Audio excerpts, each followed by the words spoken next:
Mazes and Labyrinths, a general account of their history and developments, by W. H. Matthews. Narrated by Matthew Schmitz. Chapter 1. Introduction. A delightful air of romance and mystery surrounds the whole subject of labyrinths and mazes. The hedge maze, which is the only type with which most of us have a first-hand acquaintance, is generally felt to be a survival of a romantic age, even though we esteem its function as nothing higher than that of a playground for children. Many a tender intrigue has been woven around its dark yew alleys. Mr. Compton Mackenzie, for example, introduces it most effectively as a lover's rendezvous in The Passionate Elopement, and no doubt the readers of romantic literature will recall other instances of a like nature. The story of Fair Rosamond's Bower is one which will leap to the mind in this connection. This type of maze alone is worth more than a passing thought, but it is far from being the only, or even the most interesting, development of the labyrinth idea. What is the difference, it may be asked, between a maze and a labyrinth? The answer is little or none. Some writers seem to prefer to apply the word maze to hedge mazes only, using the word labyrinth to denote the structures described by the writers of antiquity, or as a general term for any confusing arrangement of paths. Others, again, show a tendency to restrict the application of the term maze to cases in which the idea of a puzzle is involved.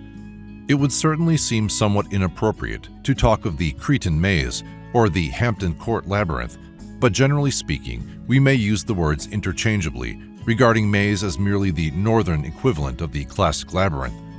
Both words have come to signify a complex path of some kind, but when we press for a closer definition, we encounter difficulties. We cannot, for instance, say that it is a tortuous branched path designed to baffle or deceive those who attempt to find the goal to which it leads, for though that description holds good in some cases, it ignores the many cases in which there is only one path without branches and therefore no intent to baffle or mislead, and others again in which there is no definite goal. We cannot say that it is a winding path bounded by walls or hedges, for in many instances there are neither walls nor hedges. One of the most famous labyrinths, for example, consisted chiefly of a vast and complicated series of rooms and columns. In fact, we shall find it convenient to leave the question of the definition of the words, and also that of their origin, until we have examined the various examples that exist or are known to have existed.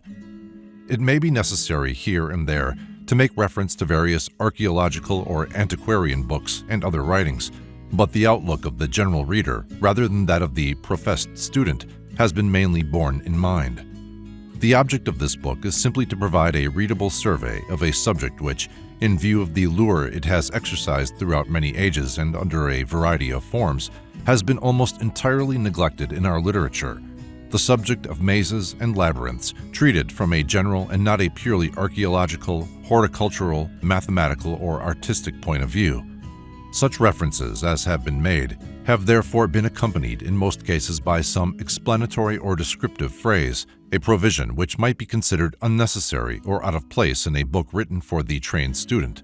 For the benefit of such as may wish to verify or to investigate more fully any of the matters dealt with, a classified list of references has been compiled and will be found at the end of the book. The first summary of any importance to be published in this country on the subject was a paper by the Venerable Edward Trollope, FSA, Archdeacon of Stowe, which appeared in the Archaeological Journal and in the Proceedings of a Provincial Archaeological Society in 1858. Nearly all subsequent writers on the subject, in this country at any rate, have drawn largely upon the paper in question and have made little advance upon it. The Encyclopaedia Britannica contains an illustrated article written originally by a botanist and chiefly concerned with hedge mazes. Such books as Rusball's Mathematical Recreations, Andrew's Ecclesiastical Curiosities, and Dudeney's Amusements in Mathematics devote each a chapter or so to the matter, and from time to time there have been brief displays of interest in some aspect or other of the topic in popular periodicals, the most notable being a pair of richly illustrated articles in Country Life in 1903, a condensed and scholarly review of the subject, insofar as it is relevant to his main thesis, is contained in the first volume of Mr. A. B. Cook's ponderous work on Zeus, 1914. A similar remark applies to the recently published 1921 Volume 1 of Sir Arthur Evans' magnificent summary of his Cretan researches, The Palace of Minos at Knossos. There is a characteristically Ruskinian discourse on labyrinths in Force Clavigera, Force number 23, and an interesting, if not convincing section of Mr. E. O. Gordon's Prehistoric London adduces a certain amount of labyrinth lore in support of the Trojan origin of the metropolis. So far as the writer has been able to ascertain, no book dealing solely with the subject has hitherto appeared in our language. In 1915 and 1916, there appeared posthumously in the Revue Archéologique a very remarkable series of articles on Les Fallasois des Tours du Labyrinthe by a brilliant young French archaeologist, M. Robert Delaunay, who was killed on the field of honor at Neuville-Saint-Vaast in May 1915. The articles are characterized by great boldness and enthusiasm and show a wide range of knowledge, but it is probable that, if the author had lived, mature consideration would have led him to modify some of his conclusions. This is the most recent work of importance on the subject, though the new work by Sir A. Evans, mentioned above, contains much interesting and valuable information on certain aspects. In the following chapters, an attempt is made to set forth, as readably as may be, an account of the various devices in which the labyrinth idea has been embodied, to indicate where examples may be found, to give some notion of the speculations which have been made regarding their origins, and to consider the possibilities of the idea from the point of view of amusement and recreation. The earliest labyrinths, of which mention is made by the classic writers, are those of Egypt and Crete, and we shall find it convenient to consider these first of all. We will then notice the other labyrinths alluded to by the writers of antiquity, and pass on to a consideration of labyrinthine designs introduced by way of ornament or symbolism in various objects of later classic art. We shall see that the labyrinth idea was adopted and developed by the Christian Church in the Middle Ages, and will note its progress as a medium of horticultural embellishment. It will be interesting to examine the mathematical principles, such as they are, which underlie the construction or solution of mazes, also to see in what a number of ways these principles may be applied. We shall find that our inquiry will bring us into contact with a greater variety of subjects than one would at first be inclined to imagine, and that labyrinths and mazes need not by any means be considered as exclusively a concern of archaeologists and children. Incidentally, we may help to rescue from threatened oblivion a certain class of native antiquities, small and diminishing in number, but surely worth sufficient attention to ensure their preservation, namely the turf labyrinths. As to the actual origin and primary purpose of these devices, we cannot be dogmatic on the evidence before us, and herein, perhaps, lies a good deal of their charm. When we can classify and date with precision any object which is not of a utilitarian nature, we relegate it at once to our mental museum, and a museum is only too apt to become an oubliette. But when there is a considerable margin for speculation, or as we usually say, a certain amount of mystery in the case, we are more likely to find pleasure in rehandling it, looking at it from different points of view and wondering about it. Let us grant, by all means, that there are quite sufficient unsolved riddles in nature and life without raising up artificial mysteries. Let us even admit that when evidence is available, which, by the way, is not the same thing as existent, it is better to settle a question straight away than to leave it open to further argument. At the same time, let us not be too hasty in accepting speculations, however shrewd, as proved facts. Antiquarian books should naturally be as free as possible from actual misstatements, but they have lost all their charm when they become collections of bald, dogmatic statements or mere descriptive catalogues. Chapter 2. The Egyptian Labyrinth. Accounts of the Ancient Writers. The earliest structure of any kind to which we find the word labyrinth applied was a huge building situated in the north of Egypt, a land always noted for its stupendous monuments, and was probably constructed more than 2,000 years before the commencement of the Christian era. We live in an age when the use of constructional steel enables the dreams of the architect to materialize in many ways that would astonish the builders of old. Nevertheless, the modern citizen, whatever his nationality, can rarely resist a feeling akin to awe when making his first acquaintance with such works as the pyramids of Egypt. One can imagine then what a profound effect these massive edifices must have exerted on the minds of travelers in earlier ages. We find, as we might expect, many wild exaggerations in individual descriptions and corresponding discrepancies between the various accounts of any particular monument, and this is to some extent the case with regard to the Egyptian labyrinth. A fairly detailed and circumstantial account has come down to us from the Greek writer Herodotus. Herodotus, who is rightly spoken of as the father of history, was born about 484 BC and lived about 60 years, of which he spent a considerable number in traveling about over most of the known world. Those who are fortunate enough to be able to read his works in their original tongue are charmed by their freshness, simplicity, and harmonious rhythm. But those who look to him for accurate information on any but contemporary events or matters with which he was personally acquainted are apt to find a rather too credulous acceptance of the wonderful. No doubt, the poetical instinct in Herodotus was stronger than the critical spirit of the true historian, but so far as the records of his personal observations are concerned, there seems to be no reason to accuse him of gross exaggeration. The Labyrinth of Egypt he himself visited, as he tells us in his second book, and seems to have been considerably impressed by it. After describing how the Egyptians divided the land into 12 parts, or nomes, and set a king over each, he says that they agreed to combine together to leave a memorial of themselves. They then constructed the labyrinth just above Lake Moeris and nearly opposite the city of Crocodiles, or Crocodilopolis.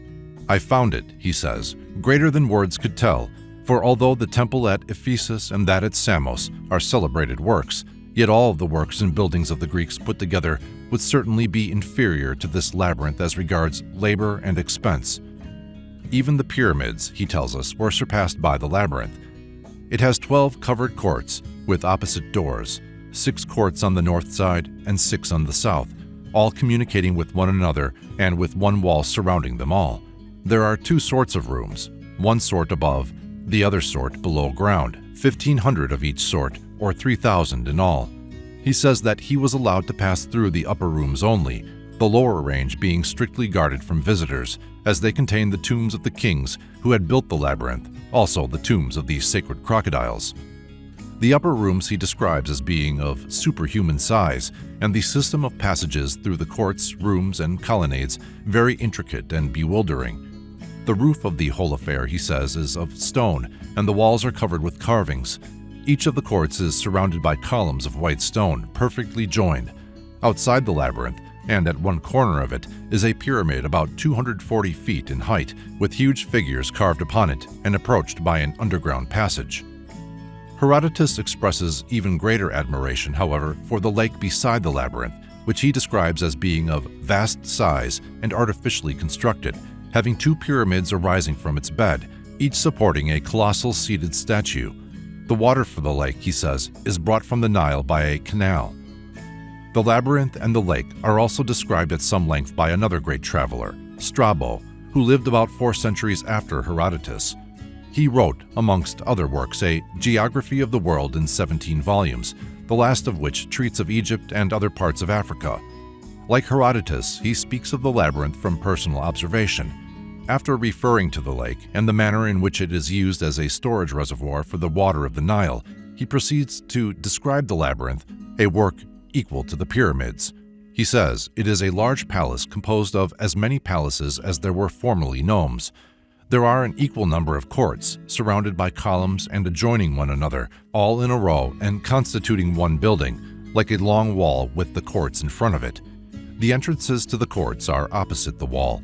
In front of these entrances are many long covered alleys with winding, intercommunicating passages, so that a stranger could not find his way in or out unless with a guide.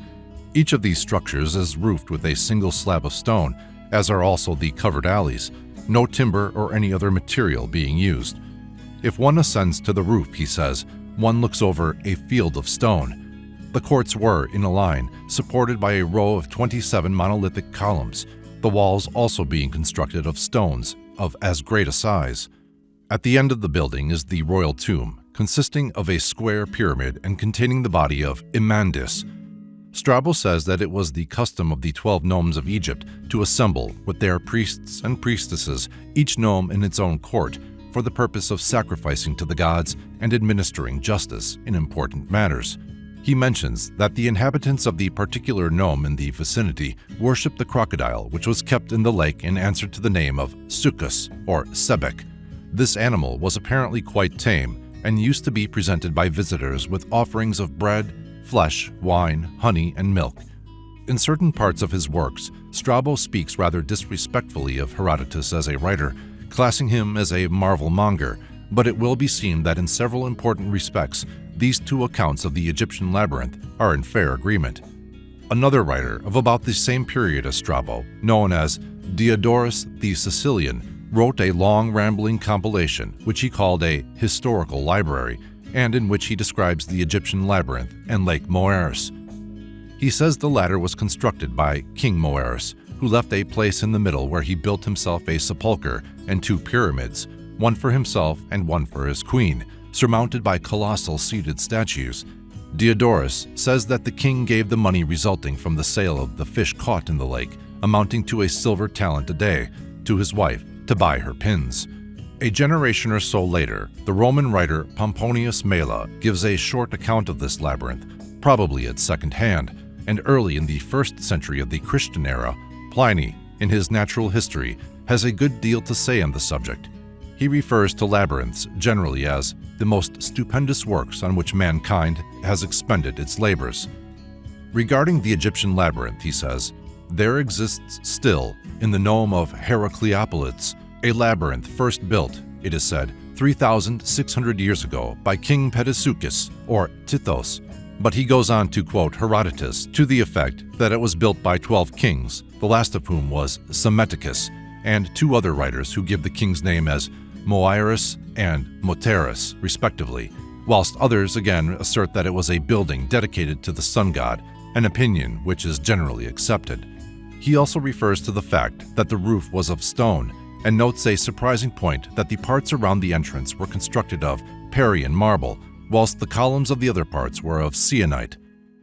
This great mass is so solidly built that the lapse of time has been quite unable to destroy it, but it has been badly ravaged by the people of Heracleopolis, who have always detested it.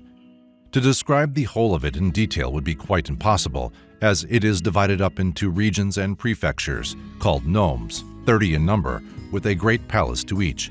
In addition, it must contain temples of all the gods of Egypt and 40 statues of Nemesis in the same number of sacred shrines, as well as numerous pyramids. He describes it further as having banquet halls reached by steep ascents, flights of 90 steps leading down from the porticos, porphyritic columns, figures of gods and hideous monsters, and statues of kings. Some of the palaces are so made that the opening of a door makes a terrifying sound as of thunder. Most of the buildings are in total darkness.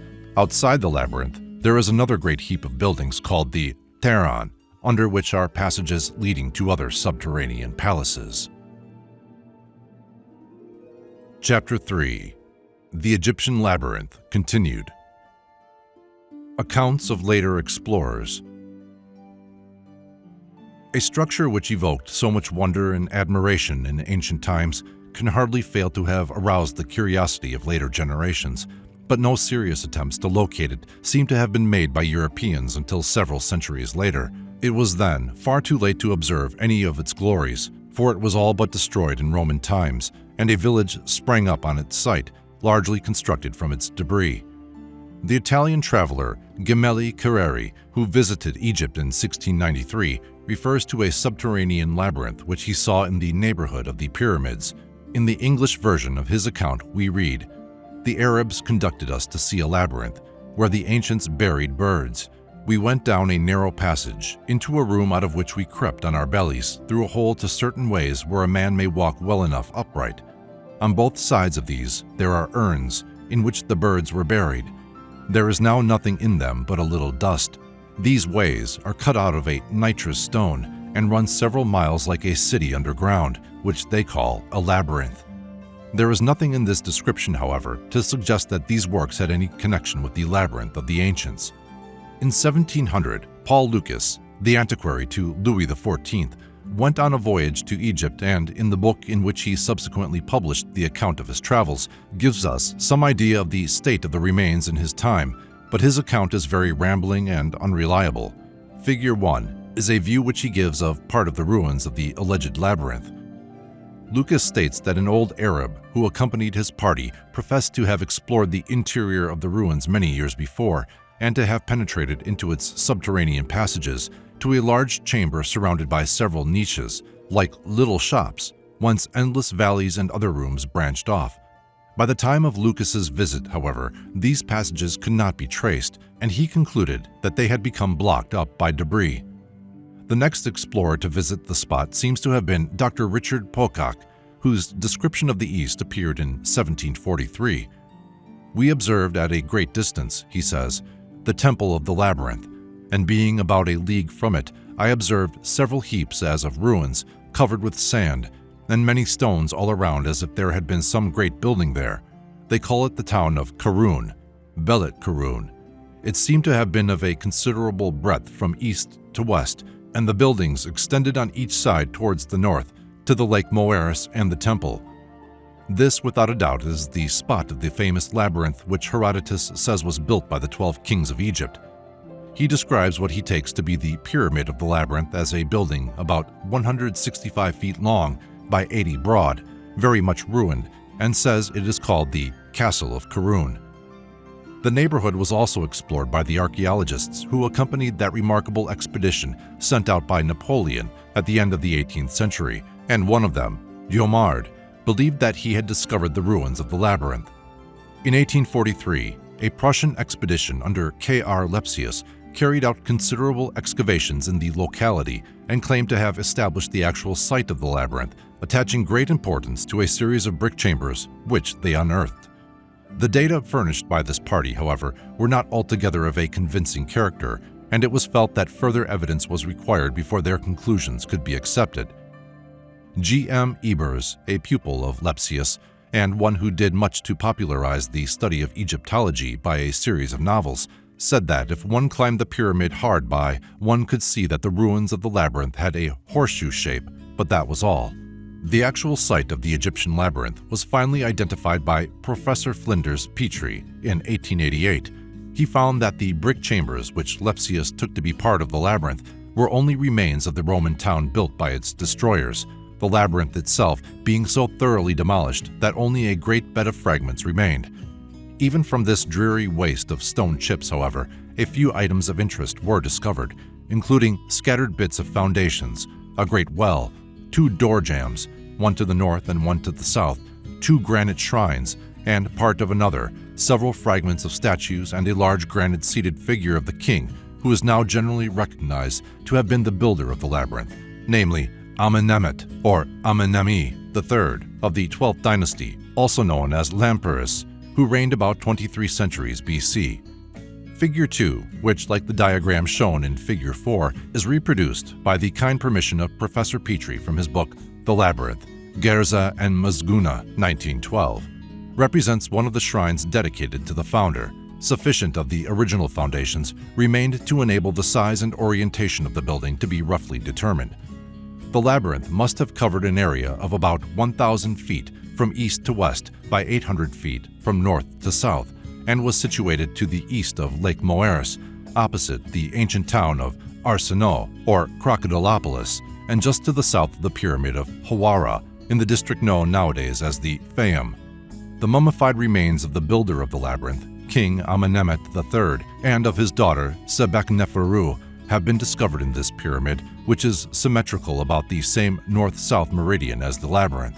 Professor Petrie reviewed all that the classic writers had reported concerning the labyrinth and concluded that, in spite of their differences, each had contributed some item of value. The discrepancies between the descriptions of Herodotus and Strabo he attributes to the probable decay or destruction of the upper story in the intervening centuries. Many attempts have been made to visualize the labyrinth as it existed in the time of Herodotus.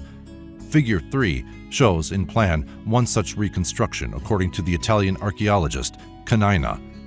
The actual plan of the labyrinth would appear to have differed from this in many respects, judging by the indications found by Professor Petrie.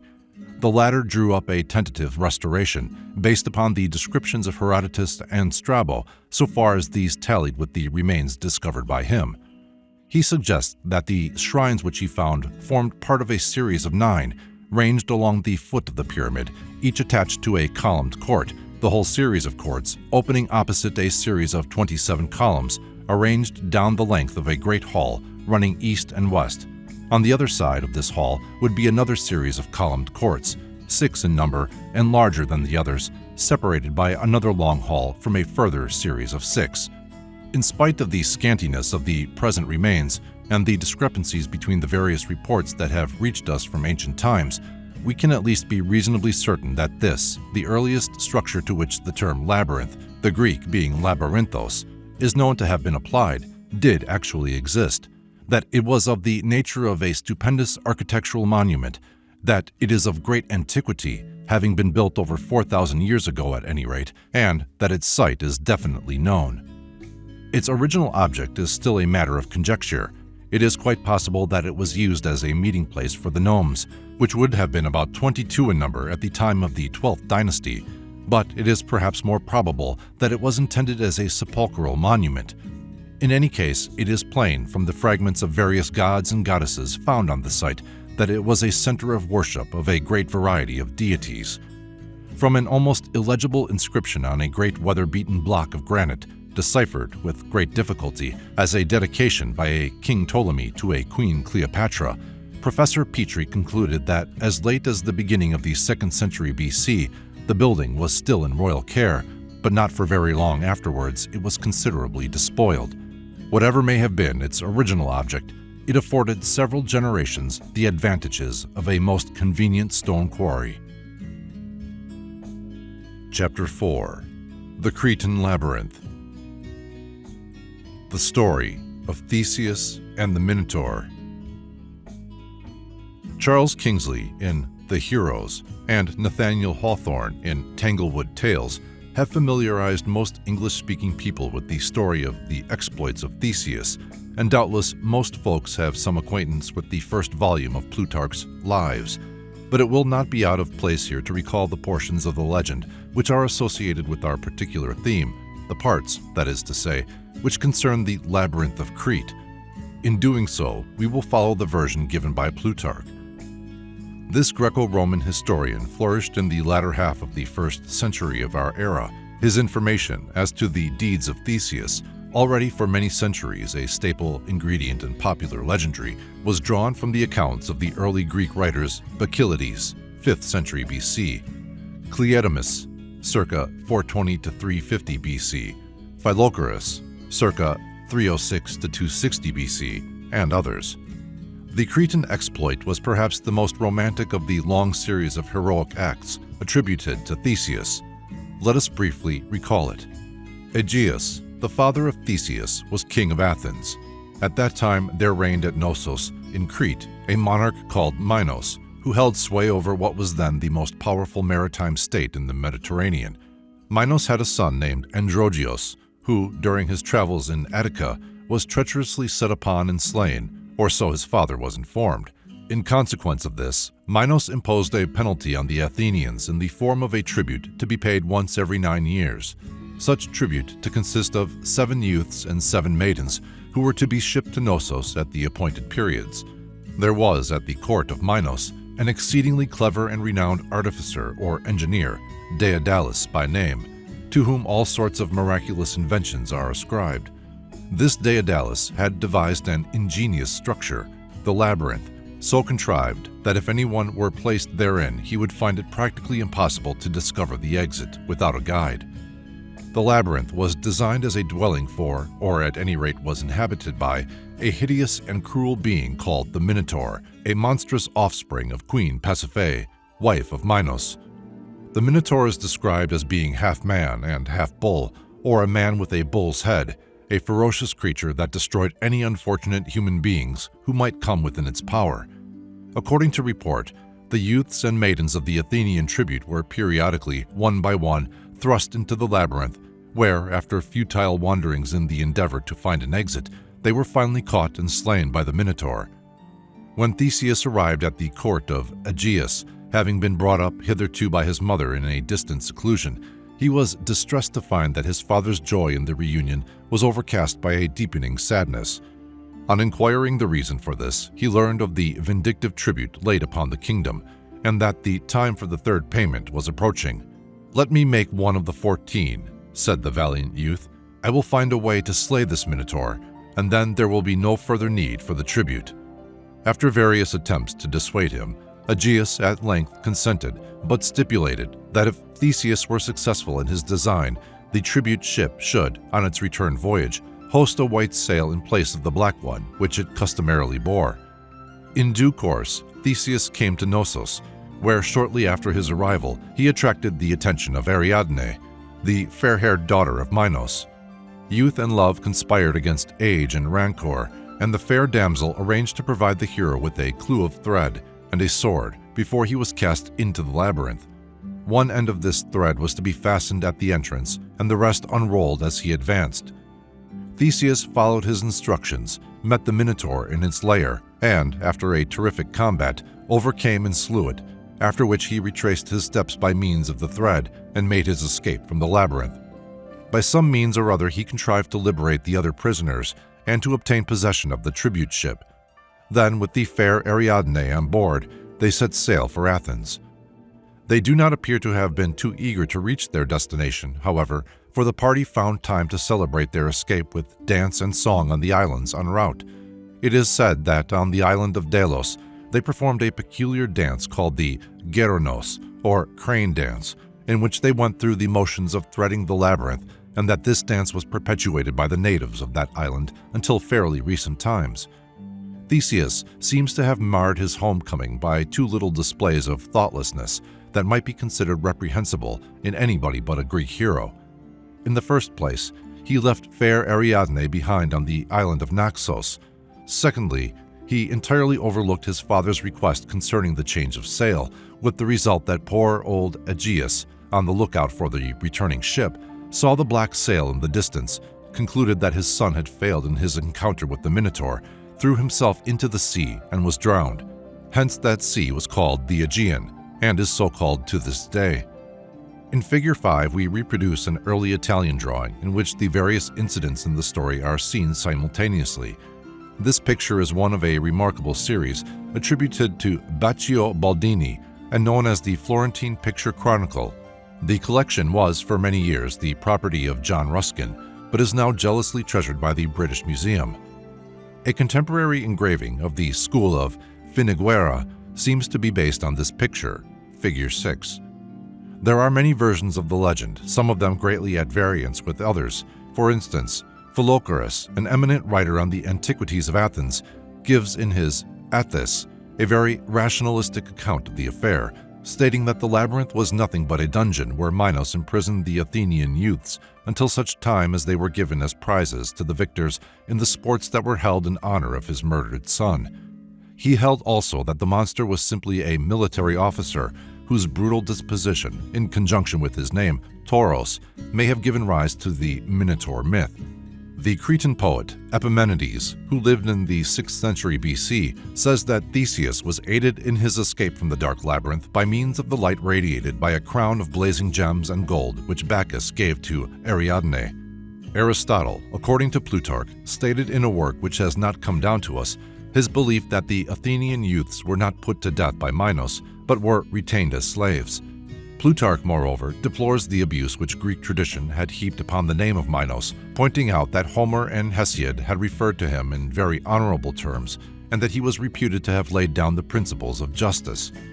According to the classic faith, he was born of Zeus, the supreme god of the Greeks, and Europa, daughter of man, both marriage and birth taking place in the Dictaean cave, not far from Knossos. He received the laws, like another Moses, direct from God, and after administering them during his life on earth, continued to do so in the underworld after his death.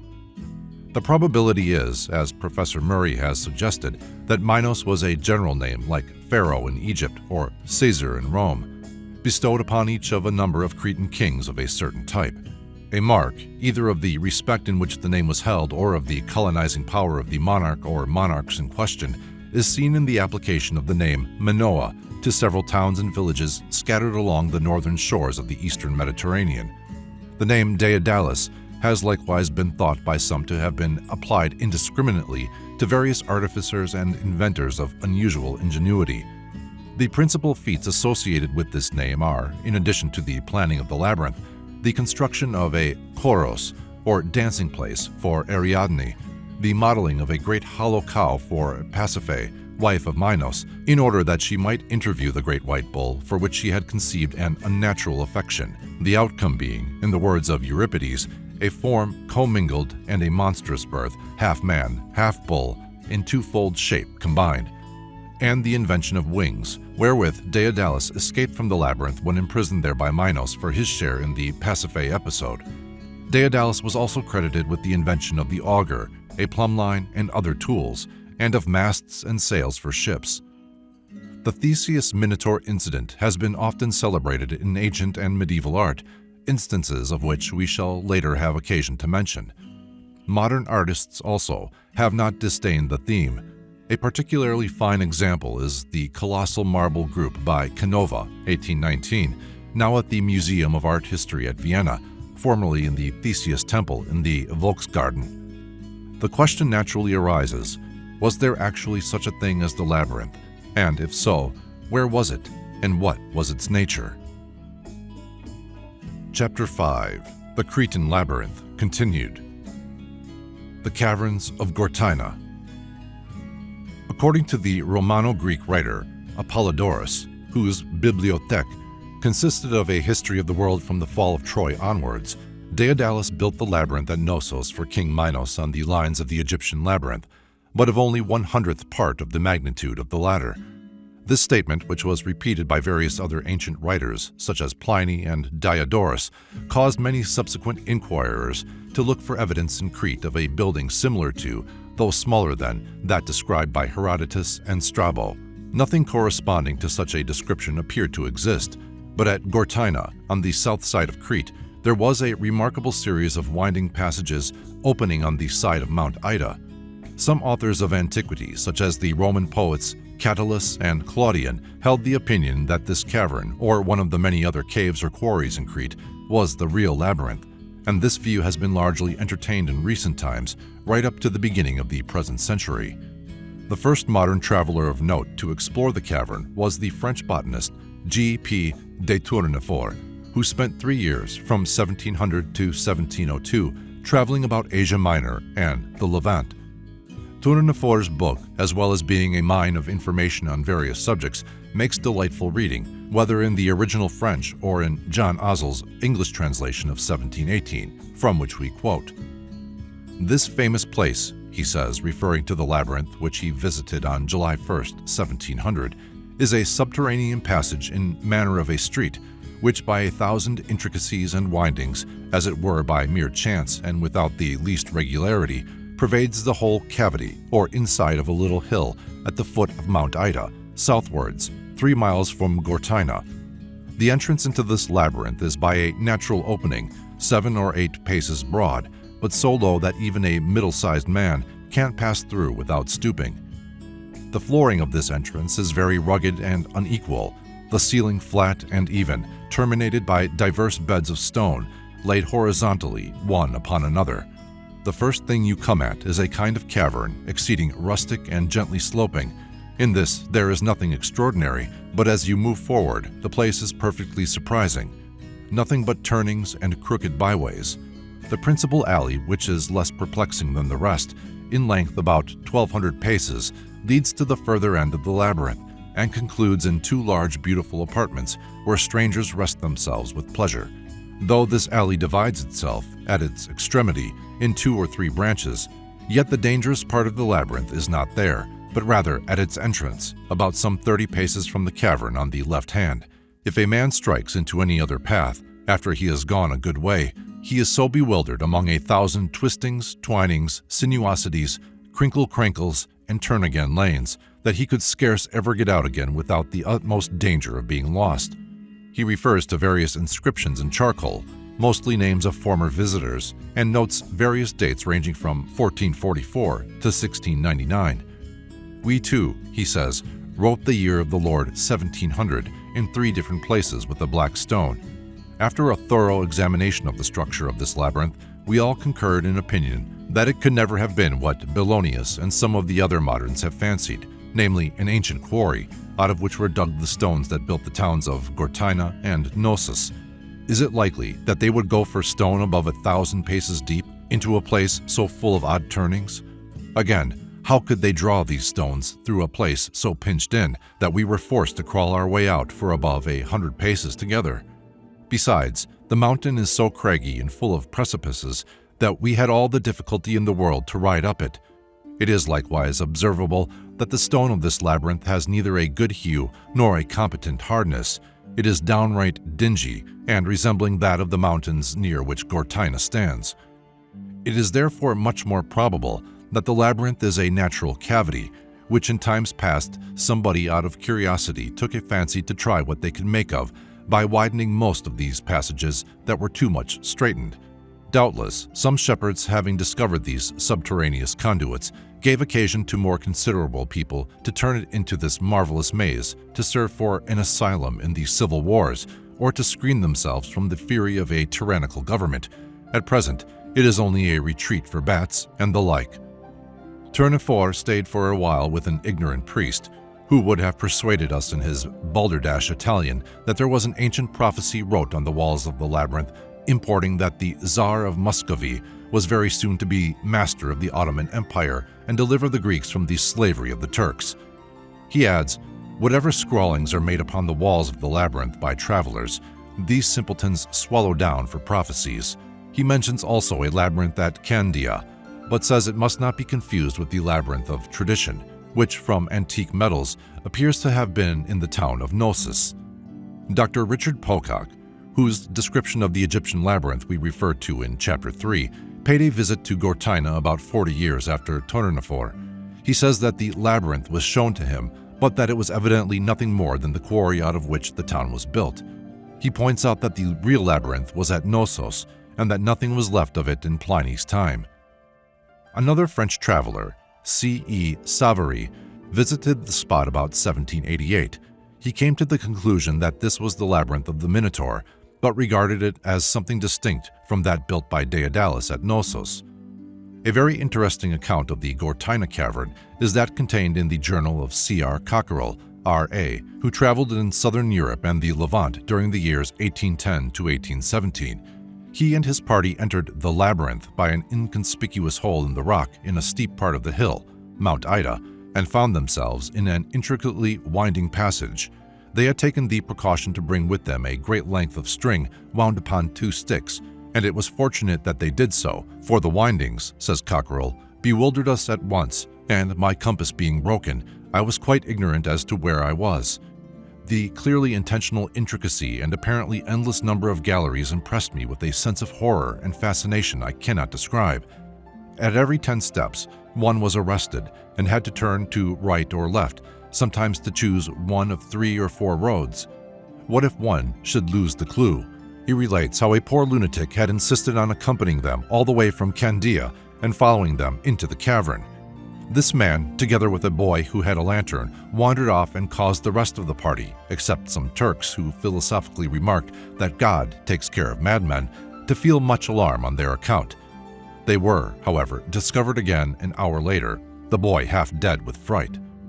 Chambers opened off from the passages and contained much evidence of former visitors, in the shape of names scratched on the walls, such as Spinola, Hawkins, 1794, Fiat, and many of a Jewish character. All of the passages were infested with bats, which rose in thousands when one of the party fired a pistol.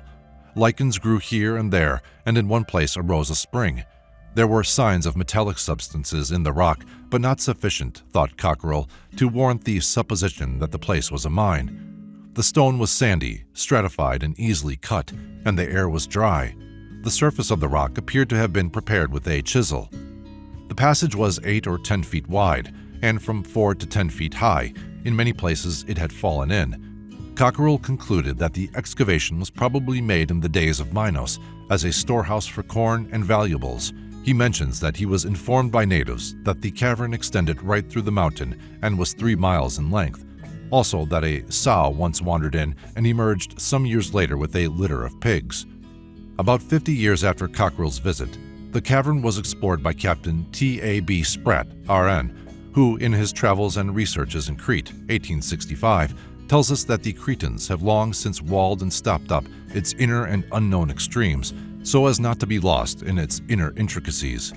He discusses the probable location of the traditional labyrinth and concludes that probably the latter is to be found in some similar cavern in the neighborhood of Knossos. He mentions that there is, in fact, an excavation in the side of the ridge overlooking Knossos, which the natives state to be the entrance to extensive catacombs, but that it is choked up by the falling in of its sides. He reproduces a sketch of Sieber of the Gortyna cavern, figure 7. This, he says, took the artist 3 days to make. Captain Spratt, by the way, points out that the meander pattern, which is so common a feature of Greek ornament and is associated by some writers with the origin of the labyrinth idea, may very well have been derived from the square spiral trenches which are commonly constructed by Eastern gardeners for irrigational purposes. See also Chapter 8. Whatever the original purpose and function of the Gortyna cavern may have been, it was certainly a labyrinth in the extended sense, and no doubt the classic writers themselves would have had no hesitation in admitting the use of that word to describe it. But, as we shall see, discoveries of recent years have considerably diminished its claim to be considered as the original labyrinth of the Minotaur. Chapter 6. The Cretan Labyrinth. Continued. Knossos. A few miles to the northeast of Gortyna and not far south of the north coast town of Candia lay, at the base of the hill of Kefala, a few ruined walls indicating the site of the ancient city of Knossos. These walls consisted of large blocks of gypsum and bore curious engraved marks. For many years, Dr. A.J. Evans, now Sir Arthur Evans, had been convinced that excavation of this site would probably bring to light evidence of a system of writing which might be of interest in connection with the origin of the Greek system, but it was not until the year 1900 that he finally obtained a concession enabling him to explore the spot. The resulting discoveries were of such an astonishing nature and of such absorbing interest that one is greatly tempted to digress and to mention them in some detail. However, they have been summarized and discussed by many able writers, and it must suffice here to refer simply to the main points in which they bear upon the story of the labyrinth. After about 2 months' work with a staff of from 80 to 150 men, about 2 acres of the remains of a great prehistoric building, showing strong evidence of having been destroyed by fire, were uncovered, and later excavations showed that it was yet more extensive, covering altogether about 5 acres. Not only this palace, but the multitude of objects found within it, or associated with it, were of surprising importance in their bearing on the nature of the ancient civilization of which they demonstrated the existence, and to which Sir A. Evans has given the name Minoan.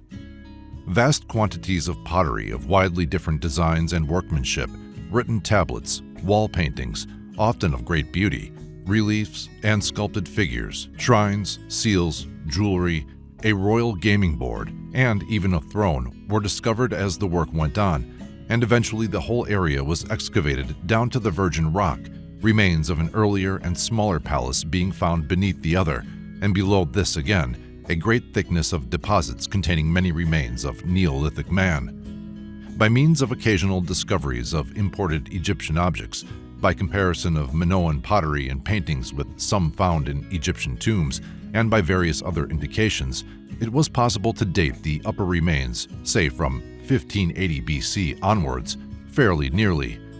The dating of the older remains is much more difficult, chiefly because, although they can often be equated with certain periods of Egyptian culture, the chronology of the latter admits of widely different views, but it seems safe to say that the earliest traces of the Minoan civilization date from quite 3,000 years BC, and possibly many centuries before that. The earlier palace and town seem to have been built before 2000 BC and destroyed a few centuries after that date. The later palace was begun somewhere in the 18th or 19th century BC, was elaborated in succeeding centuries, and was sacked and burned just as it had attained the height of its glory about 1400 BC. The discovery of this palace was one of the first-class finds of archaeology. Those who based their estimates of the architectural capabilities of ancient Crete on their knowledge of the development of the builder's art in classic Greece a millennium later, were amazed to find that in many respects the product of the older civilization was superior. To mention but a few of the most remarkable facts about the palace, it was of several stories, grouped around a central court and pierced by light wells. It contained several staircases, one of them at least being of a very imposing character and composed of many flights. Moreover, it possessed a quite modern system of drainage, with jointed underground pipes and with inspection manholes to the main drains. Along the west side of the basement ran a long straight gallery, flanked by a series of great storage rooms or magazines. It was near one end of this gallery that Dr. Evans discovered a store of tablets with pictographic inscriptions, in proof of his suspicion that the Phoenician script was not the original parent of European written language. Not far from this spot was the room containing the throne, or worshipful master's chair, as the Masonic Dr. Churchward prefers to call it, which may actually have been occupied by King Minos. A definite distinction can be recognized between state and domestic apartments and subsidiary offices and workshops. To the northwest of the palace was a stepped theatral area, or orchestra, which suggests the dancing ground of Ariadne. From the point of view of our subject, however, the most interesting features were the frequent occurrence of the sign of the double axe, which was obviously an object of great importance in Minoan worship, and the profusion of evidence concerning the cult of the bull. On the fallen plaster of one of the walls of a corridor, too, was a repeated meander pattern, painted in red on a white ground, very suggestive of a sort of maze. The significance of the axe symbol from our point of view lies in its bearing on the derivation of the word labyrinth, a question that will be referred to in rather more detail in a later chapter. One room of the palace, a stately hall about 80 feet in length by 26 feet in breadth, traversed by a row of square-section pillars, has been named by its discoverer the Hall of the Double Axes, from the frequent occurrence of this symbol therein. Not only does the sacred axe occur as a more or less crude engraving on the stone blocks composing certain pillars in the palace, but little models of it were found associated with an altar, and in the Dictaean cave, some miles distant, several bronze specimens of the axe were discovered in circumstances which show that they were votive offerings. Sometimes the sacred symbol was set up on a socketed pedestal. Moreover, in more recent excavations, a curious tomb was found, which was double axe-shaped in plan and was evidently the repository of a giant emblem.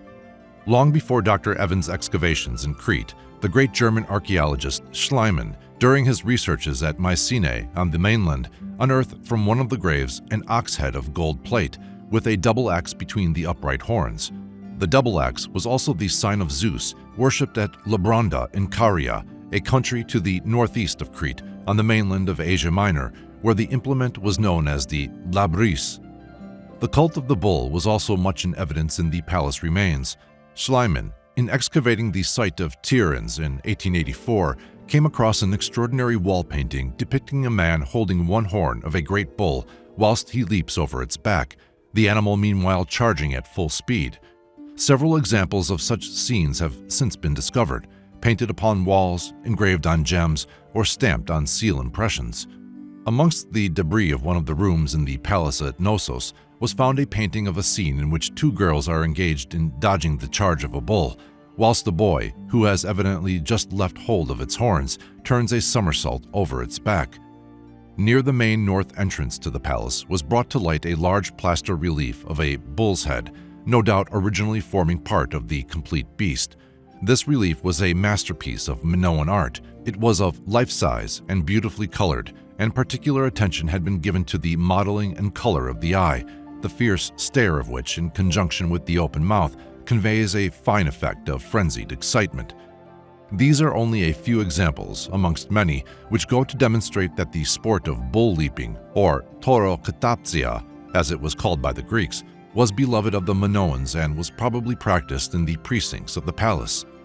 In the light of these discoveries, Dr. Evans concludes that the Palace of Knossos was the labyrinth, or House of the Labris, which gave rise to the classic legend, the idea of the Minotaur originating in the practice of training captives to participate in the dangerous sport of bull leaping. Tauros equals bull, hence Minotaur equals Bull of Minos. We will refer further to the etymology of labyrinth in a later chapter. The palace was certainly of sufficient complexity to render it difficult for the uninitiated to find their way about it, but the plan of its remains exhibits no resemblance to a designed labyrinth of the conventional type. There is, however, a suggestion of the latter in the meander pattern painted on one of the walls, to which reference has been made above. The notion as to the labyrinth having been a prison from which escape was impossible may also have some connection with two deep pits beneath the palace, whose function was possibly that of dungeons for prisoners. In considering the origin of the legend, we must remember that a period of several centuries elapsed between the destruction of the Gnossian buildings and the first written account of the labyrinth, and must take into account the probability that the people who in later ages became the dominant race in Crete would be likely to make ample use of their imagination in formulating an explanation of the vast and complicated ruins of the burnt city, with their mysterious frescoes and enigmatic symbols. It may also be borne in mind that the excavations in Crete have by no means reached a final stage, and that, although no architectural remains of a plan conforming to the usual conception of a formal labyrinth are yet forthcoming, there is a possibility that something of the kind may yet turn up, though indeed the chance seems very remote. Even as this book is going to press, appears an article in The Times by Sir Arthur Evans announcing yet further enthralling discoveries. He finds abundant signs of a great earthquake causing ruin over the whole Gnossian area about 1600 BC. Also evidence, including portable altars and huge ox skulls, indicating an expiatory sacrifice recalling Homer's words, "In bulls doth the earth-shaker delight." And finally, on a floor level about 30 feet down, the opening of an artificial cave with 3 rough steps leading down to what was apparently the lair of some great beast. But here, perhaps, says Sir Arthur, it is better for imagination to draw rein. Chapter 7. The Etruscan or Italian Labyrinth. In addition to the Egyptian and Cretan labyrinths, a few other structures are referred to as being in the same category, but not until a fairly late period. Pliny, died AD 79, mentions one built by Smilus of Aegina after the Egyptian model on the island of Lemnos, and says that it was renowned for the beauty of its 150 columns and that remains of it existed in his time. He also mentions one at Samos, said to have been built by Theodorus, and says that all of these buildings are covered with arched roofs of polished stone. No other details concerning these edifices have come down to us, but Pliny quotes from Varro, 116 to 27 BC, a detailed description of a very extraordinary tomb at Clusium, the modern Chiusi, said to be that of the great Etruscan general Lars Porsena. This is the only Etruscan tomb described by the ancient writers, and is mentioned by Pliny solely because it was alleged to contain a subterranean labyrinth. It must have been a most elaborate, not to say extravagant, monument. Even Pliny feels some qualms about accepting responsibility for the description, and therefore makes it clear that he is simply quoting from information received. "It is but right that I should mention it," he says, "in order to show that the vanity displayed by foreign princes, great though it is, has been surpassed. But in view of the exceedingly fabulous nature of the story, I shall use the words given by M. Varro himself in his account of it. Porsena was buried below the city of Clusium, in the place where he had built a square monument of dressed stones. Each side was 300 feet in length and 50 in height, and beneath the base there was an inextricable labyrinth, into which, if anybody entered without a clue of thread, he could never discover his way out. Above this square building there stand 5 pyramids, one at each corner and one in the center, 75 feet broad at the base and 150 feet high. These pyramids so taper in shape that upon the top of all them together there is supported a brazen globe, and upon that again a ptasis, from which bells are suspended by chains. These make a tinkling sound when blown about by the wind, as was done in bygone times at Dodona. Upon this globe there are 4 more pyramids, each 100 feet in height, and above them is a platform on which are 5 more pyramids. The height of the latter, Varro is ashamed to add, but according to the Etruscan stories, it was equal to that of the rest of the building. What utter madness is this, to attempt to seek glory at a great cost, which can never be of use to anyone, not to mention the drain upon the resources of the country, and all to the end that the artist may receive the greater share of the praise. There have been many discussions as to the possibility of a monument of this nature having existed, and various reconstructions have been attempted, notably one based on Varro's account by a celebrated French scholar of a century ago, M. Quatremire de Quincy. One enthusiast, a certain Father Angelo Cortenovis, even wrote a treatise to prove that the whole contrivance was nothing more nor less than a huge electrical machine. Most writers on this subject have been inclined to look upon Varro's description as at best a gross exaggeration, but Professor Muller gave it as his opinion that the labyrinth described did actually exist, and that the upper part, though no doubt highly embellished in the description, was not the mere offspring of fancy. He thought it quite probable that there was a square basement of regular masonry supporting 5 pyramids as recounted by Varro, but that the later described the upper part from hearsay. He drew attention to the fact that a tomb somewhat of this nature is still in existence in the Appian Way at Albano, the pyramids being represented in this case by cones. It is commonly called the tomb of the Horati and the Curiati. In the early part of the last century, a British traveler, G. Dennis, made a study of the antiquities of Etruria and gave particular attention to the remarkable rock-cut labyrinths of which that province furnishes several examples.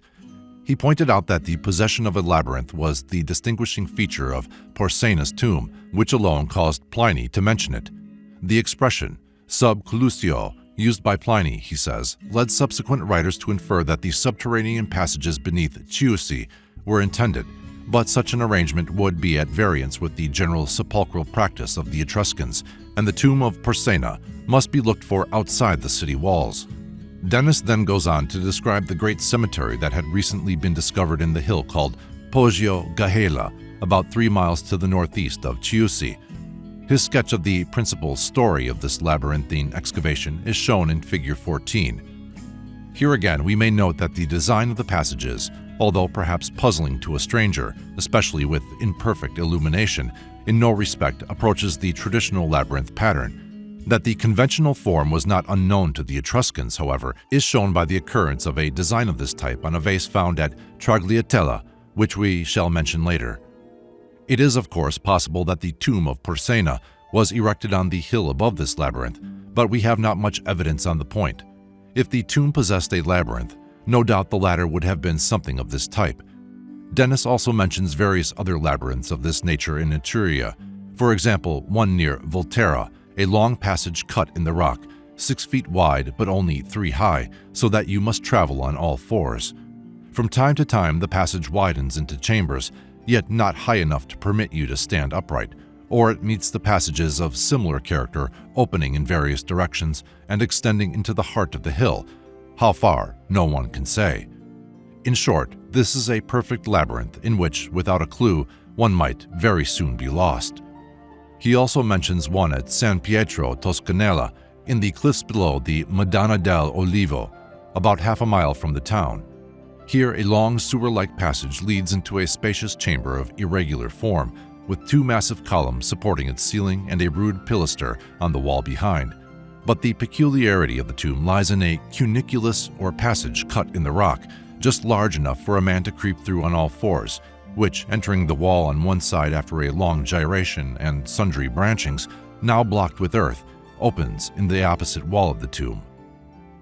These Etruscan labyrinths were all of a sepulchral character, and one is naturally reminded of the catacombs of Rome, Paris, and Naples, to which, however, the term labyrinth is not customarily applied. Strabo uses the word in reference to a catacomb near Nauplia, which he calls the Labyrinth of the Cyclops. In Pliny's time, the word would appear to have been used to denote a winding path following a more or less formal design of intricate pattern, but not necessarily connected with sepulchral purposes. When speaking of the labyrinth of Crete, he says, "We must not compare this to what we see traced upon our mosaic pavements, or to the mazes formed in the fields for the entertainment of children, and thus suppose it to be a narrow path along which we may walk for many miles together. But we must picture to ourselves an edifice with many doors and galleries which mislead the visitor." This passage shows that the term labyrinth had come to a fairly broad significance. It had been long used in metaphorical sense, even as we find Plato, over 4 centuries earlier, employing it to describe an elaborate argument. We also find it applied by extension to other objects, such as traps for fish, to judge by a certain passage in the works of Theocritus. The only buildings to which the ancient writers applied the term, however, were those to which we have already referred. Of the 2 phrases which we have italicized in the above quotation from Pliny, the second is of interest in connection with a matter we shall deal with later on, whilst the former brings us to the subject of our next chapter. Chapter 8. The Labyrinth in Ancient Art. There has been considerable speculation as to how the typical labyrinth form first came into existence. It became stereotyped long before the Christian era and retained its character for many centuries. The coins of Knossos furnish us with abundant examples of it, and from the fact that in certain of the earlier specimens the corresponding figure is a simple repeated meander, it has been supposed that the typical labyrinth design arose by elaboration of the meander. The resemblance between this form and the very widespread and primitive sign known as the filfot or svastika has also attracted some attention. It is a somewhat long step, however, from a loose combination of meanders like that shown in, say, Figure 20 to the compact conventional labyrinth of Figure 30. The adoption of the former design may possibly have been inspired by the fresco on one of the walls of the Minoan palace, to which we have made reference in Chapter 6, portions of which may have been visible among the ruins for several generations. There does not appear to be any evidence that the complex meander pattern of the fresco was an allusion on the part of the Minoans to an actual constructional labyrinth. It may quite well have been a purely ornamental conception without any symbolical significance. Meander designs were used by the Minoans at a much earlier date than this, one example, though of simpler character, having been found in the older palace, and others, either snake-like or of a squarish nature, on ivory seals unearthed at other Minoan sites, Zakro and Hagia Triada. Similar designs exist on certain Egyptian button seals of an approximately contemporary period, from the 6th dynasty onwards, and Sir Arthur Evans has expressed the opinion that these will possibly prove to constitute the source of the labyrinth in art. Figures 15, 16, 17 show specimens of early Egyptian seals and plaques of this character in the British Museum. Professor Flinders Petrie very kindly drew the writer's attention to a steatite plaque in his collection at University College, London, which is somewhat similar to one of those mentioned above, but of rather more elaborate design. The labyrinthine pattern on this is surmounted by a representation, in the peculiar linear fashion often adopted by early Egyptian artists, of 2 seated human figures facing one another, the knees being drawn up.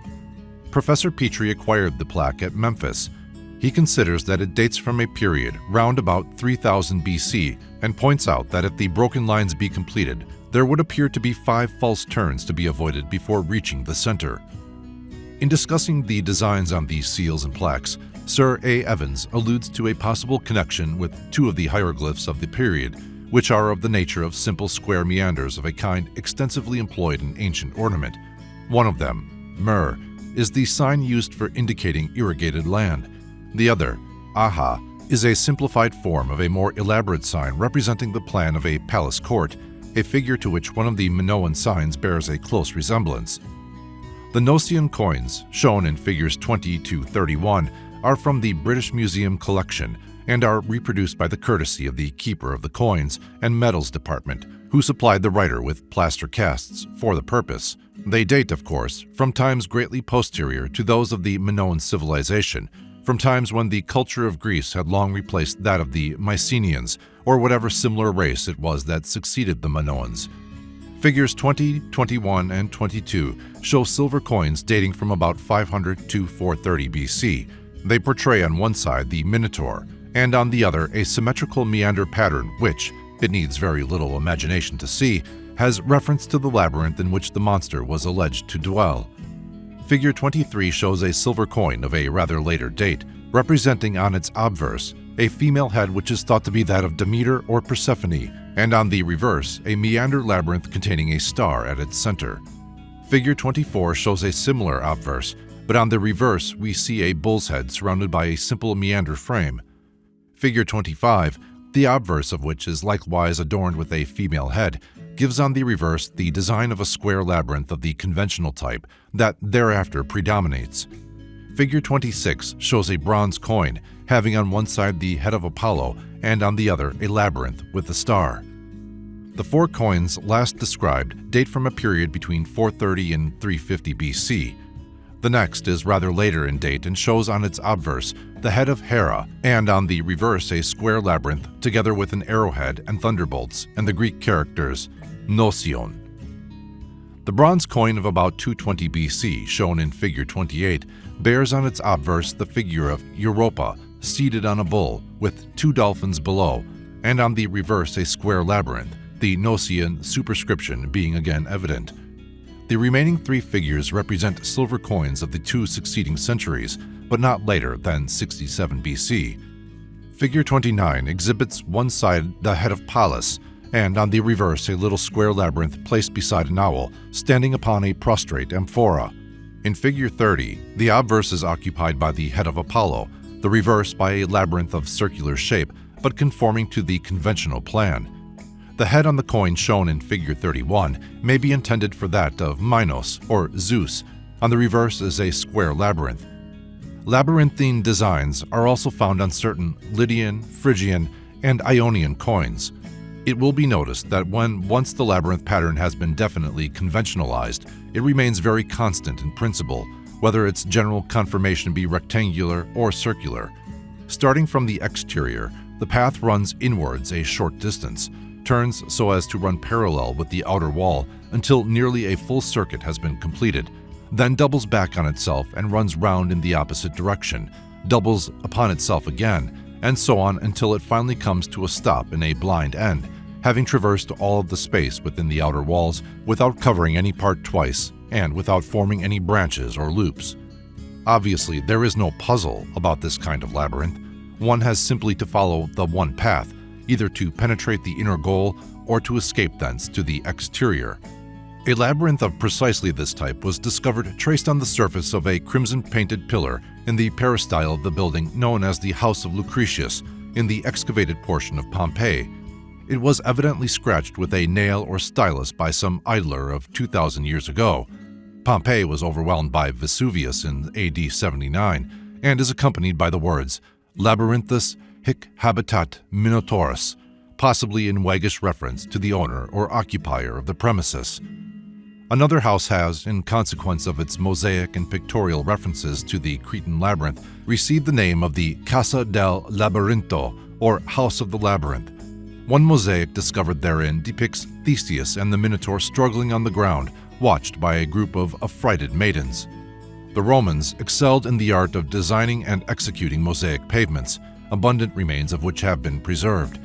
These were of various kinds.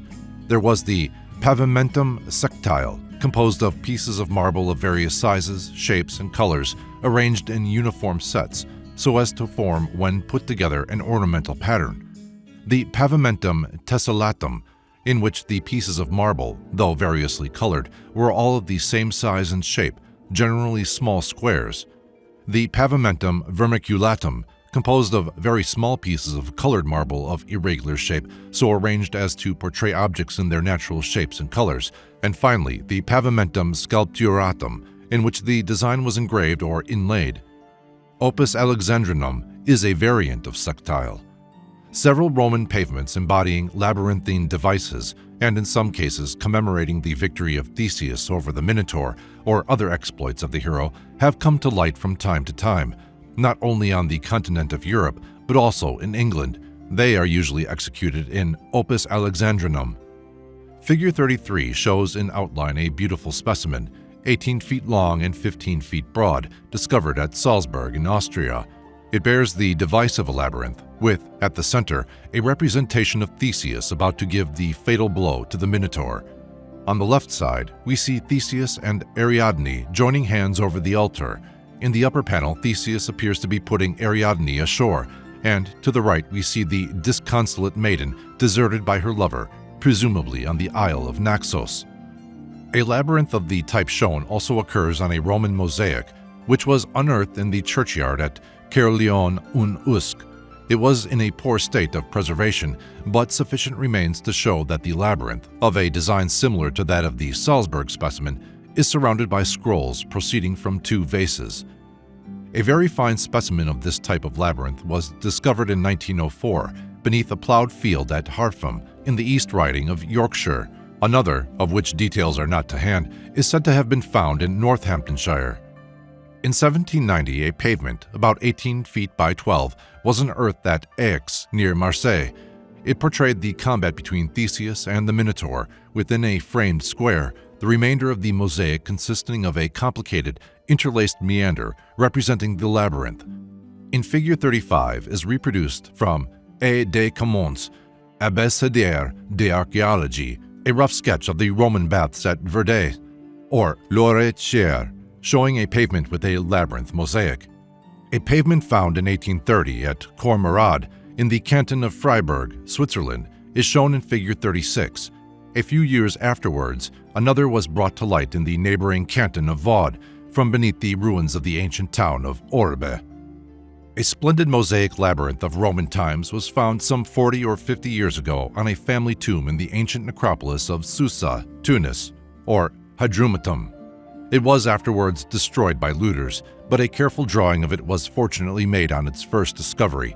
The whole mosaic measured about 17 feet by 10 and contained a very finely executed labyrinth of 4 paths, like the Harfham and Caerleon examples mentioned above, the central space being occupied by the Minotaur, who is shown in an attitude of defeat. Sailing towards the labyrinth was a boat containing figures which presumably represented Theseus and his companions. The design was accompanied by the words, Hic inclusus vitam perdit.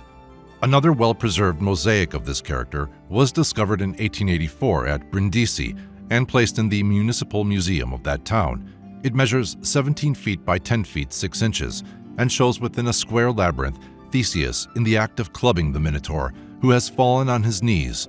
Around the labyrinth are various perches with birds thereon, perhaps in allusion to the automatic birds reputed to have been made by Daedalus.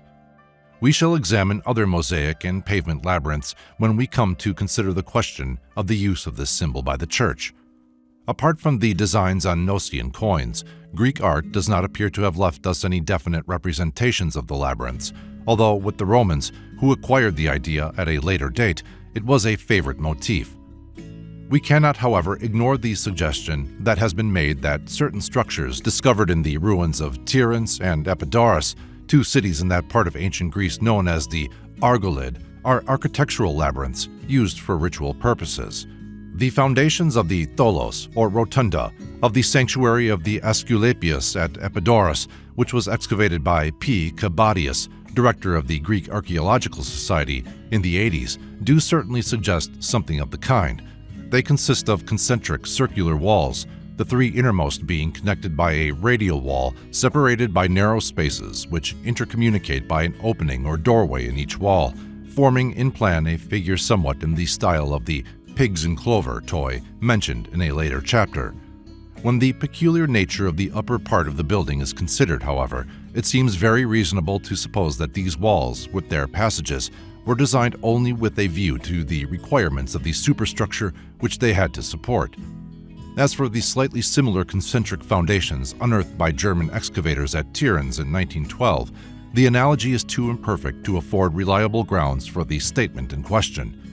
Greek ceramic art, on the other hand, furnishes us with very many allusions to the Theseus-Minotaur myth, and also with a profusion of frets and meanders, which are thought in some cases to be symbolical of the labyrinth.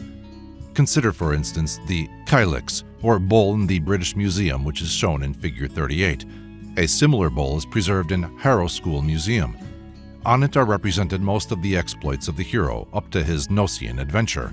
All who are familiar with the legend will recognize at a glance Periphetes, the club-bearer, Sinis, the pine-bender, the wild sow of Chromion, Kirkion, the wrestler, Procrustes of the standard bed, and other gentlefolk that Theseus successively encountered and appropriately dealt with on his initial journey to Athens. In the center of the bowl is shown the adventure of the labyrinth, the hero being seen in the act of dispatching the monster at the very door of his lair. The meander on the doorpost has been thought to symbolize the labyrinth, but there is more reason to suppose that it is purely decorative. The Minotaur exploit is also shown on the smaller bowl, shown in figure 39. In the previous chapter, we have already referred to an Etruscan vase found at Tragliatella. This was very roughly decorated with incised figures, representing amongst other things a circular labyrinth of the traditional type, and some horsemen who are thought to be engaged either in the attack on Troy or in the game known as the Lusus Trojae, or Game of Troy. That there can be no doubt about the artist's identification of the labyrinth in some way with the celebrated city in question is clear from the word Truia, scratched within it. Representations of the labyrinth were sometimes engraved on ancient gems, a fine specimen of which is figured in P.A. Maffei's Gemmae Antiche, figure 40, published in 1707. The Minotaur in this case is shown as a centaur. A similar representation appears on a 16th century bronze plaquette of Italian workmanship exhibited in the plaquette room at the British Museum. Before leaving the subject of the labyrinth in ancient art, we must take notice of a reference in an ancient manuscript which tends to show that the symbol figured on the robes of Roman emperors. This manuscript was discovered by A.F. Ozanam in the Laurentian Library at Florence. It is entitled Graphia Aurea Urbis Romae and contains, under the heading De Dia Rodino Imperatoris, the following passage. Let there be represented on it, the emperor's robe, a labyrinth of gold and pearls, in which is the Minotaur, made of emerald, holding his finger to his mouth, thus signifying that, just as none may know the secret of the labyrinth, so none may reveal the monarch's counsels. It has been pointed out by Mr. A. B. Cook that in the Fitzwilliam Museum at Cambridge is a painting by Bartolomeo Veneto, 1502 to 1530, representing an unknown man who wears on his breast a labyrinth resembling that described above. Chapter 9. Church Labyrinths.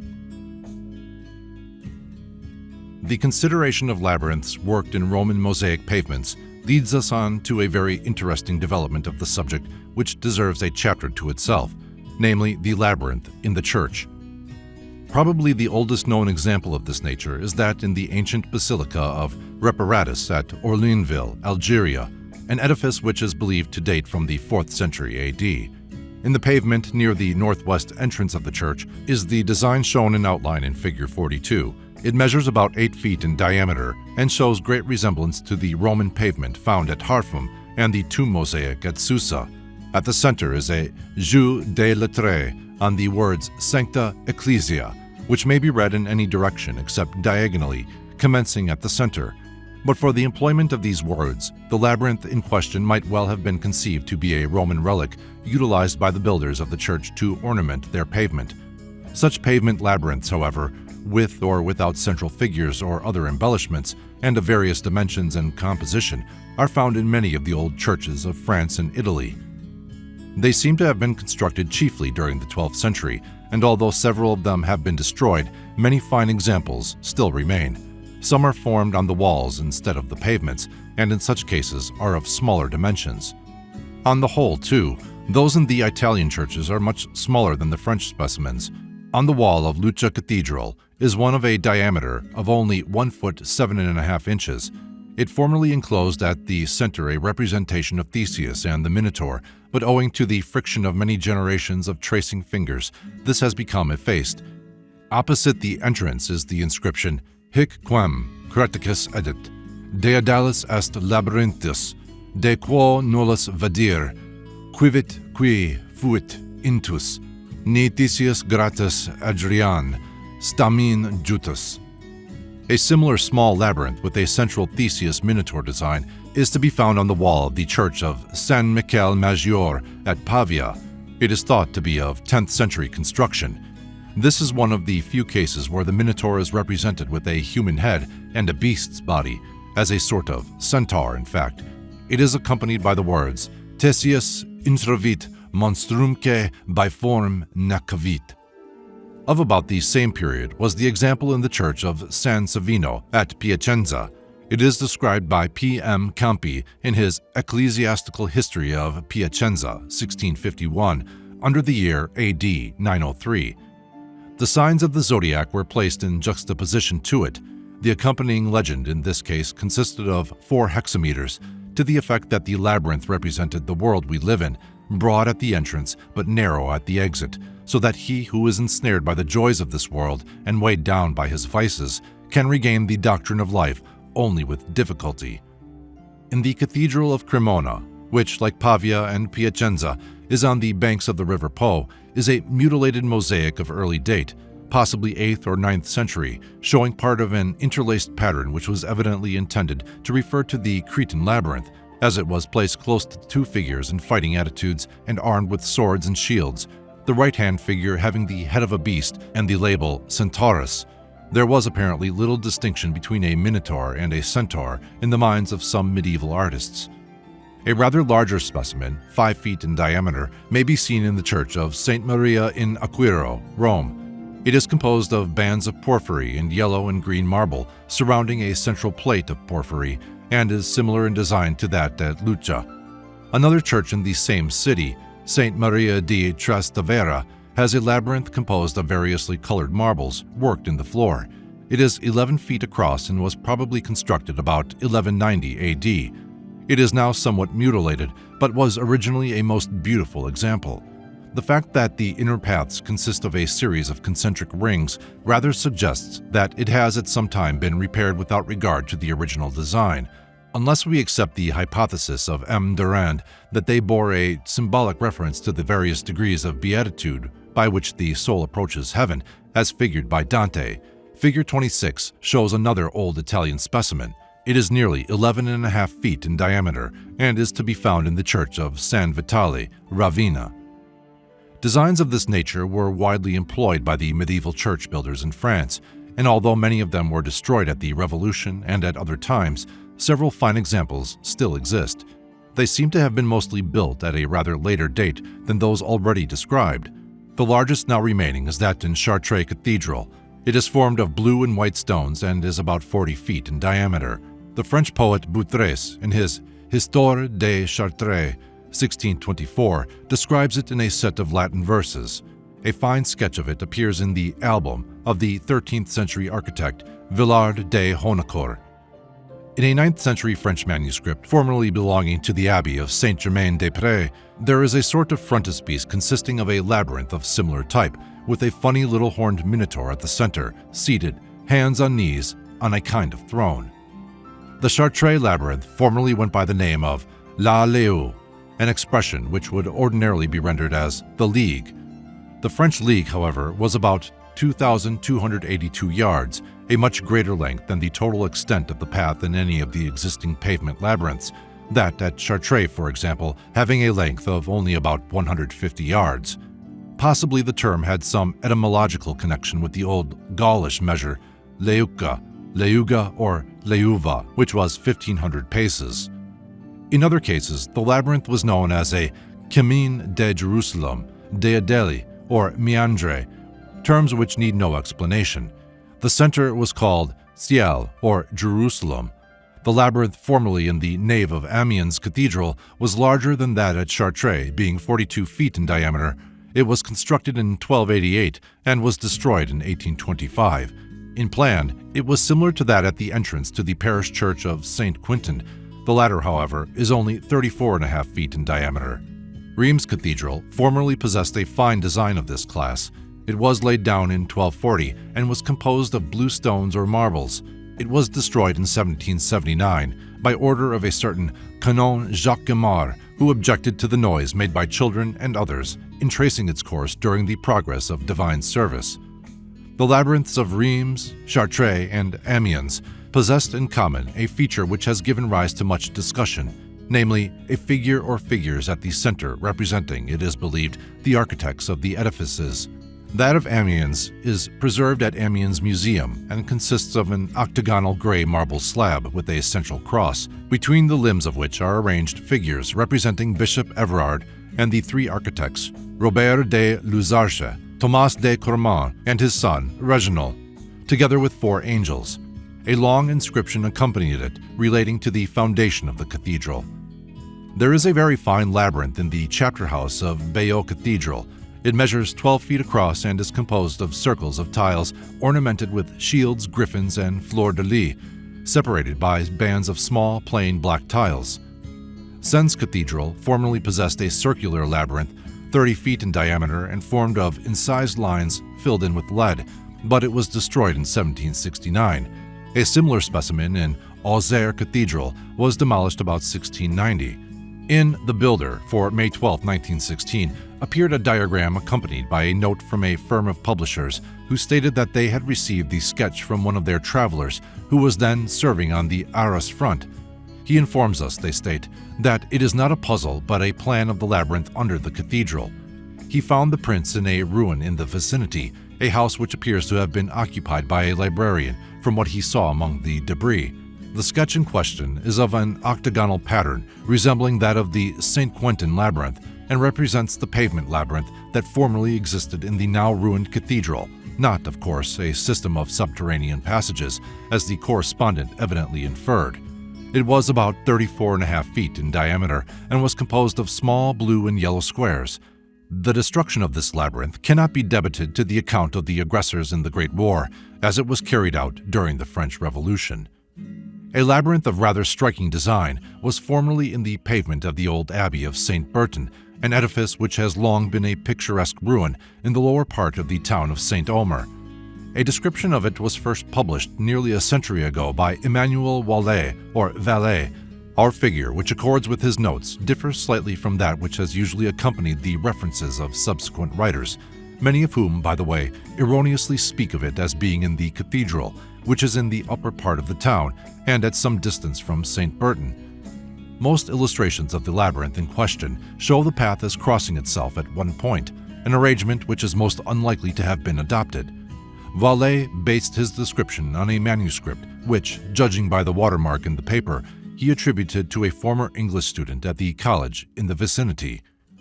This labyrinth was apparently destroyed at about the same time as that at Reims, and for a similar reason.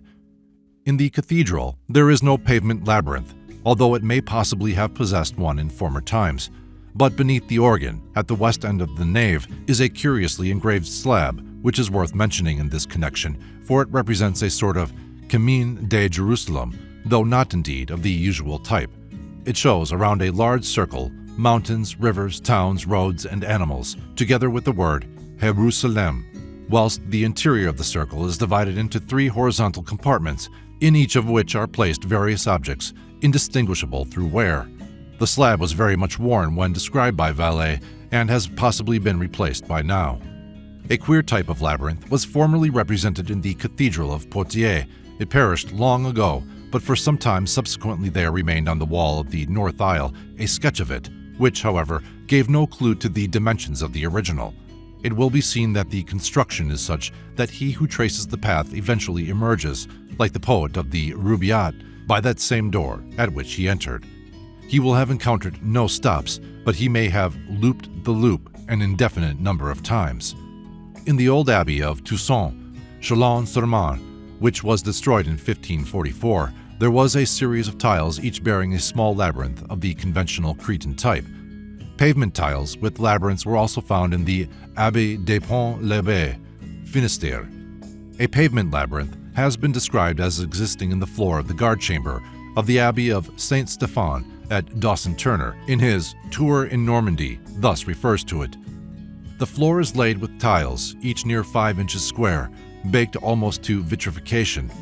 8 rows of these tiles, running east to west, are charged with different coats of arms, said to be those of the families who attended Duke William in his invasion of England.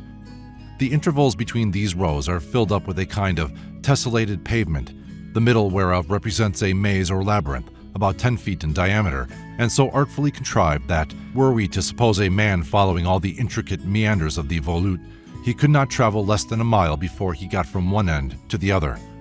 The remainder of the floor is inlaid with small squares of different colors, placed alternately and formed into draft or chessboards for the amusement of the soldiers while on guard.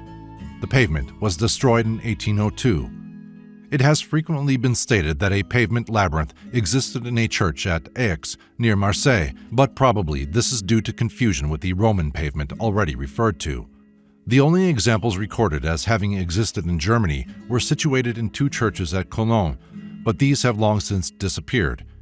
In view of the widespread occurrence of these devices in medieval churches, it would be surprising if the idea were not sometimes utilized by modern architects attempting to reproduce the spirit of the old buildings, and in fact, this was done in the case of the prize plans submitted by the English architects Clutton and Burge for the Church of Notre-Dame de la Traille at Lille. Burge designed for the nave a chemin de Jerusalem of a wonderful pattern, the topography of Jerusalem being based upon the account in the ecclesiastical history of the Venerable Bede. A good modern example, 20 feet square, may be seen in the pavement of Ely Cathedral near the west door. It was constructed by Sir Gilbert Scott during his restorations in 1870. Some other modern specimens will be mentioned presently. As to the function and meaning of the old church labyrinths, various opinions have been held. Some authorities have thought that they were merely introduced as a symbol of the perplexities and intricacies which beset the Christian's path. Others considered them to typify the entangling nature of sin or of any deviation from the rectilinear path of Christian duty. It has often been asserted, though on what evidence is not clear, that the larger examples were used for the performance of miniature pilgrimages in substitution for the long and tedious journeys formerly laid upon penitents. Some color is lent to this supposition by the name Chemin de Jerusalem. In the days of the First Crusades, it was a common practice for the confessor to send the peccant members of his flock either to fight against the infidel or, after the victory of Geoffrey of Bouillon, to visit the Holy Sepulchre. As enthusiasm for the Crusades declined, shorter pilgrimages were substituted, usually to the shrine of some saint, such as Our Lady of Loretto or St. Thomas of Canterbury, and it's quite possible that, at a time when the soul had passed out of the Crusades and the Church's authority was on the ebb, a journey on the knees around the labyrinth's sinuosities was prescribed as an alternative to these pilgrimages. Perhaps this type of penance was from the first imposed on those who, through weakness or any other reason, were unable to undertake long travels. In the case of the wall labyrinths, of course, the journey would be less arduous still, being performed by the index finger. Whether such practices ever obtained or not, most writers who have had occasion to mention church labyrinths during the past century have adopted, more or less without question, the view that not only were the labyrinths used in this way, but that they were in fact designed for the purpose. This view seems to rest chiefly on a statement by J.B.F. Geruzes in his description of the city of Reims, 1817, to the effect that the labyrinth which formerly lay in the cathedral was in origin an object of devotion, being the emblem of the interior of the Temple of Jerusalem, but Geruzes quotes no authority for his assertion. Another explanation, based upon the occurrence of the figures of the architects or founders in certain of the designs, is that the labyrinth was a sort of Masonic seal, signifying that the pious aim of the builder had been to raise to the glory of God a structure to vie with the splendors of the traditional labyrinth. It is also said that in some cases the chemins were used for processional purposes. Some writers have held that the labyrinth was inserted in the church as typifying the Christian's life or the devious course of those who yield to temptation. Some have thought that it represented the path from the house of Pilate to Calvary, pointing out that Chateaubriand, in his Itinéraire de Paris et Jérusalem, mentioned 2 hours as the period which he took to repeat Christ's journey, and that the same time would be taken in traversing the average pavement labyrinth on the knees. The use of the labyrinth as a simile for the Christian's life is shown in a stone inscription in the museum at Lyon. Whether this inscription was ever attached to a labyrinthine design is not known. It is strange if, amongst all the great mass of medieval ecclesiastical literature, there is actually no indication of the use or significance of these monuments in the service of the Church, but no light appears to be forthcoming from this source, and certainly the writings of the chief authorities of these times give no support to any of the theories mentioned above. It is noteworthy that in none of the known examples do any distinctively Christian emblems occur, and that amongst all the myriad inscriptions, paintings, and carvings of the early Christians in the catacombs of Rome and elsewhere, the labyrinth never once figures. So far as these islands are concerned, the practice of placing labyrinths in churches does not seem to have become common. In the Architectural Dictionary of 1867, mention is made of one formerly existing in Canterbury Cathedral, but no particulars are given. On the floor below the tower of the church at Bourne, Cambridgeshire, is a maze worked in black and red tiles, the center being occupied by the font, the step of which forms the terminus of the path. From the fact that an intermediate portion of the path is concealed beneath the base of the font, it is plain that the position of the latter is an afterthought, and from the design of the maze, no less than from the character of the tiles of which it is composed, the work would appear to be of comparatively modern date. The modern specimen at Ely has already been mentioned. There is also a labyrinth, in this case engraved on the floor of the church porch at Alkborough, Lincolnshire, but this is a modern replica of the turf maze in the locality, a point which brings us to the subject of our next chapter. Chapter 10. Turf Labyrinths. We have just remarked that the custom of placing labyrinth designs in churches does not appear to have become general on this side of the English Channel. We have in England, however, a class of survivals peculiar to this country, which may be regarded as the equivalent of the former. These are the turf mazes, which are to be found in various counties, usually under some local names such as Miz Maze, Julian's Bower, Troy Town, or Shepherd's Race. One of the best preserved examples is that at Alkborough, or Auckborough, a pretty village on the east side of the Trent Falls, where the Ouse and Trent join to form the Humber. Crowning the hill is a square earthwork called the Countess Close, supposed to be the remains of a Roman camp and possibly the site of the ancient Aquis. On the side of the hill is a basin-shaped depression, in the turf of which is cut to a depth of about 6 inches, a labyrinth known as Julian's Bower, or Gilling Bore, about 40 feet in diameter. Our illustration, figure 59, is reproduced from a drawing kindly supplied by the Reverend G. York, Vicar of Alkborough. The configuration of the maze is exactly the same as in a figure published about a century ago in a little book called Terra Incognita of Lincolnshire by Miss S. Hatfield. In recent years, it has been several times cleared out and trimmed up at the expense of Mr. J. Gulton Constable, J.P. F.S.A. of Walcott Hall, who is lord of the manor. Mr. Constable also caused the design of the maze to be cut in the stone floor of the church porch, the grooves being filled with cement when the church was restored in 1887. In Saxon and Norman times, from about AD 1080 to 1220, there was a small monastic grange in the neighborhood, an offshoot of a Benedictine monastery at Spalding. Its site is now occupied by a farmhouse belonging to Magdalen College, Cambridge. The proximity of the maze to an ancient ecclesiastical site is not peculiar to this particular specimen, as we find a similar juxtaposition in the case of many of the other earth mazes. A correspondent, J.F., writing to Notes and Queries about the Alkborough Julian's Bower in 1866, says that he has lively impressions of the oft-repeated pleasure derived from the feat of running it in and out, in company with others, 60 years previously, and of seeing the villagers playing May Eve games about it, under an indefinite persuasion of something unseen and unknown cooperating with them. If this last quoted phrase is anything more than a whim of retrospective old age, it affords an interesting fragment of material for the student of folk memory. There is a description of this maze under the name of Gillian's Bore in the diary written between 1671 and 1704 of Abraham de la Prim, the Yorkshire antiquary. He mentions at the same time one situated at Appleby, about 6 miles away, towards Brigg.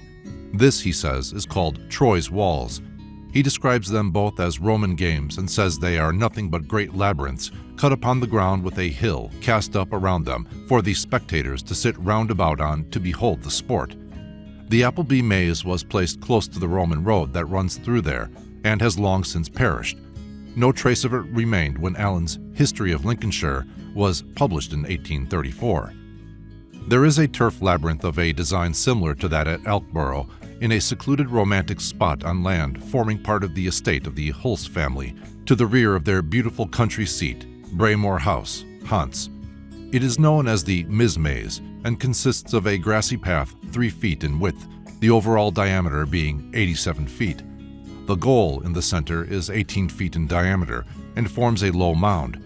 Every curved portion of the path is slightly inclined towards the center of the maze, as if to afford a firmer footing to runners. When the writer visited it in July 1920, the grooves were rather overgrown, but the maze receives periodical attention from its owners, and is in no present danger of becoming obliterated.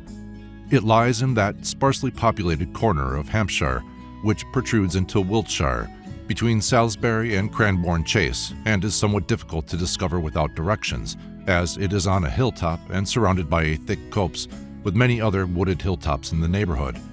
In the few references that have been made to it by writers, it has been variously described as being situated at Braemore, at Rockbourne, Hants, and at Wickdown Hill, Wilts.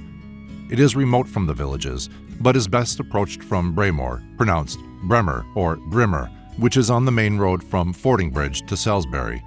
From this bridge to Brimmer House is a pleasant 20 minutes walk, and thence through the beautifully wooded and gently rolling grounds of the estate to the hedge-maze, a delightful half-hour stroll. It is advisable to seek precise directions before setting out, because the path through the woods disappears after a while in a meadow, and the copse in which the maze is embedded appears at first impenetrable, having a narrow opening on one side only, on the side remote from the direction of approach. A local tradition says that a man could run from the maze to Gallows Hill, more than half a mile distant, and back again, while another ran round the maze. A charming little sketch of this maze by Haywood Sumner accompanies a reference in Williams Freeman's Field Archaeology in Hants. Near Wing, in Rutland, a few miles to the northeast of Uppingham, there is preserved a maze of very similar design. It is maintained in good condition and is still the object of periodical visits by the village folk on certain holidays. Just to the south of it is a flat-topped bowl-shaped tumulus, over 70 feet in diameter and 4 feet high. It may be that the frequent association of turf mazes with ancient earthworks of various kinds is something more than accidental, but we do not seem to have sufficient evidence to establish a necessary connection between the two things. Liddington, another Rutland village, has also been mentioned as possessing a turf maze.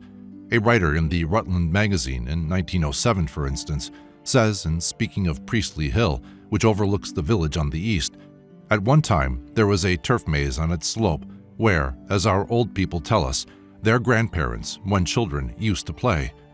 The writer in question, however, does not make it clear whether he is really quoting an oral tradition of the locality or is basing his statement upon the brief mention of Liddington as a reputed maze site which appears in Trollope's 1858 memoir.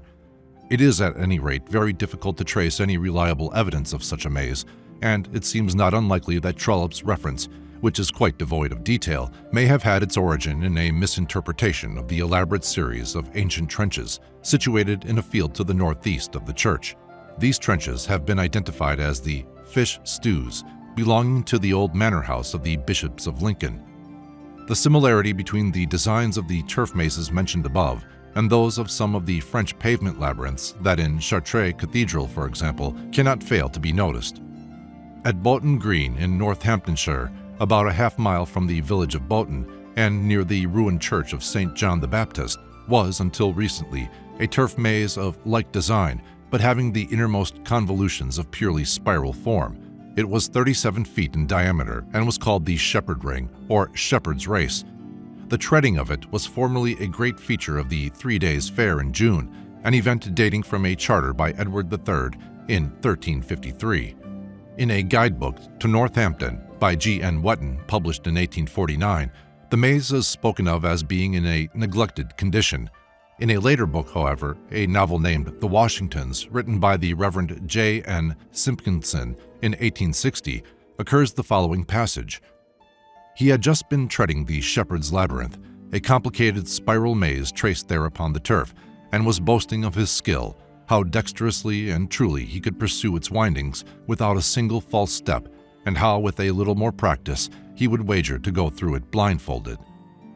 Another novel, The Last of the Climbing Boys by George Elson, contains a reference to it in which it is spoken of as being an attraction which was the origin of the fair, a statement which it would be interesting to verify if possible.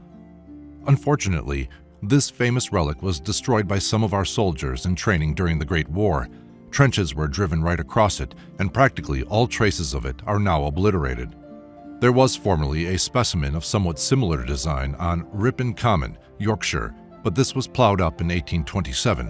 One of identical pattern at Assenby, in the same county, was preserved until recent times. According to Mr. A. H. Allcroft, Earthwork of England, in 1908, It was sunk in a hollow at the top of a hillock called the Fairies' Hill, and is in a ruinous condition, being quite unknown to most of the villagers, although persons still living in 1908 relate that they have often trodden it on a summer's evening and knelt at the center to hear the fairies singing. The counties of Yorkshire and Lincolnshire seem to have been particularly rich in records of these devices, for in addition to those already mentioned, we read of one on the wold overlooking Louth, one at Horncastle, a dozen miles to the southwest of Louth, one in Holderness between Marfleet and Paul, about 4 miles from Hull, and another at Egton, near Whitby, where the late Canon Greenwell in 1872 saw traces of it near the main road to the north of the village. July Park, or St. Julian's near Gotland, is also said to have possessed a specimen, a fact which probably accounts for the name of the place.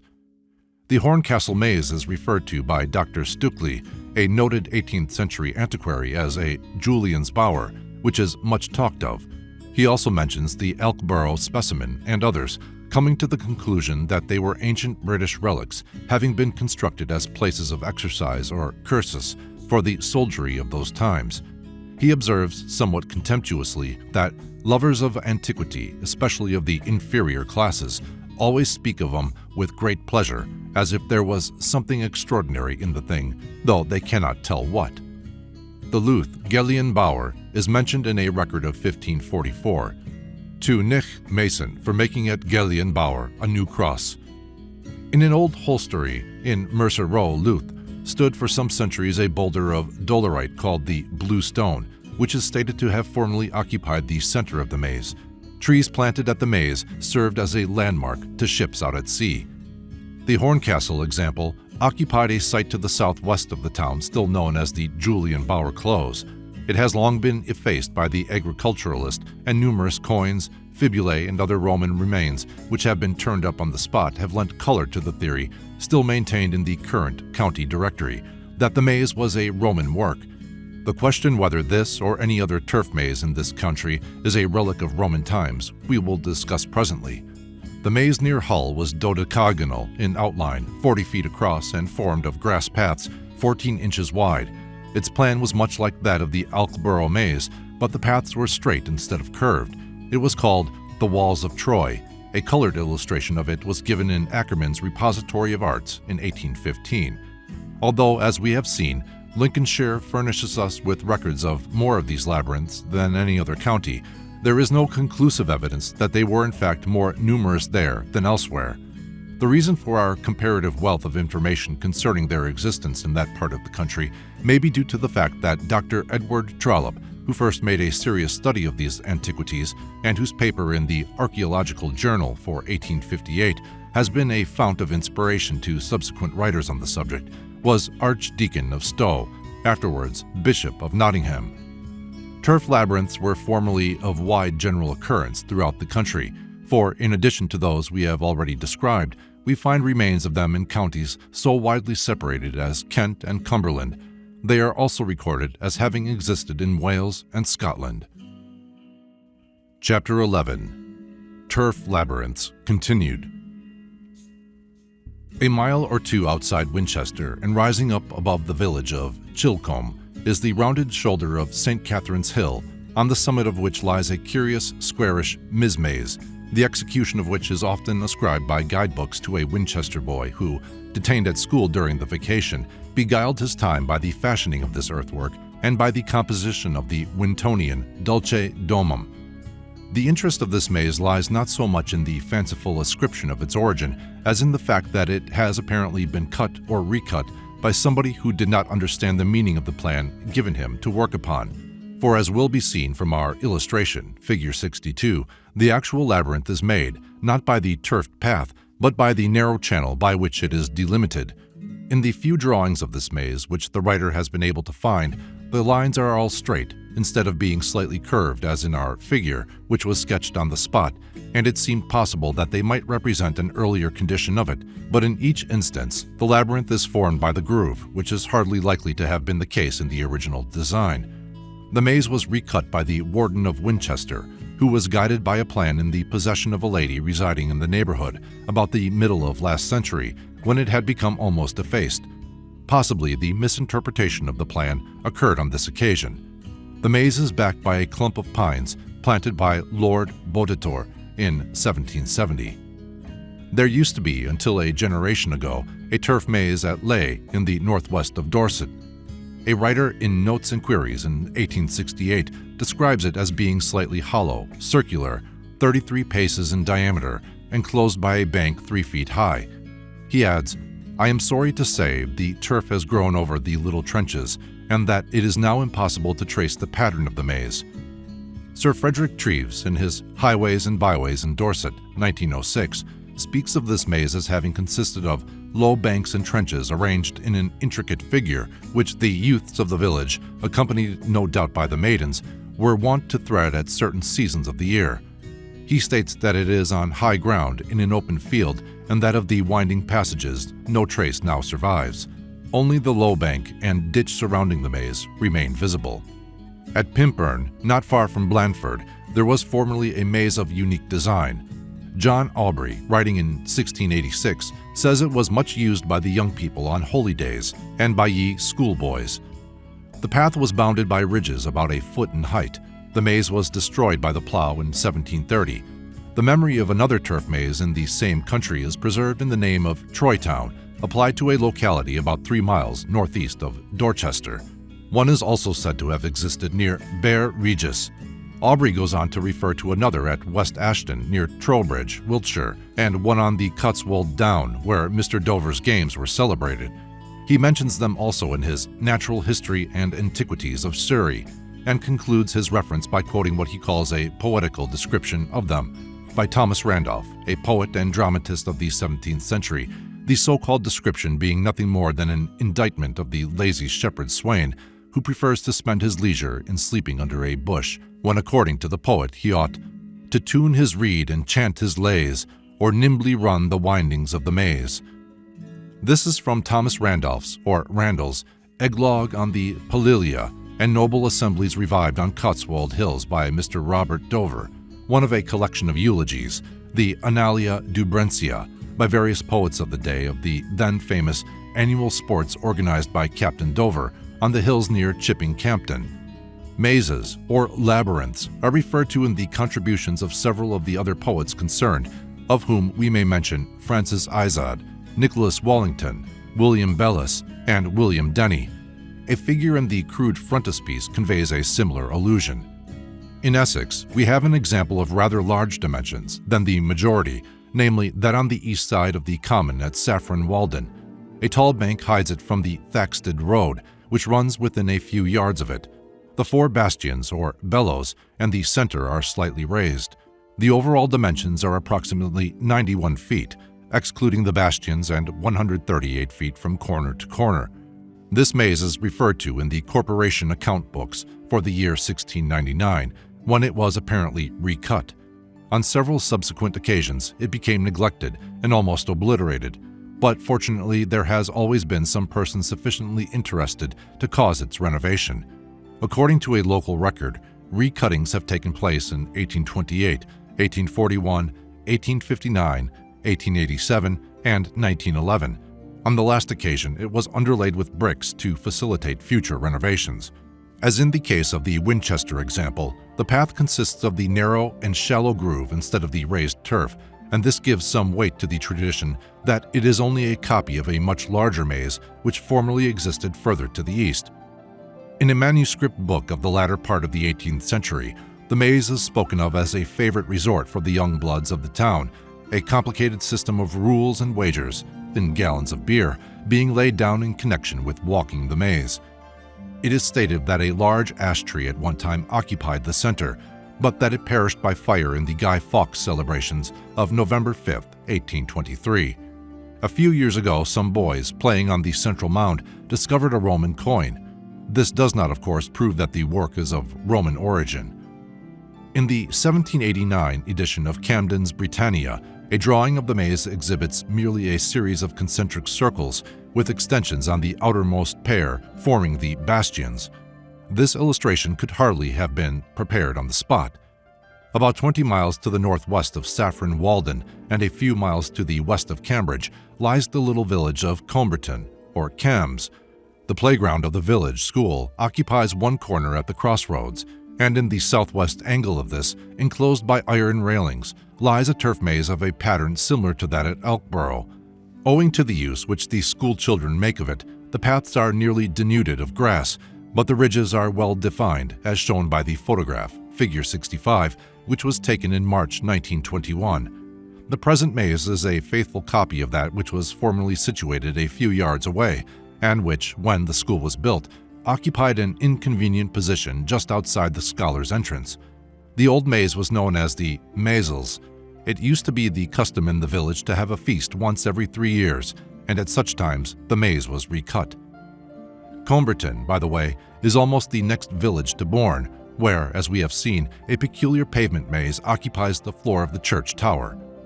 In the neighboring county of Huntingdon, we find a splendidly preserved maze of curious plan in a corner of the green in the rambling and out-of-the-way but charming village of Hilton. These turf labyrinths are in most cases liable to escape the notice of all but the intentional seeker, owing to their flat and grassy nature, and the difficulty is accentuated in the case of Hilton by reason of the fact that the maze is at some little distance from the road, and is, moreover, sunk to a depth of several inches below the general level of the surrounding turf. It may easily be located, however, if one remembers that the center is marked by a square stone obelisk surmounted by a ball.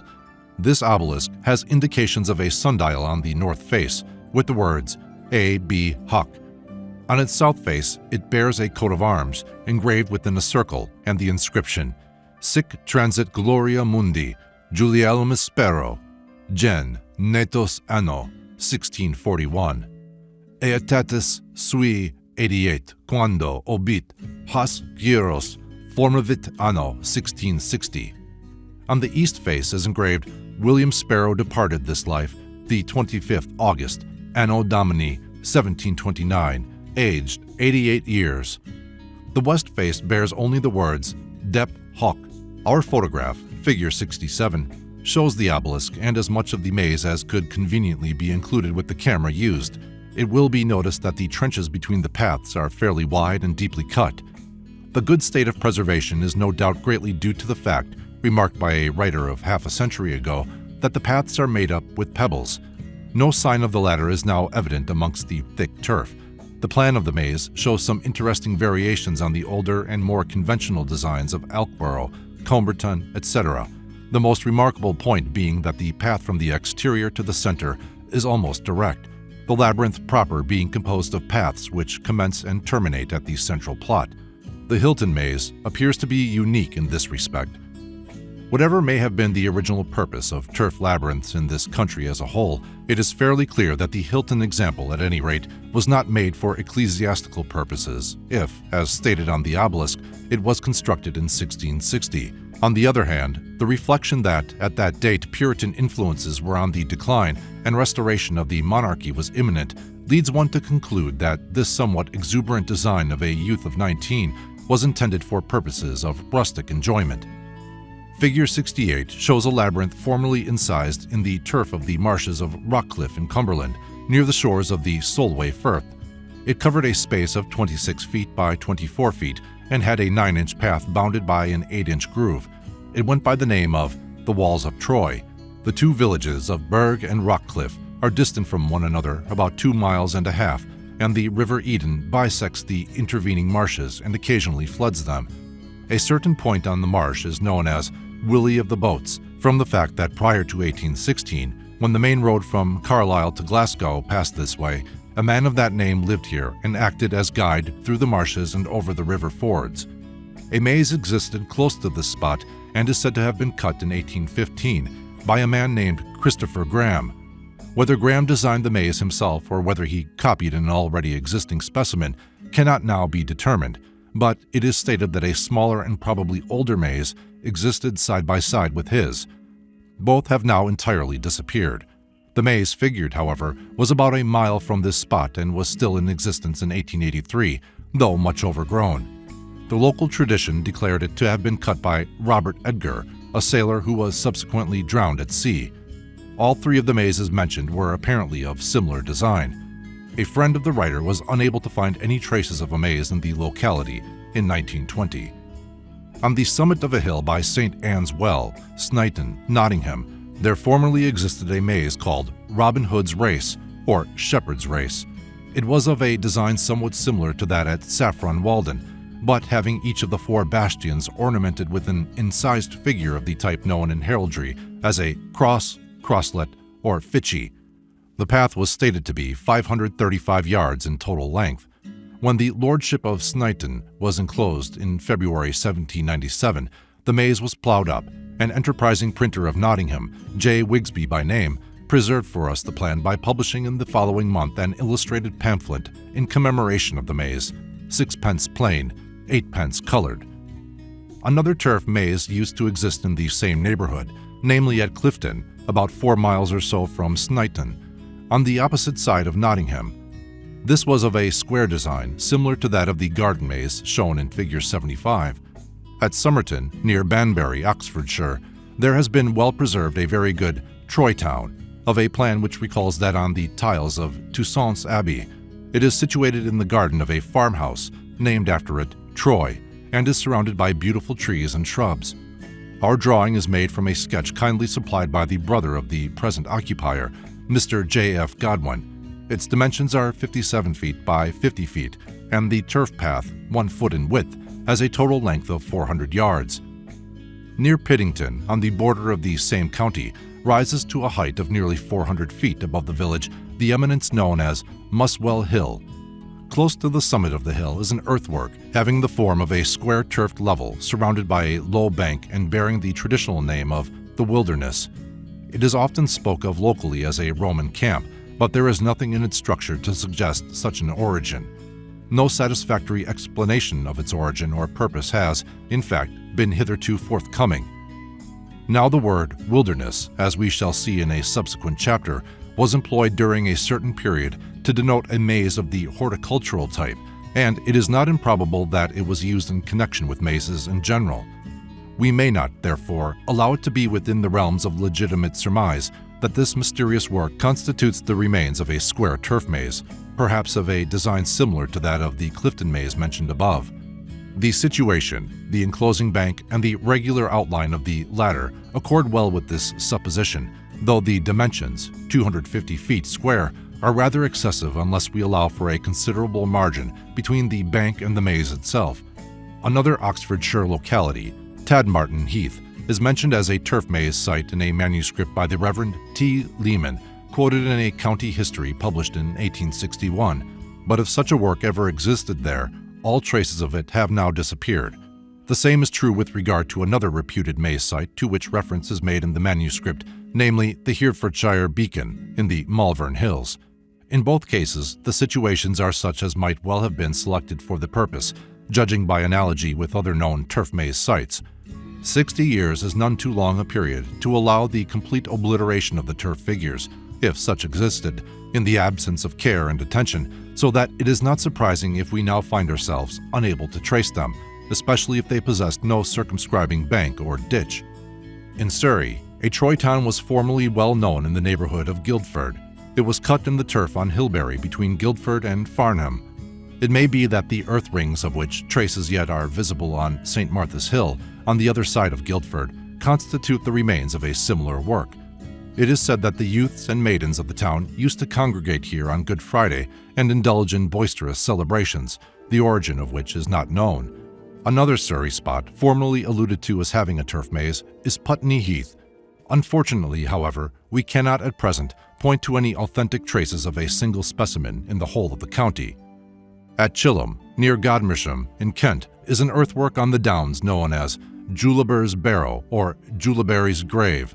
It bears no traces of mazy paths, but the name carries strong suggestion of Julian's Bower, and there is perhaps as much force in this suggestion as in the opposing view that the mound is the grave of Quintus Laberius Durus, one of Julius Caesar's tribunes, hence Julii Laberius, who was killed by the Britons.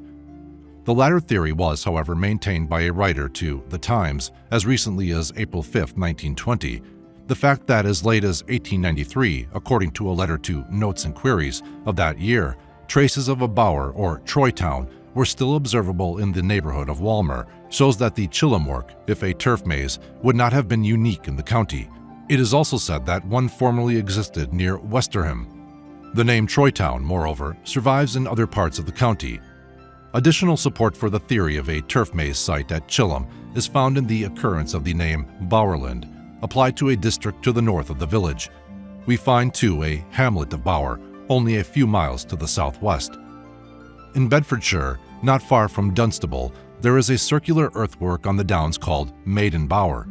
Stukely refers to it in his discussion on Julian's Bowers as being, in his opinion, the site of a former turf maze, and there is some force in this contention. He mentions in the same reference a similar work at Ashwell. Dr. Trollope stated that specimens had been reported also from the county of Devonshire and in Scotland, but actual details are not at the moment available. There is no doubt that the custom of cutting these devices in the turf was formerly widespread throughout the land, although comparatively few examples now exist. Even during the past generation, as we have seen, some are known to have disappeared. Let us therefore hope that all possible care will be taken to preserve those that remain to us. Chapter 12. The Origin of Turf Mazes. In 1858, the year in which Archdeacon Trollope published the results of his researches, Captain W.H. Mounsey drew attention to the description in a Welsh history book published in 1740 of a curious custom formerly prevalent among the Welsh shepherds.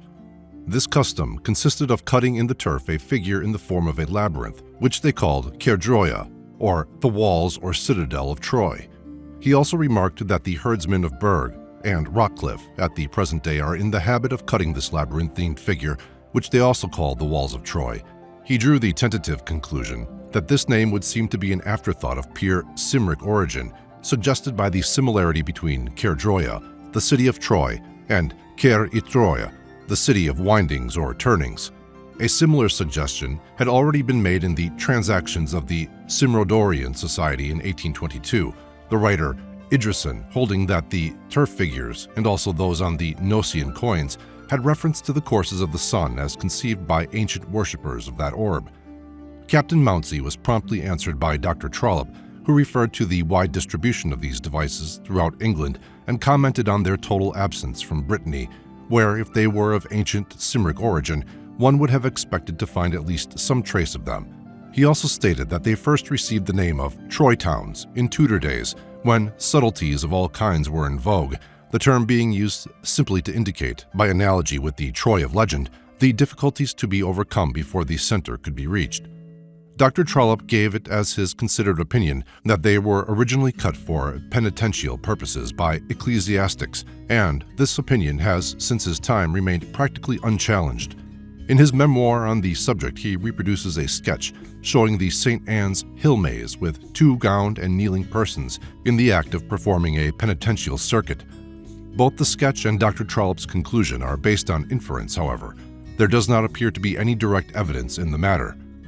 The theory of an ecclesiastical origin of the turf mazes is chiefly supported by analogy with the continental church labyrinths, which many of them so strongly resemble. Against the argument of their frequent proximity to an ecclesiastical site, we may place that of their equally frequent proximity to known Roman remains and the fact that many of our old churches were founded on Roman sites.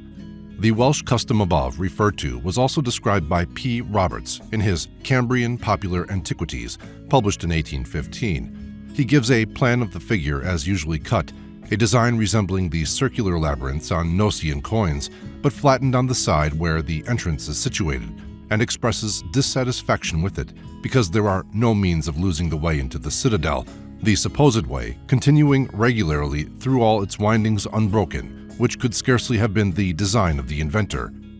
This figure, he says, is the plan of a labyrinth which is sometimes cut out in the turf by shepherd boys whilst they are tending their flocks on the mountains of Wales, and is sometimes drawn and presented as a puzzle by boys to exercise the ingenuity of their schoolfellows, either in finding their way to the citadel at the center or in drawing the plan. The tradition which accompanies the plan is that the city of Troy was defended by 7 walls, represented by the 7 exterior lines and the entrance made as intricate as possible in order to frustrate an attacking force. On the question whether turf mazes were, as Dr. Trollope affirmed, constructed by ecclesiastics for penitential purposes, there does not appear to be sufficient evidence to form a final decision. even if it be true that they and the pavement labyrinths were actually used in the manner mentioned, a statement for which we do not seem to have definite proof. It by no means follows that they were designed with that object. We do know for certain that they were, from Tudor times onwards, used for recreational purposes. In his Midsummer Night's Dream, Act 2, Scene 1, Shakespeare makes Titania say, in her reply to Oberon, after the latter had twitted her with her love for Theseus, "The quaint mazes in the wanton green, for lack of tread, are undistinguishable." In The Tempest also, Act 3, Scene 3, he makes the old counselor Gonzalo say, "Byre lakin, I can go no further, sir, my old bones ache. Here's a maze trod indeed, though forth nights and meanders, by your patience, I needs must rest me." And further, on Act 5, Scene 1, he puts a similar phrase into the mouth of Alonso. "This is as strange a maze as ever a man trod, and there is in this business more than nature was ever conduct of." It is most likely that the turf mazes were in existence long before Shakespeare's time. The similarity of design between some of them and certain of the continental church labyrinths, which has already been alluded to, furnishes some grounds for supposing that they were contemporary with the latter in origin, in which case they would most probably have been constructed in the 12th or 13th centuries. The fact that several of them were situated in the neighborhood of some religious institution also lends support to the assertion that they were of monastic workmanship. There is no reason, however, to suppose that their construction and the handing on of the labyrinth tradition was confined to ecclesiastics. According to M. Berthelot, who made a special study of the work of ancient and medieval alchemists, a similar figure was employed by the latter. At any rate, he found in an 11th century alchemistic manuscript, which he refers to as the Manuscript of St. Mark, Venice, a labyrinth drawing closely resembling the ecclesiastical type, accompanied by a commentary in Greek verse. He, however, expresses the opinion that both the labyrinth and the verses are an addition of the 14th or 15th century. The figure, he says, is referred to as the Labyrinth of Solomon. The name of Solomon was in use at least as late as 1844 in connection with labyrinthine figures. In that year, M. Didron, a noted French archaeologist, while making a tour through Greece, visited the convent of Saint Barlaam, a building perched high up on a huge crag and approached only by a rope. On the wall of the guest room, he observed a red tracing of a labyrinth resembling that on the floor of Chartres Cathedral. M. Didron inquired as to the origin of it and was informed that it was called the Prison de Solomon and that it had been copied on the wall long before by a monk who had found the design in a book. The monk was dead and the book was lost. This, Solomon's Prison, was of the same character as the Solomon's Labyrinth described by M. Berthelot, but very probably these and similar terms were at one time as popular as Chemin de Jerusalem, Julian's Bower, and so on, in their application to all sorts of labyrinthine devices. A simple interrupted circle type of labyrinth was adopted as a heraldic device by Gonzalo Perez, a Spanish ecclesiastic who acted as secretary to Charles V and Philip II, and published in 1566 a translation of Homer's Odyssey. The labyrinth was shown in perspective, with the Minotaur, in fighting attitude, at the center. It was surmounted by the motto, In silentio et spe. No doubt, continental heraldry could furnish us with many similar references of the sort, although nothing of the kind seems to occur in English heraldry. In Figure 71, for instance, is shown one used by Bois Dauphin de Laval, Archbishop of Embrun. The motto in this case was, Fata viam invenient, the fates will find a way, a motto adopted in England by the Berkshire Vansittars. Our illustration is copied from an early 17th century book entitled Devices, Heroics et Emblems by Claude Perrodin. In the text, it is stated that the device may be taken as emblematical of the temptation labyrinth of this worldly life, which can only be safely traversed by means of the Ariadne thread of divine grace. The design in this case is of a peculiar type, but it may be very easily derived from the simple split ring or pigs in clover design. We have in the two cases just mentioned, as in the case of the pavement labyrinths, an association with the church or with ecclesiastics. At the same time, we know that, in England at any rate, the turf mazes were used for sportive purposes in the days of Elizabeth, and there is, so far, a lack of contemporary reference to their employment in a devotional or penitential capacity. Treading or threading the maze was a favorite game for several generations. Seeing that the path in the turf maze has, as a rule, no branches or dead ends, the sport in question would appear to have been rather simple in character, unless we imagine the participants to have been blindfolded for the purpose or primed with a tankard or two of some Iocan beverage. Let us refer once more to that chapter of Pliny's Natural History, in which he says that we must not compare the Egyptian and other labyrinths with what we see traced on our mosaic pavements, or to the mazes formed in the fields for the entertainment of children. The italicized words clearly show that the construction of something akin to our turf mazes was practiced by the Romans. It seems very reasonable to infer that, if the custom were so common as Pliny seems to imply, it would have been carried to the Roman colonies in these islands. An argument which has often been brought forward in this connection is that from very early times, the game of Troy, the lusus Trojae, was played by Roman youths. Virgil describes it in the 5th book of his Aeneid, and draws attention to the similarity between the mazy windings of the sport, which was performed on horseback, and the sinuous path of the Cretan labyrinth. See chapter 18.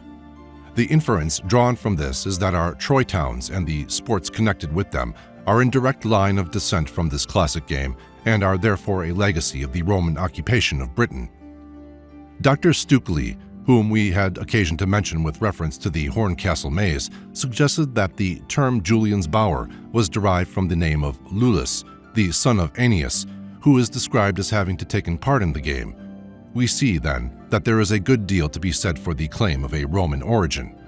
Assuming for the moment that such was the case, we are faced with some difficulty in accounting for the preservation throughout the intervening ages of a class of earthwork which, without attention, is liable to become effaced in a few decades.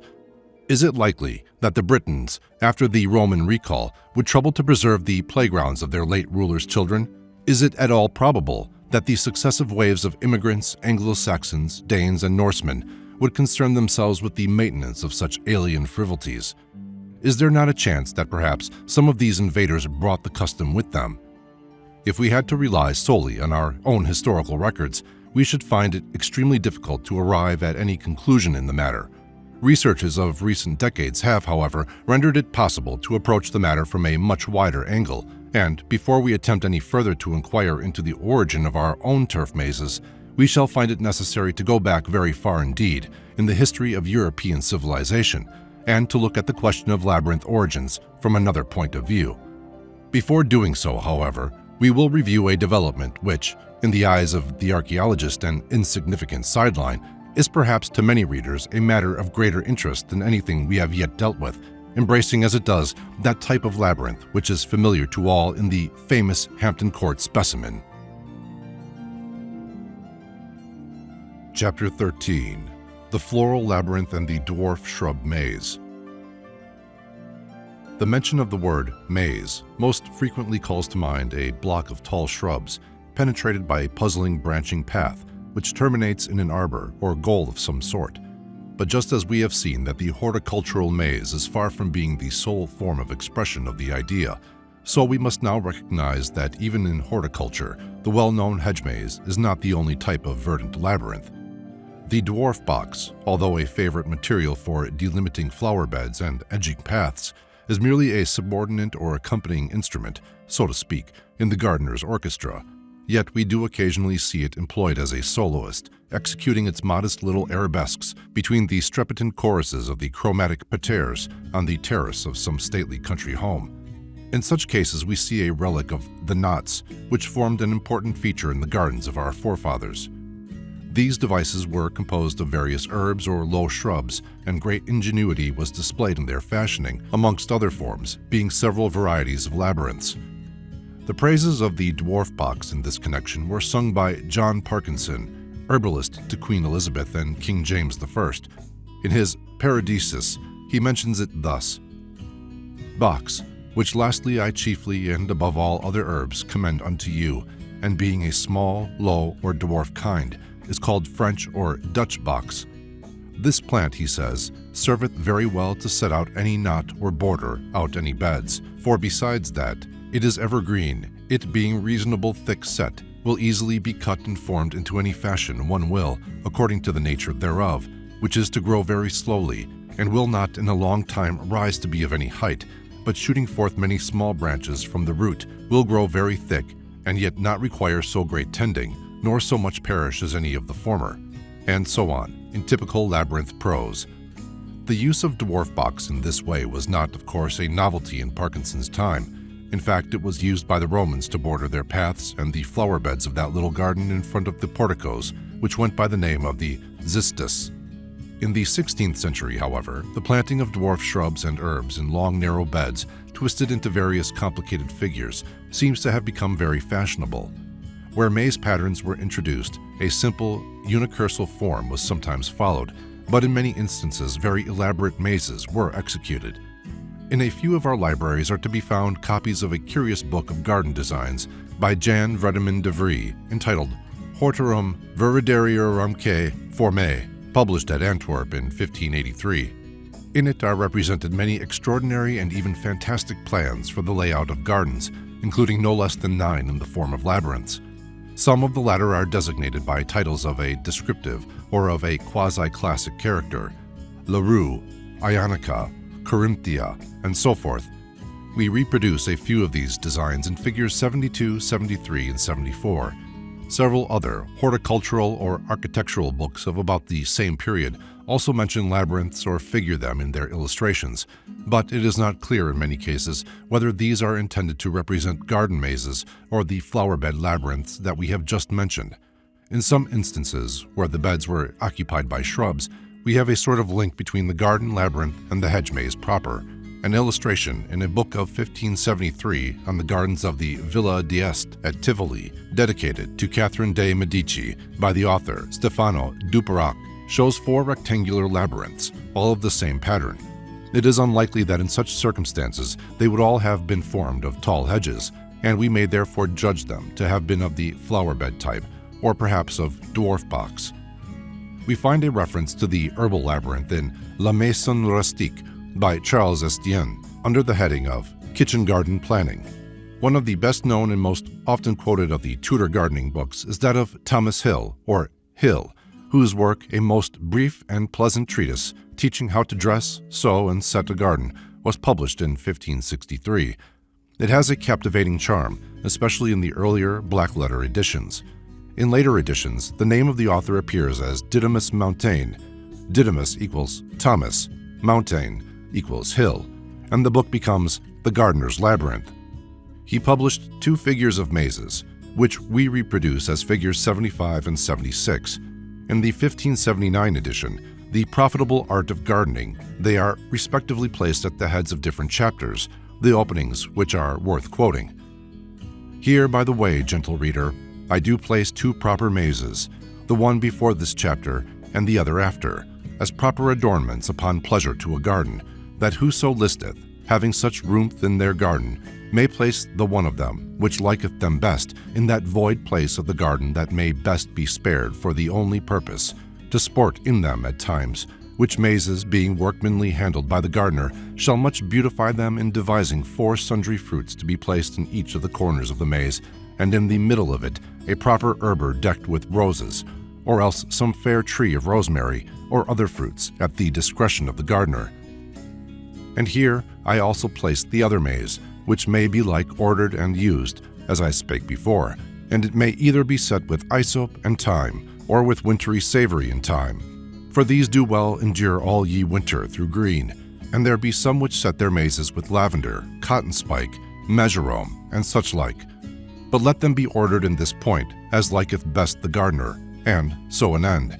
For I do not here set forth this or the other maze afore expressed for any necessary commodity in a garden, but rather appoint either of them, which liketh you best, as a beautifying unto your garden, for that mazes and knots aptly made do much set forth a garden, which nevertheless I refer to your discretion, for that not all persons be of like ability. One would have expected to find some word concerning mazes in Lord Bacon's essay on gardening, but, strange to say, he makes no reference whatsoever to mazes or labyrinths. He abhorred topiary work. I, for my part, he says, do not like images cut out into juniper or other garden stuff. they be for children. Mazes he apparently considered unworthy even of mention. Hill's square maze reappears, but with a tree at the center, in another gardening work which achieved much popularity in the 17th century, namely A New Orchard and Garden by William Lawson, 1623, afterwards published 1638 and 1648, bound up with A Way to Get Wealth by Gervase Markham. This is a quaint little publication, which embodies amongst other things a table of hard words. Mazes well framed a man's height, says Lawson, may perhaps make your friend wander in gathering of berries till he cannot recover himself without your help. In the division entitled The Country Housewife's Garden, we are told that the number of forms, mazes, and knots is so great, and men are so diversely delighted, that I leave every housewife to herself, especially seeing to set down many had been but to fill much paper. Yet lest I deprive her of all delight and direction, let her view these few, choice new forms, and note these generally, that all plots are square, and all are bordered about with privet, raisins, fayberries, roses, thorn, rosemary, bee-flowers, hyssop, sage, or such like. Let us hope that the housewife whose duty was to prepare and keep in order these choice new forms had plenty of time on her hands. The two mazes included in a tiny book amongst the Harley manuscripts, figures 77 and 78, were probably intended for flower bed mazes. The book consists of a collection of 166 sketches of flower beds, knots, etc., and probably belonged to some 17th century gardener. These mazes, most likely of the early forms, are of the unicursal type, that is, they have only one path, without loops or branches. It seems most likely that such mazes would be constructed either of flower beds or of some low-growing shrubs, such as box. If constructed of higher hedges, the pattern would be invisible except from a superior eminence, and they would afford but a poor sort of entertainment to the visitor, who would have nothing to do but follow the path until he came to a full stop, and then retrace his steps. Nevertheless, there is no doubt that some of them were made in this way.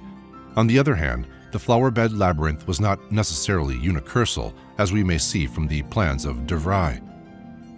The actual form of the unicursal type of labyrinth was, in all the earlier designs, whether circular or square, in very close agreement with the classical model, but in later designs, monotony was avoided by means of some ingenious modifications. One of the earliest of these is shown in figure 79, which is copied from a very rare book called The Orchard and the Garden, gathered from French and Dutch sources and published by Adam Islip in 1602. Figure 80 shows one of these several specimens, which are given in a Dutch book of about half a century later, Nederlandse Hesperides, by J. Kamelen, 1676. It is perhaps as likely, however, that these were intended as designs for a hedge maze, or doolhof, as the Dutch call it. The box-edged paths of Queen Mary's Bower on the island of Inchmahome by the lake of Menteith, Stirlingshire, may mark the site of a former dwarf box labyrinth.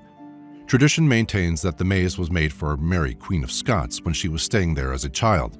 The original maze pattern, if such existed, is lost by reason of the depredations of relic hunters, who for many years laid the bower under contribution and so denuded it that it had to be entirely replanted some 50 or 60 years ago.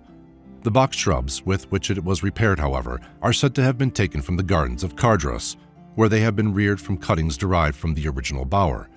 They have now grown to a height of several feet, and the bower no doubt presents a very different appearance from that which it had in the days of the ill-starred Mary. It consists of a winding box-bordered walk leading to a central thorn bush, the whole affair being oval in outline, about 30 yards in circumference and surrounded by a paling.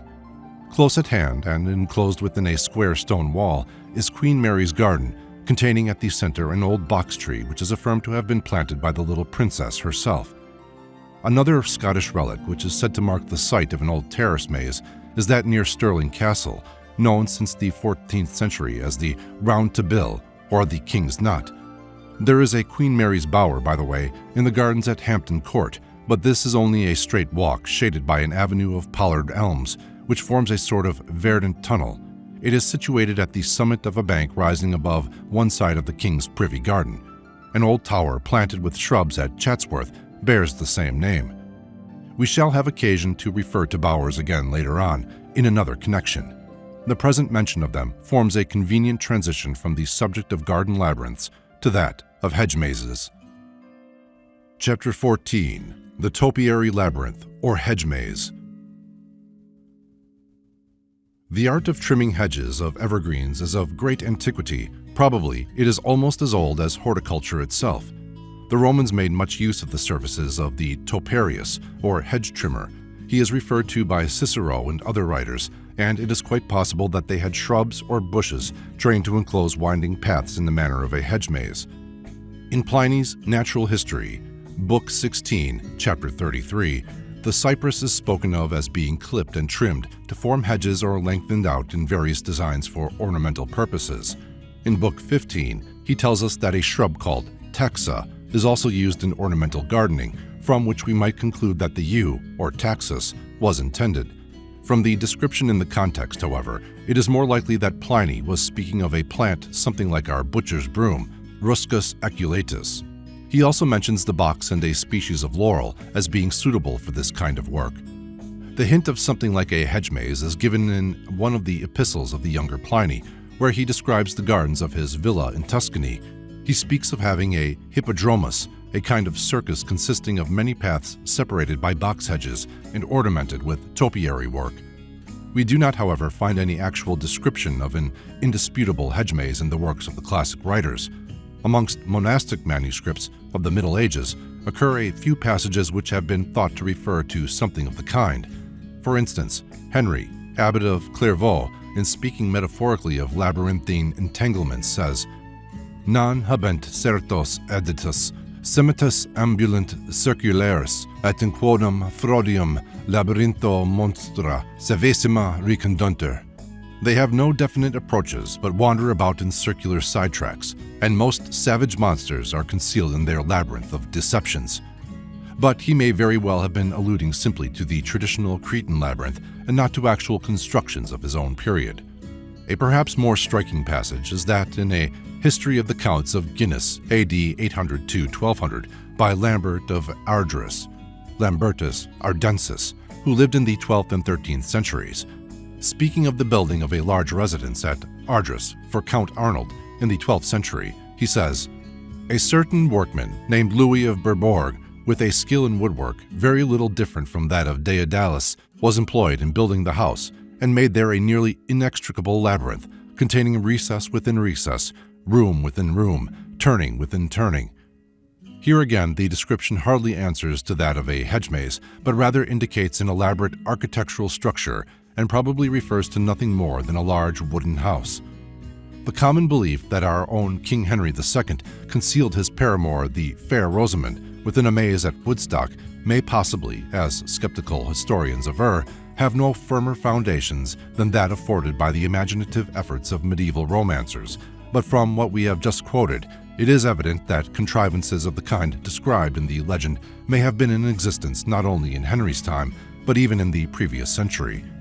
In view of the great popularity of the story throughout succeeding generations, we cannot altogether ignore it, but we will discuss it more conveniently in a later chapter. The maze was introduced into the Low Countries according to a book on architecture in Belgium, sometime during the 13th century, but this statement may be merely an inference from Lambert's history quoted above. In France, as we have already seen, the pavement labyrinths were sometimes known as Daedalus or Maison de Daedalus, in reference of course to the house built by Daedalus for the Minotaur, and in the 14th and 15th centuries we find the same titles applied to mazes formed of shrubs. Charles V in the 14th century is said to have laid out a Maison de Daedal in the gardens of the Hôtel de Saint-Paul in Paris. Of interest on this point is an order of the court of the Duchy of Anjou, dated September 18, 1477, in which the people of the duchy were required to pay 12 livres to the keeper of King René's castle at Bauge. We also read of a Daedalus in the park of Louis de Savoy in 1513. A 16th century maze is depicted in a landscape by Tintoretto, which is exhibited in the Queen's private chamber at Hampton Court Palace. In the center of the maze are seen 4 ladies seated at a table, their attendants standing by. In the background is the palace to which the maze and surrounding pleasure grounds evidently appertain. Hans Holbein, an early contemporary of Tintoretto, is also said to have painted a maze of this description. Many mazes at that time were planned by the Italian architect Serlio, one of whose designs is shown in Figure 81. The late 16th century furnishes abundant evidence of the growing taste for the topiary labyrinth in the architectural works of Androuet du Cerceau, one of the great builders of the French Renaissance and architect to Catherine de' Medici. We are bound to say, however, that the assertion of Horace Walpole in his essay on modern gardening to the effect that in du Cerceau's work there is scarcely a ground plot without both a round and a square maze, is not borne out by reference to such editions as are generally available. Du Cerceau's sketches of the mazes at Charleval and in the palace garden of the Archbishop of Rouen at Galen, with modifications necessitated by the extreme roughness of the original blocks, are shown in Figures 82, 83, and 84. One of the best-known gardens of the Elizabethan period was that made about 1560 for Lord Burleigh, or Burleigh, at Theobald's in Hertfordshire. It was described by a contemporary as being large and square, having all its walls covered with sillery and a beautiful jet d'eau in the center. At the end was a small mount called the Mount of Venus, placed in the midst of the labyrinth. Upon the whole, one of the most beautiful spots in the world. The house and gardens, John Evelyn tells us in his Memoirs, under date April 15, 1643, were demolished by the rebels. A plan of this labyrinth is shown in Figure 85. Theobald's was afterwards transferred by Burleigh's son, the Earl of Salisbury, to King James I, in exchange for another noble seat in the same county, Hatfield House, still held by the present Marquis of Salisbury. In the grounds to the rear of the latter mansion is to be seen at the present day one of the finest examples of a hedge maze, which, although of fairly modern construction, probably replaced an earlier specimen. Our photograph, Figure 86, see frontispiece, was taken by kind permission from the roof of Hatfield House. The hedge is of tall, thick yew throughout and is perfectly formed, without any of those thin, straggly growths in the lower portion, which, by tempting the unscrupulous maze trotter to burst through them, soon necessitate renewal or unsightly patching. The maze is 174 feet in length and 108 feet in width, and has two entrances, or exits, one at each end. The basin, which formerly occupied the center, was replaced some years ago by a block of yew, surmounted by topiary figures. Figure 87 shows the maze in plan. From the beautifully turfed level above the maze, or from the parterre terrace above that, one can overlook the hedges and enjoy, if so inclined, occasional glimpses of ensnared and perplexed visitors. The type of hedge maze exemplified here, in which the paths are bounded by hedges of uniform thickness, is only one development. Another type arose in the late 17th century, in which serpentinous footpaths penetrated blocks of shrubs or dense thickets.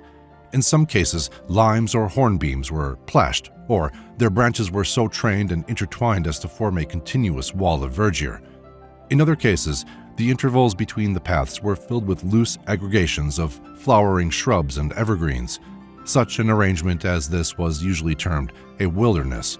The term plashing, by the way, should not be confused with pleaching, which merely signified the process of ordinary trimming. In practically all types of maze, it became the fashion to relieve the monotony of the walks by placing statues, vases, seats, fountains, and other ornaments at various points. This kind of thing reached a climax of extravagance in the latter part of the 17th century, when J. Hardouin Mansart constructed for Louis XIV the famous labyrinth in the smaller park at Versailles. This labyrinth is described in a book, now very rare, entitled Labyrinthe de Versailles by C. Perrault, printed at the Royal Press, Paris in 1677, and illustrated by Sébastien Leclerc. Our illustrations, figures 88, 89, 90, and 91, are selected from the book in question and show respectively the plan of the labyrinth and 3 of the 39 groups of hydraulic statuary representing the fables of Aesop. At the entrance to the labyrinth were placed symbolical statues of Aesop and Cupid, the latter holding in one hand a ball of thread. Each of the speaking characters represented in the fable groups emitted a jet of water representing speech, and each group was accompanied by an engraved plate displaying more or less appropriate verses by the poet de Benserade. We reproduced Leclerc's engravings of the groups illustrating respectively the fables of the hare and the tortoise, the fox and the crow, and the snake and the porcupine. The water for all these elaborate waterworks was conveyed from the Seine by a wonderful contrivance called the Machine de Marly. constructed by Swalm Rankin between 1675 and 1682. It is said to have contained 14 water wheels driving 253 pumps, some of which worked at a distance of 3/4 of a mile. The labyrinth was destroyed in 1775, and its site is now occupied by the Bosquet de la Reine. The Dial Garden at Friar Park, Henley-on-Thames, is laid out on the plan of the Versailles Labyrinth, but in place of the statuary groups are 39 sundials, each having its motto or epigram. Adjoining it is a maze of original and ingenious design. The Versailles example was one of only several well-known mazes which existed in or around Paris at that time. Evelyn, who spent some years in Paris from 1643 onwards, remarks on the design and trimness of the box hedge designs in the gardens of the Luxembourg and on the Labyrinth of Cyprus at the Tuileries, no doubt designed by Du Cerceau. In another account of the Tuileries labyrinth, however, it is described as being made entirely of bent cherry trees. It was ultimately swept away by Les Nôtres to make room for enlarged petraires. There is still a labyrinth in the Jardin des Plantes, formerly the Jardin de Roy, but it is of rather feeble design. Another noted French maze was that constructed by M. Gabriel at Chaussy-le-Roy. One was designed for the gardens of Chantilly by Les Nôtres, but exists today only as an engraving on a stone in the park. Madame de Sévigné, in a letter of June 1, 1689, mentions one at Les Rochers, her seat in Brittany, and we read of one at Ciel on the occasion of a fête given to Louis XIV and Madame de Maintenon in 1685. In most European countries, the fashion had obtained a hold either before or during the 17th century, and we can usually be sure of finding a few drawings of mazes in any horticultural book of that period. Figures 95 and 96 show two examples given in Les Jardins des Plaisirs by André Mollet, the royal gardener at Stockholm in 1651. Figures 97 to 106 show some very ingenious designs selected from a great number which accompany the drawings of castles and great houses in Germany and elsewhere, contained in the Architectura Curiosa Nova of G.A. Bockler, 1664. One of these, figure 105, is rather suggestive of the saffron Walden turf maze, whilst another, figure 101, is reminiscent of the Reims pavement labyrinth. At Enghien in Belgium, the gardens of the chateau where the Duke of Arenberg entertained Voltaire contained a maze as well as a mechanical island and various other horticultural toys. In Spain, as elsewhere, the hedge maze attained great popularity. In these magnificent gardens of the Alcazar at Seville may still be seen the labyrinth laid out in the 16th century for the Emperor Charles V, with tiled paths and fountains, and adjoining this is a hedge maze of roughly hexagonal outline enclosed with an irregular rectangle. As regards Italy, we read that even the Pope himself, Clement X, took pleasure in watching the endeavors of his domestics to extricate themselves from the maze of tall box hedges which adorned his garden at Altieri. Evelyn, in 1646, describing his visit to Vicenza, remarks of the gardens of Cult Almarini or Villemarini outside the town. Here is likewise a most inextricable labyrinth. Sir Philip Skippon, describing his own visit to Vicenza in 1663, refers to the gardens as those of Count Valmarana and mentions a labyrinth of myrtle hedges. Skippon also speaks of labyrinths in the gardens of the Duke of Bavaria at Munich. The Dutch gardeners made a great feature of the Doolhof, typical examples being those at the Duke of Portland's chateau at Sorgvliet, near The Hague at Gunterstein, and at the Palace of Loo, the Dutch home of William and Mary. Our illustration of the last named is taken from Dr. W. Harris's book, The King's Palace and Gardens at Loo, 1699. It will be seen that the maze to the left is described as a wilderness, as is also the structure to the extreme right. But whereas the latter certainly presents little of a labyrinthine appearance, the former is evidently a hedge maze, although perhaps loosely drawn. Harris uses the term maze and wilderness interchangeably. He says that the King's Labyrinth was formed of clipped hedges with sandy walks between, while the Queen's was decorated with fountains and statues. William III exercised his taste for this kind of embellishment also in the grounds of his English palaces. His gardeners, George London and Henry Wise, have left us one which, although of no great complexity, has become world famous, namely the specimen which forms part of the wilderness in the gardens of Hampton Court Palace. Chapter 15. The Topiary Labyrinth, or hedge-maze, continued. The Hampton Court Maze was constructed in 1690 and in all probability displaced an older maze, a relic of Wolsey's time. The maze is situated close to the Bushy Park entrance. Defoe speaks of it as a labyrinth and tells us that the wilderness, of which it forms part, replaced the old orchard of the palace. It is of no great complexity, but as may be seen from figure 111, is of a neat and symmetrical pattern, with quite sufficient of the puzzle about it to sustain interest and to cause amusement, but without a needless and tedious excess of intricacy. The area occupied by it is rather more than a quarter of an acre, not a great amount of space, but enough to accommodate about a half-mile of total pathway. The longest side of the maze measures 222 feet. Various diagrams of the maze have been published, some of them very incorrect and therefore misleading. Our sketch was made on the spot and represents that at any rate, the present, or 1922 disposition of the paths and hedges. The gate almost opposite the entrance should normally be closed. It is for the purpose of affording the gardener or attendant direct access to the goal and its approaches, or occasionally for facilitating the release of impatient visitors. If left open, it spoils the fun. The goal is provided with 2 bench seats, each shaded by a leafy tree.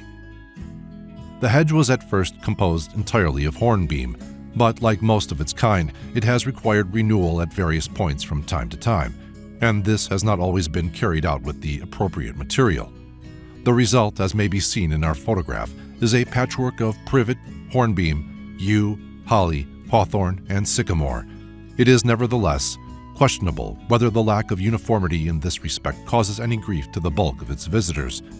The maze is as popular as ever, and in the financial year 1919 through 1920 brought in a revenue which exceeded the estimate of the Office of Works. Long may it remain.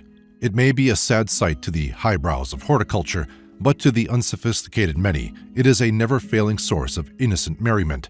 Those who incline to deplore the perpetuation of these topiary toys should spend an hour or two in the Hampton Court Maze on a sunny holiday and witness the undiluted delight which it affords to scores of hundreds of children, not to mention a fair sprinkling of their elders. The circular Troy Town, or Plan de Troy, formed of tall espaliers, which formerly coexisted with the present maze, has long been replaced by a sunken rockery, the path of which, however, is of a very meandering character and has earned from visitors the title of the Little Maze. A topiary work of similar title, The Siege of Troy, was one of William's pet horticultural adornments at Kensington Palace. It is said to have been a verdant representation of military defense works, cut yew and variegated holly being taught, as Walpole says, to imitate the lines, angles, bastions, scarps, and counterscarps of regular fortifications. The rather curious unicursal maze of 3 meanders shown in figure 114 is usually, such as in the Encyclopedia Britannica, attributed to London and Wise, and certainly it appears in a book which was issued by them in 1706 under the title of The Solitary Gardener, subsequently published by Joseph Carpenter as The Retired Gardener. But this work is mainly a translation from an earlier French book, Les Jardinières Solitaires, by Louis Liger of Auxerre, in which also the figure appears.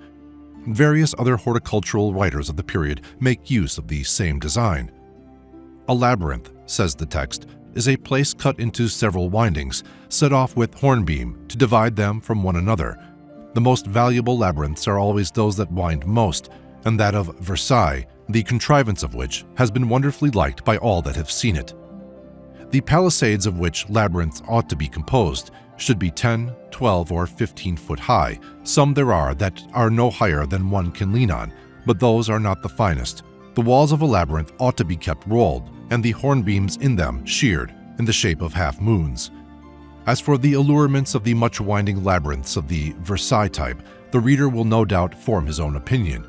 Their popularity at that time is demonstrated by the great number of designs of this nature, which we find in such books as, for example, those of Batty Langley, a few of whose plans we reproduce. An example of the block type of labyrinth was that at Trinity College, Oxford, of which a view is seen in an early 18th century engraving from the Oxonia Depicta of W. Williams. It was destroyed in 1813. Similar arrangements appear in several of the engravings of country seats, such as those of Belvoir Castle, Boughton, and Exton Park in J. Kipp's Britannia Illustrata, 1724. In this work also appear mazes of the more familiar type, as for example in the engravings of Badminton and Rest Park.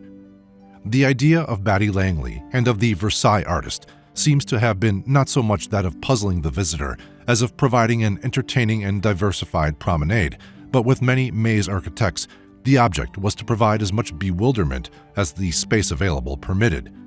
This is frankly avowed by Stephen Switzer in his somewhat tedious Iconographia Rustica, published in 1742.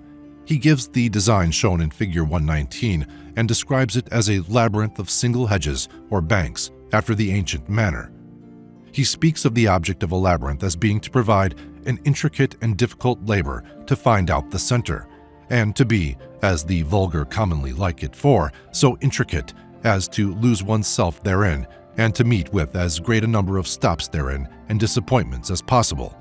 I thought the best way to accomplish it was to make a dubious choice of which way to take at the very entrance and beginning itself, in order to find out the center, at which we are to end at B into a little arbor cradled over, for which reason there is in the very first coming in the center, where the grass plot and statue are designed at A, 6 different entrances whereof there is but one that leads to the center, and that is attended with some difficulties and a great many stops. He might have added, like unto my own literary style. A labyrinth of a most fantastic character is said to have occupied a large area in the palace garden of the Prince of Anhalt in Germany. It was allegorical and was intended to typify the course of human life. It was composed not only of hedges, but of rocks and trees, streams and caverns, and tortuous, deeply cut paths, which were for the most part covered in with very scanty illumination. At every other turn, the visitor was pulled up by some puzzling or terrifying allegory, or some didactic inscription after the manner of those which adorn the rocks at Tilly Whim on the Dorset coast. By way of compensation, he was refreshed here and there by the sight of a choice example of the sculptor's art, or a flowery dell, or some verdurous presentation of the architect's idea of Elysium. As in the case of Versailles, expense seems to have been no obstacle. At H.M. Records Office is preserved, in Survey No. 72, a rather pathetic document headed, A Survey of the Manor of Wimbledon, alias Wimbledon, with the rights, members, and appurtenances thereof, lying and being in the county of Surrey, late parcel of the possessions of Henrietta Maria, the relict and late Queen of Charles Stuart, late King of England, made and taken, in the month of November 1649.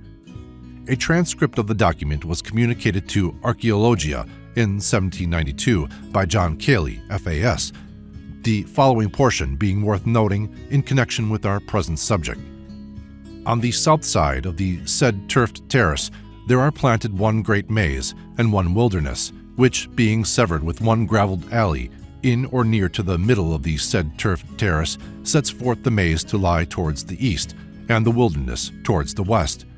The maze consists of young trees, wood, and sprays of a good growth and height, cut into several meanders, circles, semicircles, windings, and intricate turnings, the walks or intervals whereof are all grass plots. This maze, as it is now ordered, adds very much to the worth of the upper level, which maze and wilderness over and besides the trees thereof, which are hereafter valued amongst the other trees of the said upper garden, and the materials of the said two shadow or summer houses we value. Whether the maze referred to was afterwards destroyed is not clear, but possibly it was preserved and was identical with that mentioned by the writer of the Encyclopedia Britannica article as having formerly existed at Wimbledon House, the seat of Earl Spencer, which was conjectured to have been laid out by Browne in the 18th century.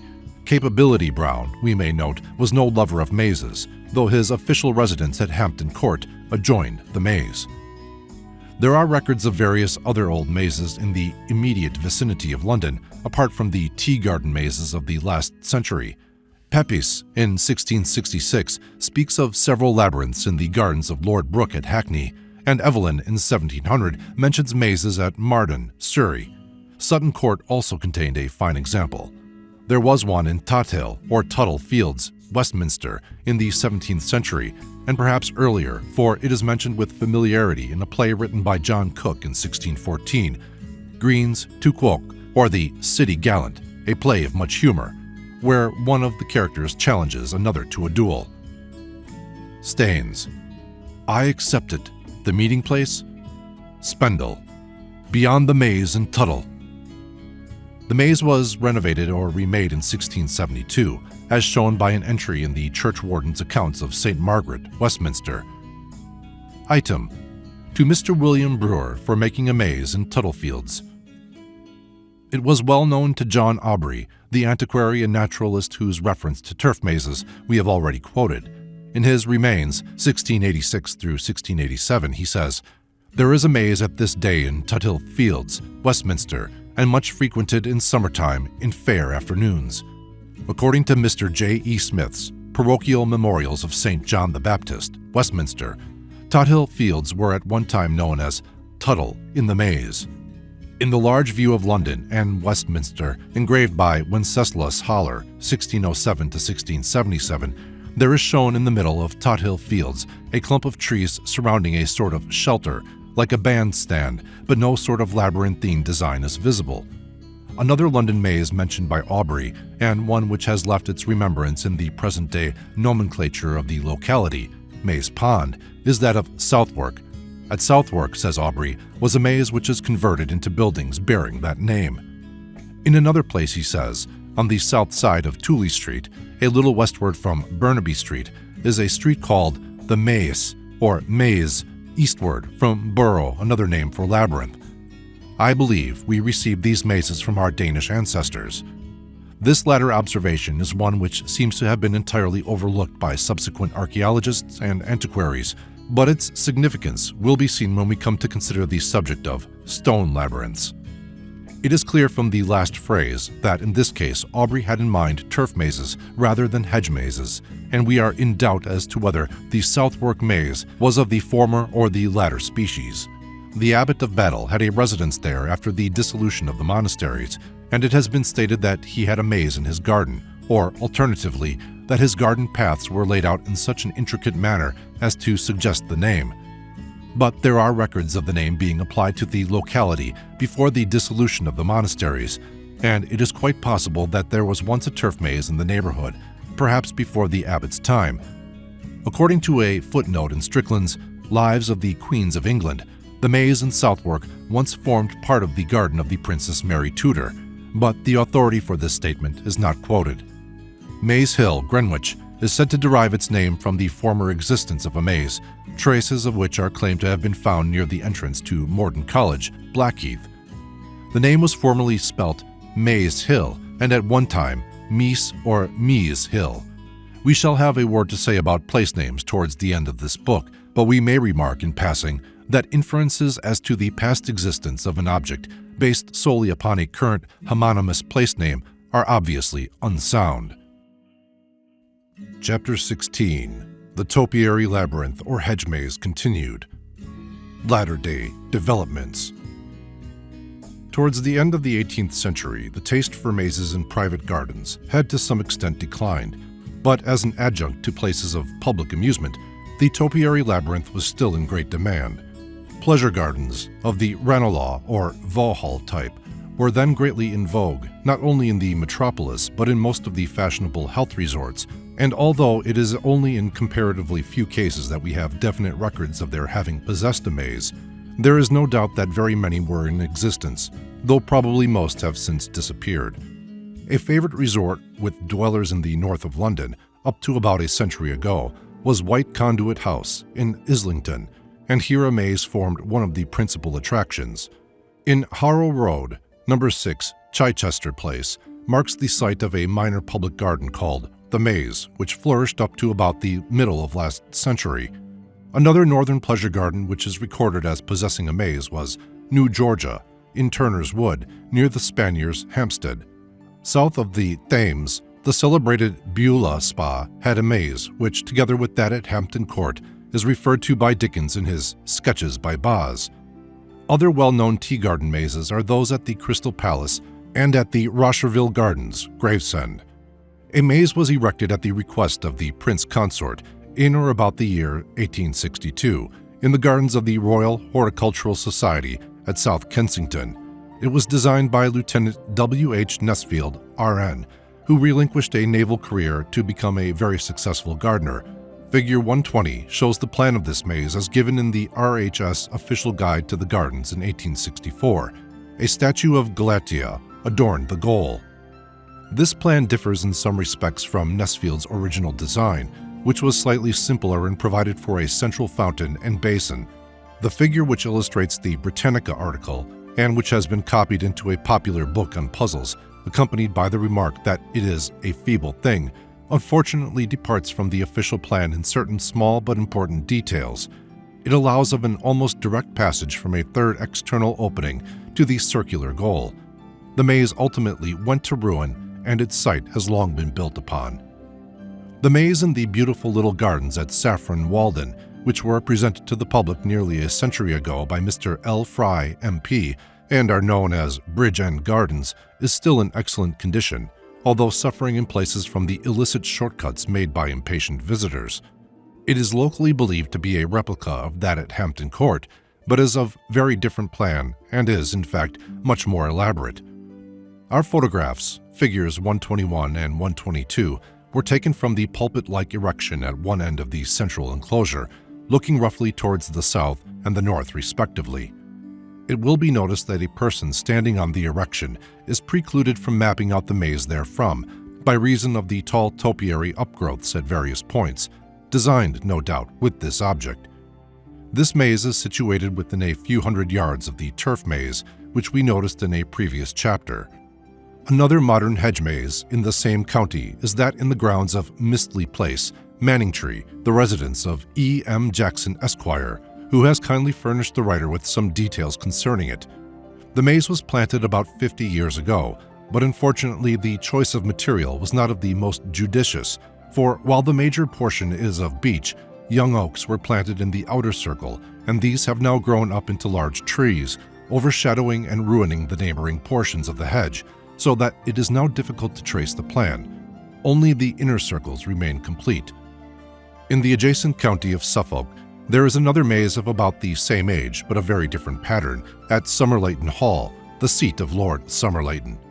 The hedges in this case are of yew and are of great thickness, about 6 or 7 feet in height. At the points marked A are situated 2 beautiful golden Irish yews. Clipped yews provide interesting variety at the points marked B, and a little pagoda crowns the central knoll, approached by grassy ramps.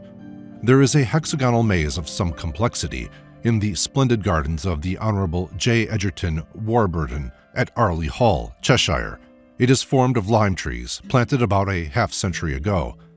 We may also mention one of circular and rather simple, though distinctive design, at Belton House, the residence of Earl Brownlow, near Grantham, Lincolnshire.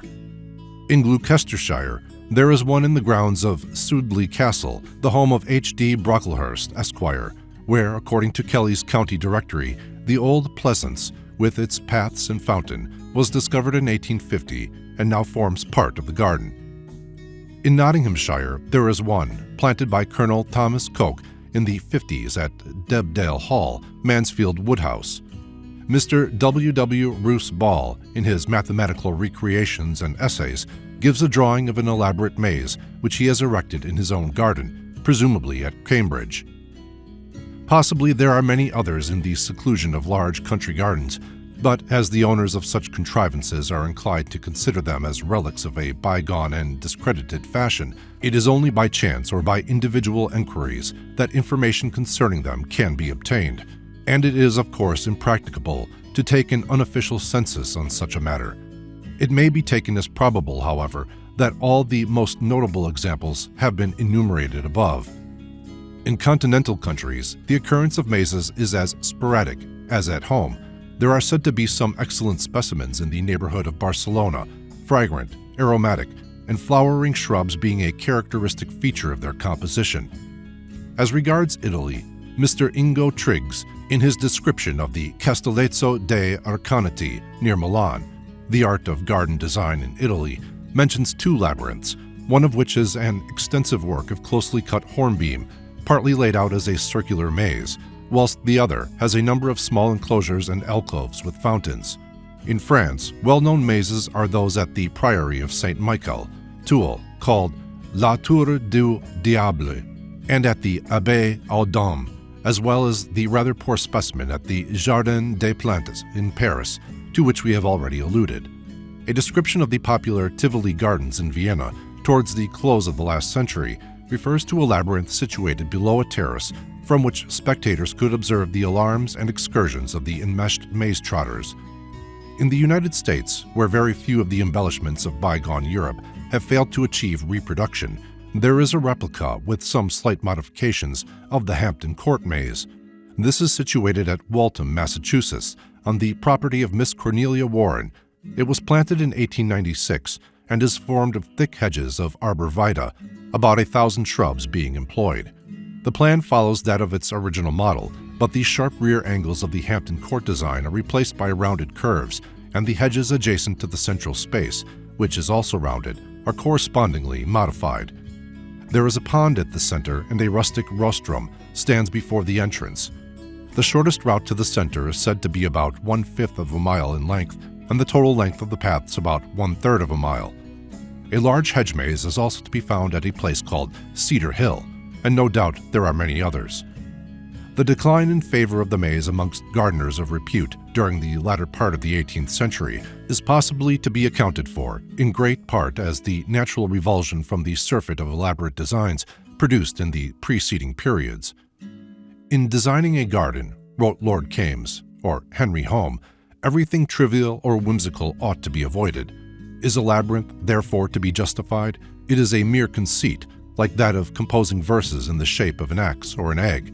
The walks and hedges may be agreeable, but in the form of a labyrinth they serve to no end but to puzzle. A riddle is a conceit not so mean, because the solution is a proof of sagacity, which affords no aid to tracing a labyrinth. This was in his Elements of Criticism, a work of which Dr. Johnson remarked, "Sir, this book is a pretty essay and deserves to be held in some estimation, though much of it is chimerical.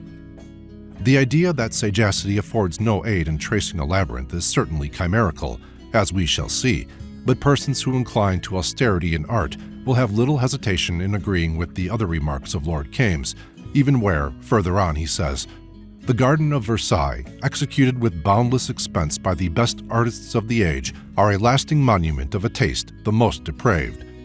Since Lord Kames' time, however, the gardens of Versailles have been subjected to considerable alteration, and at the present day form one of the greatest charms of the environs of Paris. The contemporary French poet Delille, author of Les Jardins ou l'Art, Déambler les Passages, was voicing the feelings of the times from his writings. From that time onwards, the hedge maze has been the object of much condemnatory criticism and contemptuous reference, sometimes grounded on a certain amount of reason, but often enough of the follow-my-leader type. Even at the present time, there are not wanting gardeners of influence who would view with equanimity the entire disappearance of this convoluted mass of evergreens, which dares to offer its antiquated charms in competition with their latest floricultural triumphs. And cannot one sympathize to some extent with their feelings in the matter? When one's whole career has been devoted to the creation of new forms of plant life or the improvement of existing forms, achievements which entail prolonged scientific training and patient experimenting, constant vigilance and careful selection of favorable variations, it must be rather galling to be asked to construct and maintain a meandering row of commonplace evergreens. One can imagine the case to be somewhat parallel to that of a highly trained musician who has just delivered himself of a great sonata and is asked by a member of his audience for a descriptive battle march. Mr. W. Robinson had perhaps experiences of this kind in mind when he wrote his observations about mazes in his well-known handbook, The English Flower Garden. The maze, he says, is one of the notions about gardening which arose when people had very little idea of the dignity and infinite beauty of the garden flora as we know it. In the next sentence, he refers to mazes as ugly frivolities. They should be left, he says, for the most part, to places of the public tea garden kind. Whatever we may think of the justice of these remarks, we must admit that there is some force in his objection, that one of its drawbacks is the death and distortion of the evergreens that go to form its close lines, owing to the frequent clipping. If clipping be neglected, the end is still worse, and the whole thing is soon ready for the fire. A figure of a maze accompanies this criticism, but it can hardly be meant to typify the usual conception of a hedge maze, as it has the appearance of a 17th century design, possibly intended for a floral labyrinth, for apart from a few ornamental excrescences, it is entirely unicursal. Although the strictures we have quoted would probably receive hearty support from a large proportion of modern gardeners, the maze is still not without its champions. In Miss Madeline Agar's very practical book on garden design, for example, it is treated as a wholly legitimate embellishment for large gardens, and the fact of its disfavor among present-day horticulturalists is attributed to lack of patience. A highly original design with provision for seats, sundials, and statues is likewise given, but it must be confessed that it conveys a flattering assumption of opulence on the part of the reader, for it certainly does not err on the side of simplicity. Let us admit at once, as a favorite of fashion, the maze has long since had its day. In every generation, the craving is for novelty, for new forms of expression in all branches of art. Like every other defunct mode, the topiary labyrinth is liable to temporary revivals by lovers of the antique, but there is little reason to hope or to fear that it will ever again secure a position of any dominance in the affections of the gardener. The labor involved in its proper maintenance is alone a sufficient guarantee against that.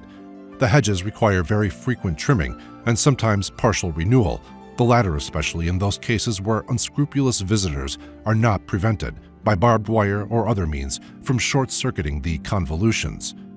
The paths, too, of which there may be over half a mile, want regular attention, unless we are content to be constantly reminded of Tom Moore's punning conundrum. Why is a garden's wildered maze like a young widow, fresh and fair? Because it wants some hand to raise the weeds which have no business there. Deciduous plants, such as hornbeam and lime, give the maze a sorry appearance during the leafless months of the year, whilst the slower-growing conifers, yew and cypress, besides being expensive, necessitate a long waiting period before the hedges attain a presentable height and thickness. Box harbors slugs. Juniper, holly, and the various thorn bushes present inhospitable asperities which outweigh their other merits. In short, we may be certain that whatever material be suggested for the construction of a maze, there will be no lack of objections wherewith the gardener may buttress his prejudice against the contrivance in any shape or form.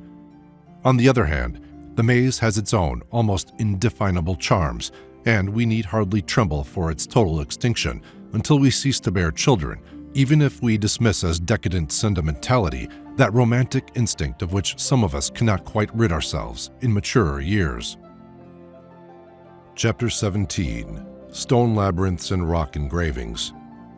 In Chapter 12, we noticed some of the principal suggestions which had been made up to a few years ago as to the origin of our turf mazes, and saw that the question was one which could not be settled by the study of remains found in this country alone. Several interesting facts have been brought to light in other lands since Dr. Trollope wrote the memoir, which has for so many years been accepted as the standard authority on the subject, and we shall find that a little consideration of them will enable us to view the question in a new light. As long ago as 1838, Dr. E. von Baer, whilst held up by bad weather on the uninhabited island of Weir, south of Hawkland, in the Gulf of Finland, observed a curious pattern formed in the ground by means of large pebbles. He also noticed several very similar arrangements on the southern coast of the peninsula of Lapland, and presented a paper on the subject to the Academy of St. Petersburg. In some of these figures, the stones employed were small pebbles. In other instances, they were as large as a child's head, and in one case, they were so large that they required several strong men to lift them. Some of the figures had nearly disappeared through the action of moss, earthworms, etc. In 1877, Dr. J. R. Aspelin of Helsingfors drew attention to the existence of similar figures in Finland and on the east coast of Sweden. Figure 125 shows a form found by him on an island not far from Borgå, Finland. He describes some of the figures as having one center, others two, and others again none at all. They are usually from 10 to 15 yards in diameter. One large specimen, nearly 20 yards across, at Wispy on the island of Gotland, is of a design very similar to the circular labyrinth which appears on certain coins of Knossos. They were generally found on islands or close to the seacoast and were known by various names in different localities. The fishermen and peasants said that they were used for children's games, a girl standing at the center whilst the boys raced for her along the winding paths. But Dr. Aspelin pointed out that they were in any case ancient remains and thought that the idea might have originated in the Bronze Age. Corresponding figures have been found in Iceland, and a somewhat similar arrangement consisting of concentric circles of pebbles with sometimes a cross at the center has been long known in the province of Brandenburg, Germany. It seems to have escaped the notice of most writers on the subject that long before the 19th century, these objects were described by the Swedish antiquarian Rudbeck, from whose Atlantica, 1695, we reproduced the sketch shown in Figure 127. The names given to these devices in the various localities in which they occur are of some interest. Around the Finnish coasts, the names Jatuntara, or Giant's Fence, and Pietarenleki, or St. Peter's Game, predominate.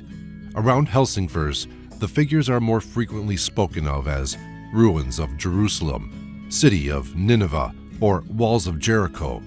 In the neighborhood of Viborg, they are known as Jankatu, Giant Street, Kivitara, Stone Fence, or Lissabon. In Lapland, a common term is Babylon. In Iceland, where the mazes are sometimes formed of earth, the name applied is Volntaris, Weidland's or Weidland's house. In Norway and Sweden, they are sometimes called Nunnentara, Nun's Fence, Jungfrudens, Maiden's Dance, or Runborg, Round Castle, and on an island in the Kattegat, the name Trelleborg, or the Trolls or Giant's Castle, is found. But more frequently they are known by some name akin to our Troy town, such as Trojan, Trojaberg, Trojanborg, or Troborg. Another name sometimes associated with them was Steintans, or Stone Dance. The Wisby Labyrinth is named Trojaberg. That labyrinths of some kind were also known in olden Denmark appears from the works of the 17th century Danish antiquary Olaf Worm, one of whose woodcuts shows the symbol engraved on an ancient cross.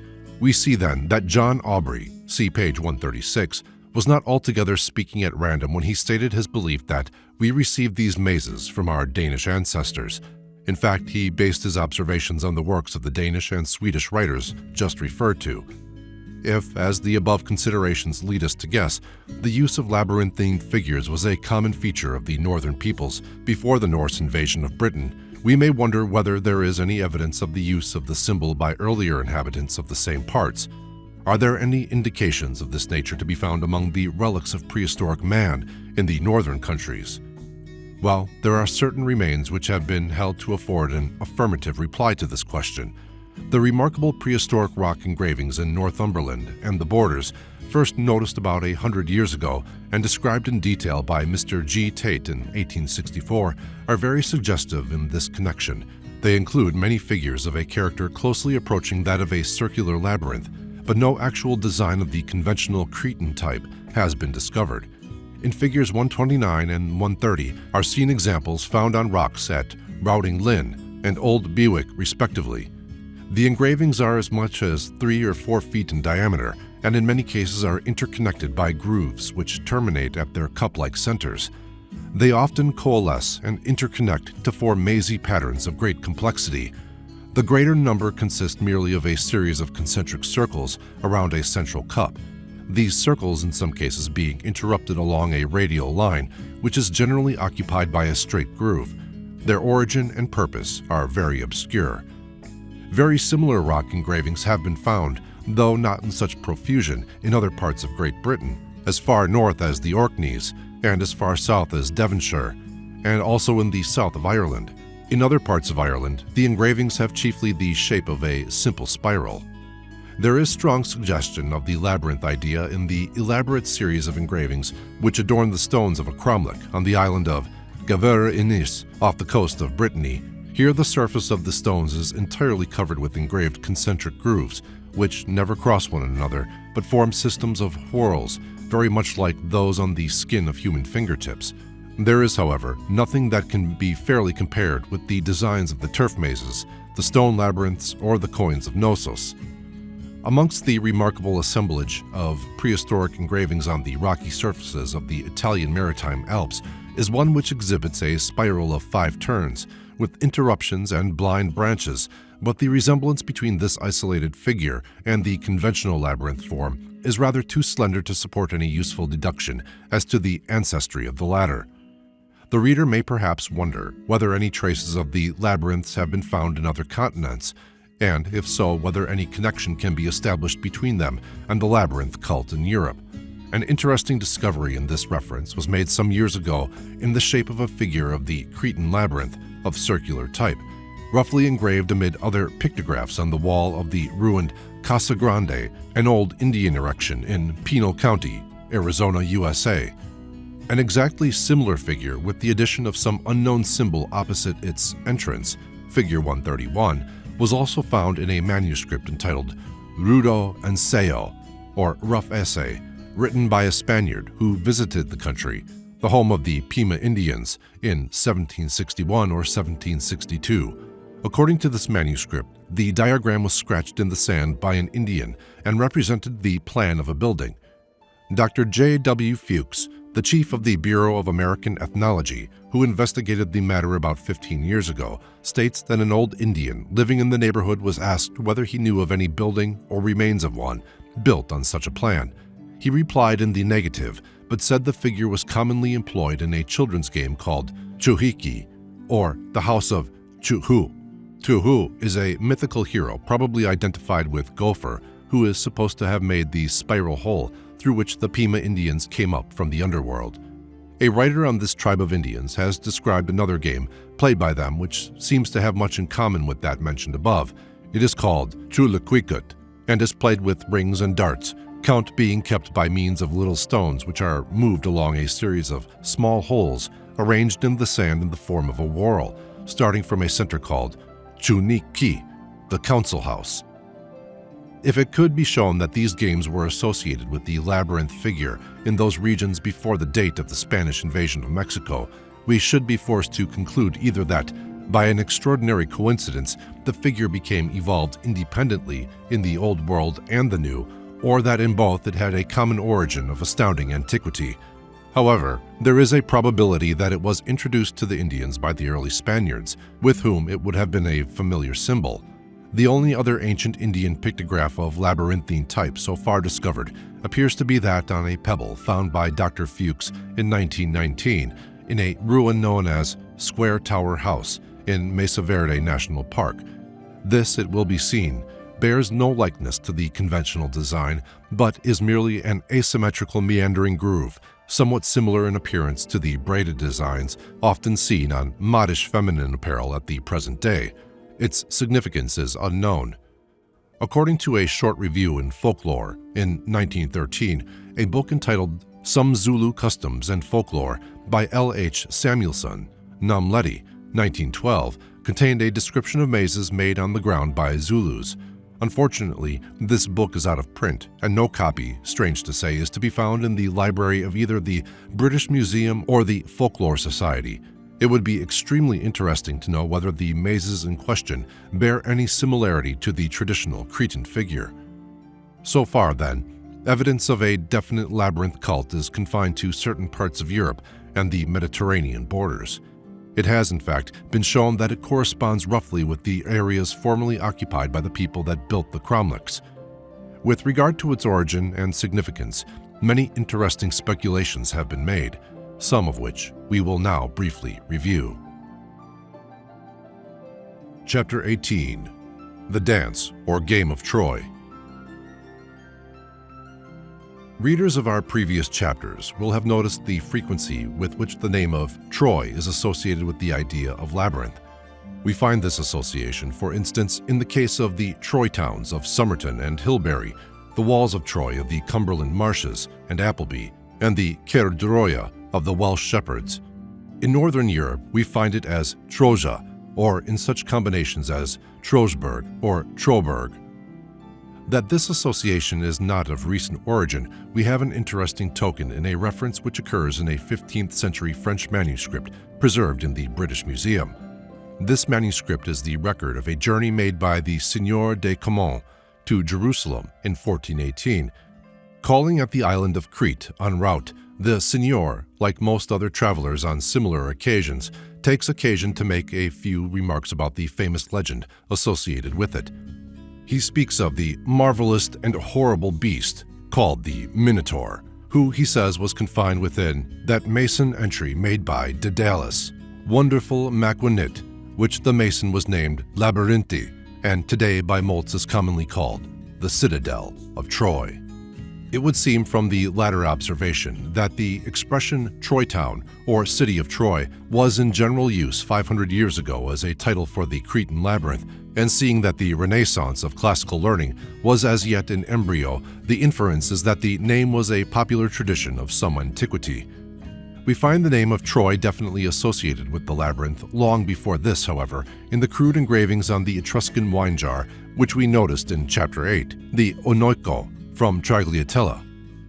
The meaning of these figures has been much discussed, but is now generally agreed that the labyrinth shown has a close relationship with the operations which are being performed by the group of armed men, and it is obvious that it is also connected in some way with the famous story of the Wars of Troy, as we see by its label, Truia. What is this operation in which the warriors are engaged? We find a helpful clue in the story related by Virgil, BC 70-19. In his great epic of the Aeneid, in which the poet has embalmed for us the legends current in his time concerning the wanderings of Aeneas, the reputed son of Anchises and Venus, after the fall of the city of Troy, which he had fought bravely to defend. Aeneas, who escaped from the city carrying his father on his shoulders, led forth also his little son Iülus. It is this boy whom, in the 5th book of the poem, Virgil pictures as taking part with his companions in a sport called the Ludus Trojae, or Lusus Trojae, Game of Troy, sometimes simply Troja. According to the Roman tradition, it was introduced into Italy by Aeneas, and his son, Ascanius, imparted it to the Alban kings, and through them to the Romans. The game consisted of a sort of processional parade or dance, in which some of the participants appear to have been mounted on horseback. Virgil draws a comparison between the complicated movements of the game and the convolutions of the Cretan labyrinth. As when, in lofty Crete, so fame reports, the labyrinth of old, in winding walls, a mazy way enclosed 1,000 paths, ambiguous and perplexed, by which the steps should by an error intricate, untraced, be still deluded. The game is also mentioned as a well-established institution by other Roman writers of a century or so later, such as Suetonius and Tacitus, and appears to have assumed imposing dimensions at one time, as we see from a representation of it on the reverse of a medal of Nero, where it has more of the nature of a military review.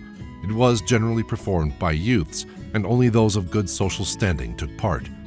It will be remembered that we have already had occasion to notice another ancient dance or game in which youthful notabilities were stated to have taken part, and in which the motions of the dancers were supposed to represent the tortuous paths of the Cretan labyrinth, namely, the dance performed by Theseus and his friends on the island of Delos. This dance was called the Geranos, or crane dance, probably on account of the fancied resemblance of the attitude of the dancers to that of cranes in flight, or perhaps on account of actual adornments of the dancers. An 18th century German traveler in Russia relates that the Ostiaks of Siberia had an elaborate crane dance, the dancers being dressed up in the skins of those birds. Is there any connection between these two dances, both labyrinthine in character, the one traditionally based on the windings of the labyrinth of Knossos, the other compared by Virgil with the latter, but named after another city famous in ancient legend, to wit, Troy? In regard to both these cities, the events celebrated in the classic legends were of prehistoric occurrence, insofar as they occurred at all, and their recital was handed down orally for very many generations before they became crystallized in the written record, and it is not therefore surprising if, during that time, various versions were evolved and discrepancies of person, place, and time were introduced. The association of the labyrinth by some of the Nordic Aryan peoples with Troy instead of Knossos may perhaps be accounted for in this way. The point with which we are most concerned at the moment, however, is the fact that the figure of the labyrinth in each case is connected with the idea of a ceremonial game or dance. Another dance, possibly of similar character, associated with Knossos, is that mentioned in Homer's Iliad as having been invented by Daedalus for Ariadne. Youths with golden swords and maidens, crowned with garlands, performed it in ranks. By analogy with a great number of myths, rites, and ceremonies of ancient and modern races, some anthropologists have been led to the conclusion that these Troy and Labyrinth dances are only particular expressions of a very early and widely diffused ceremonial associated with the awakening of nature in spring after its winter sleep, or the release of the imprisoned sun after its long captivity in the toils of the demon of winter. In that marvelous compendium of universal folklore, The Golden Bough, and in the particular volume of it entitled The Dying God, Sir James Frazer debates the significance of the classic legends we have mentioned and draws the tentative conclusion that Ariadne's dance was symbolical of the sun's course in the sky, its intention being, by sympathetic magic to aid the great luminary, to run his race on high. See also page 92. He draws attention to a practice observed by Chilcotin Indians during eclipses of the sun, of walking around a circle leaning on staves as if to help the sun around its course, much as a child pushes the partition of a railway compartment to help the train along. Mr. A.B. Cook, the Cambridge classical archaeologist, points out in this connection a Gnossian coin on which the Minotaur, or rather a man with a bull's mask, is shown engaged apparently in a similar rite, the reverse being occupied by a swastika labyrinth. All this appears highly speculative to the ordinary layman, but nobody who gives a little attention to the subject can avoid the conclusion that at any rate there must have existed in very early, possibly Neolithic times, an extremely widespread and important ceremonial, generally of a sacrificial type, in connection with the spring awakening. So deeply seated was this ancient tradition that traces of it have persisted, with various local modifications, right down to the present day. The sword dances and Morris dances of our own country, most of which, but for the happy genius and industry of Mr. Cecil Sharp and his disciples, would have passed away entirely by the next generation, are undoubtedly survivals of a ceremonial of this type, particularly the former. They were performed only on certain fixed annual occasions and were treated with great reverence and meticulous attention to detail. A correspondent writing to Notes and Queries in 1870 by Anne Sylvester laments the fact that the old British game of Troy, the vestiges of which are so rare, is becoming extinct, but does not describe it. No doubt, the writer had in mind some game played in connection with earth mazes. It is a pity that we have no record of the actual method of running the maze in this country in past generations. The idea that such ingeniously designed and carefully constructed works were made for the sole purpose of trotting along their convolutions to the center and out again without any symbolic or religious significance or any ceremonial observance may be dismissed at once. As regards their alleged use by the Christian Church for purposes of penance, we have no reliable evidence, and even if we had, we know that such a use would have been of a secondary character. Most probably, they were appropriated to some seasonal observance, as in fact we know that several of them were within quite recent years and were associated with some ritual dance similar in nature to the crane dance or the dance of Troy.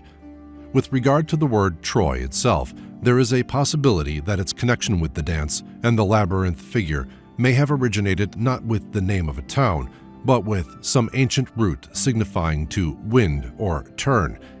In the case of the Welsh Cerdroia, as we have already seen, this suggestion was made long ago. It may also have some connection with the three-headed monster Trojano of the ancient Slavonic mythology, who appears in the Persian legends as Druja or Dreoga, and in the Rig Veda of India as Mahodruho, the Great Dru, and who plays throughout the same part as the wintry demon Wayland Smith or Wyland of the northern traditions. In Iceland, as we have already seen, the earth mazes are associated with the latter personage. We find the word Troy or Troy Elde applied to certain ceremonial parades akin to the Troy dance in the writings of Neidhart von Ruhenthal in the early 13th century, the accompanying songs being termed troiorle. Quite recently, a contributor to folklore gave the airs of three popular dances which are performed by the Serbians at the present day under the names of Trojanka and Trojanak. The correspondent in question had thought that their names might have some connection with the root tri, or three, with reference to the rhythm of the dances, but the airs supplied by him certainly would not support this contention. It is far more probable, as he seems to conclude, that they indicate a connection with the Dance of Troy. Unfortunately, he does not describe the dance themselves. It would be interesting to know whether they embody any movements suggestive of a labyrinthine origin or corresponding to the dances described by Homer and Virgil on the one hand, or to our Morris and sword dances on the other. Another point in this connection which might justify a little inquiry is the question of the origin of that maze figure, which forms, or used to form, part of the system of Swedish drill as taught to children in this country. With regard to our native dances mentioned above, we may note that every care has been taken by competent investigators to discover and to preserve as much as possible of the pure tradition, and we have the satisfaction of knowing that, narrowly as they escaped oblivion, the English Folk Dance Society will see to it that such a danger will not threaten them again for a very long time. Chapter 19. The Bower of Fair Rosamond. The story of Fair Rosamond and her mazy bower, though it cannot lay claim to that standard of authenticity which is generally required of historical data, has for so long occupied an honored position in the realm of popular romance that, in a book professing to treat of mazes from a broad point of view, we cannot dismiss it quite as briefly as we might perhaps do in a book on English history. Fair Rosamond has been stated, without very much foundation, to have been the daughter of Walter de Clifford, and is in consequence frequently referred to as Rosamond Clifford. The story runs that King Henry II, AD 1133 to 1189, adopted her as his mistress, and that, in order to conceal his illicit amours from his queen, Eleanor of Aquitaine, he conducted them within the innermost recesses of a most complicated maze, which he caused to be made in his park at Woodstock.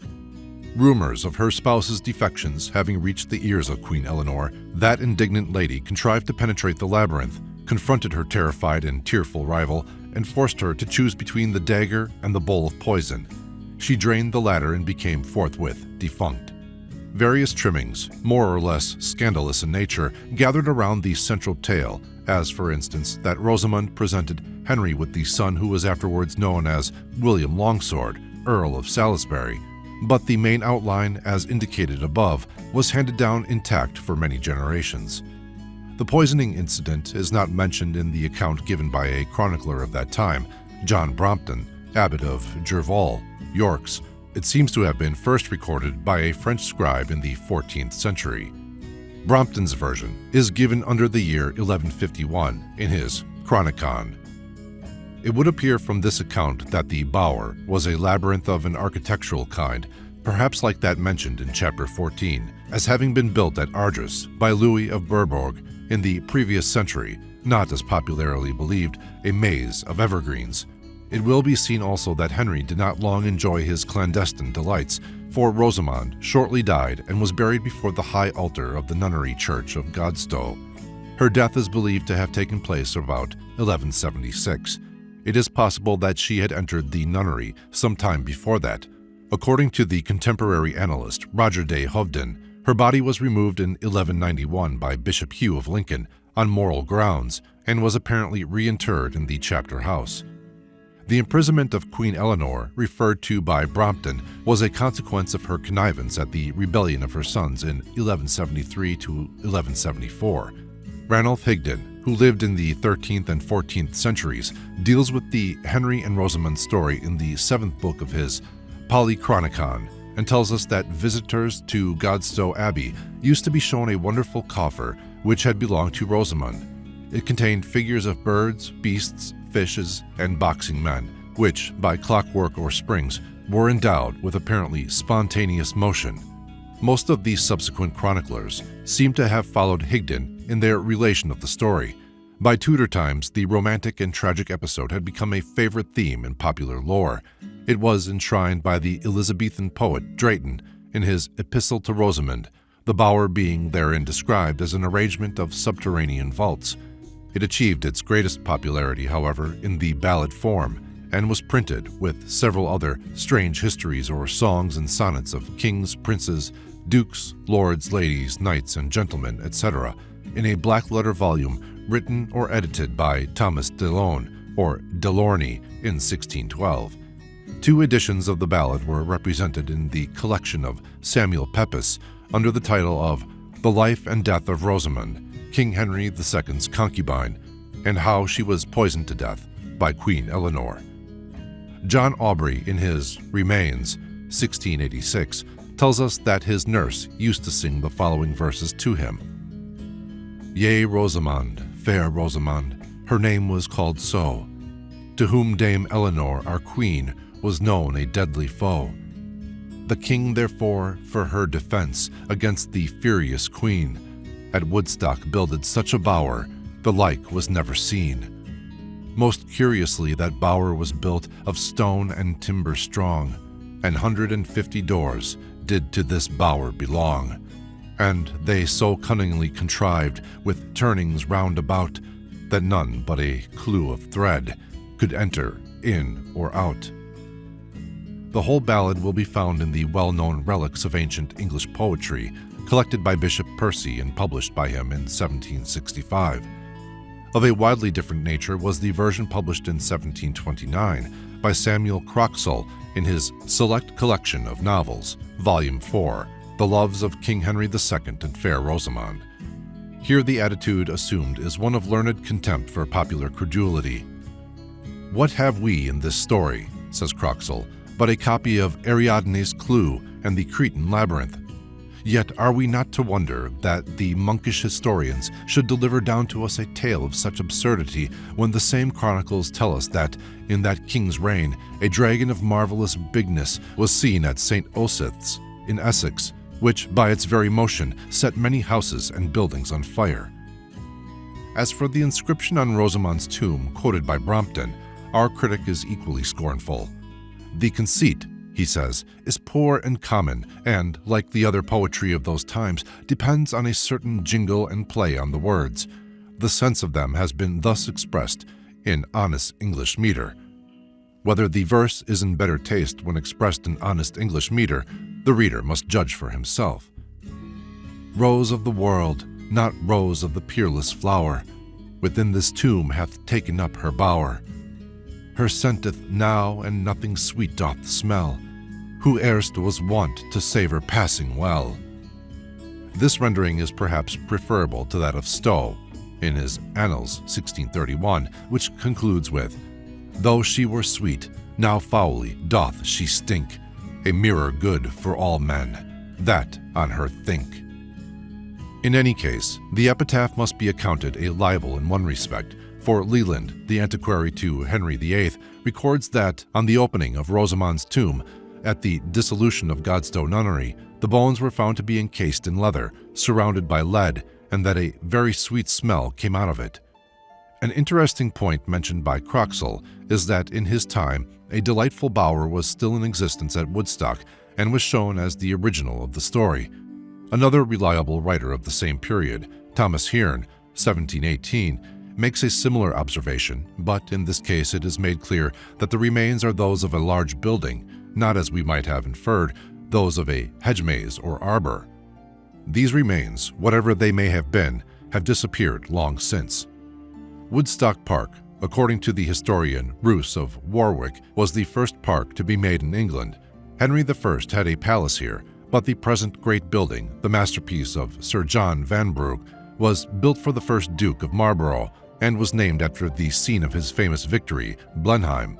The traditional story of Fair Rosamond, in which she is made to figure as a cruelly wronged and guileless damsel of impregnable virtue and the victim of an unreasoning jealousy, formed the basis of many novels, such as Fair Rosamond by T. Miller, The Parlour Library, 1847, and as late as 1911 it was cast into the form of a one-act tragedy by Mr. Oliver W. F. Lodge, under the name of The Labyrinth and was first performed by the Pilgrim Players on October 14th in that year. A little-known opera by Addison deals with the same theme. It is entitled Rosamund and is inscribed to the Duchess of Marlborough. The most poignant and beautiful version of the tragedy is that given by Swinburne in his Rosamond, not, of course, to be confused with his Rosamund. Tennyson, in his Becket, makes that prelate rescue Rosamund from the Queen at the crucial moment and take her to Godstow Nunnery, whence she later escapes to intercede, ineffectually, with his murderers in Canterbury Cathedral. No authentic portrait of Rosamund is known to exist, but in Hampton Court Palace, just outside Cardinal Wolsey's room, there hangs a half-length female portrait by an unknown painter, which is labeled Rosamond Clifford. The lady depicted, however, is attired in a fashion which did not obtain until considerably later than the time of Rosamund. In fact, there seems to be no justification whatever for assuming that the picture represents the fair Rosamond at all, except perhaps in the imagination of the artist. Chapter 20. Maze Etymology. The reader may be inclined to question the necessity for a whole chapter to be devoted to such a matter as this. Surely anybody who has the curiosity to do so can look the words up in a dictionary, or he may object that the proper place to define and expound one's terms is in the opening chapter. It will be found, however, that no clear-cut and simple definition of, for example, the word labyrinth itself is to be found in any dictionary, and that with regard to its derivation, authorities are not even yet in complete agreement. With the facts recounted in the preceding chapters at his disposal, the reader may possibly find a little informal discussion of these points more intelligible and interesting than the more rigid presentment afforded by even the best dictionaries. Moreover, most dictionaries have little or nothing to say about Julian's Bowers or Troy towns. On the other hand, of course, this chapter would not have been written without free recourse to Murray, Skeat, Webster, Wright, and other monuments of the lexicographer's toil. We will consider such words as seem worth discussing in their alphabetical order, commencing with one which was prominent in our last chapter, such as bower. We have here a word of which the early connotation has been rather obscured by poetical insistence upon one of its extensions. As a convenient rhyme for flower and shower, it has become one of the mainstays of the vernal poetaster, a circumstance which evoked one of the gems of Calvary's gentle satire. Bowers of flowers encountered showers. In William's carol, O love my Willie. Then he bade sorrow borrow from blithe tomorrow. I quite forget what, say a daffodilly. Lovers, and a reflection. The word has thus come to be chiefly employed to signify a leafy or shady arbor, or a recess in a garden, a use quite consistent with, but narrower than the principal and much older meaning, which was that of a dwelling, with particular reference to the character of privacy. The common modern usage seems to have been first adopted by the Elizabethan poets. Hero, in Much Ado About Nothing, Act 3, Scene 1, sends by her attendant a message to her cousin Beatrice, bidding her steal into the pleached bower, where honeysuckles, ripened by the sun, forbid the sun to enter. The Saxon form of the word was bur or bure, related to buan, meaning to dwell, and it was always used to denote something of the nature of an inner chamber or sanctum. In Chaucer's work, late 14th century, it has the same force, such as in The Wife of Bath's Tale. Blissing hales, chambers, kitchens, and boors. Somewhat later, we find a poetical extension of the word to include not only the dwellings of human beings, but also of animals and birds. Thus, William Dunbar, a Scottish poet who lived about 1465 to 1530, speaking of birds hidden within thickets, used the phrase, within their boors. This usage gave rise to the idea that the word was derived from bough, a notion that seems to have first found expression in the anonymous Letters of Junius, and shortly afterwards received the weighty sanction of Dr. Johnson. In Southey's Curse of Kehama, the word in this sense is made to do duty as a verb. And through the leafy cope which bowered it over, came gleams of checkered light. The metaphorical use of the word in its original sense is seen in Moore's Evenings in Greece. Fancy who hath no present home, but builds her bower in scenes to come. The suggestion that Rosamund's bower was of the nature of a hedge-maze seems to be of rather late origin, probably arising in the 17th century, like the application of the term to the little hedge-box garden at Menteith, Queen Mary's Bower, to which we referred in Chapter 13. In the earlier writers, it is almost invariably spoken of as a building. Robert Fabian, for instance, a historian of the late 16th century, speaks of it as a house named Labyrinthus, or Daedalus work, or house wrought like unto a knot in a garden called a maze, and in some anonymous verses of the mid-15th century it is stated, "At Woodstock, for here he made a tour that is called Rosamund's Bower." It would appear that the bower which is commemorated in the place name of Havering at Bower, Essex, was also of the nature of a building, probably of large dimensions, for according to an appendix on bowers, annexed to an Essay on Design and Gardening by George Mason, 1795, there was a long-standing tradition to the effect that it was the site of a king's residence, and an old man of the locality could remember many chimneys of the old bower standing. This may or may not be evidence, but it is at all events quite in keeping with the ancient use of the word. The royal residence in question would no doubt have been of the nature of a private retreat, not a court. Writing in 1827, the Reverend H.J. Todd says, "In Cumberland, to this day, a back room or parlor is called a boor."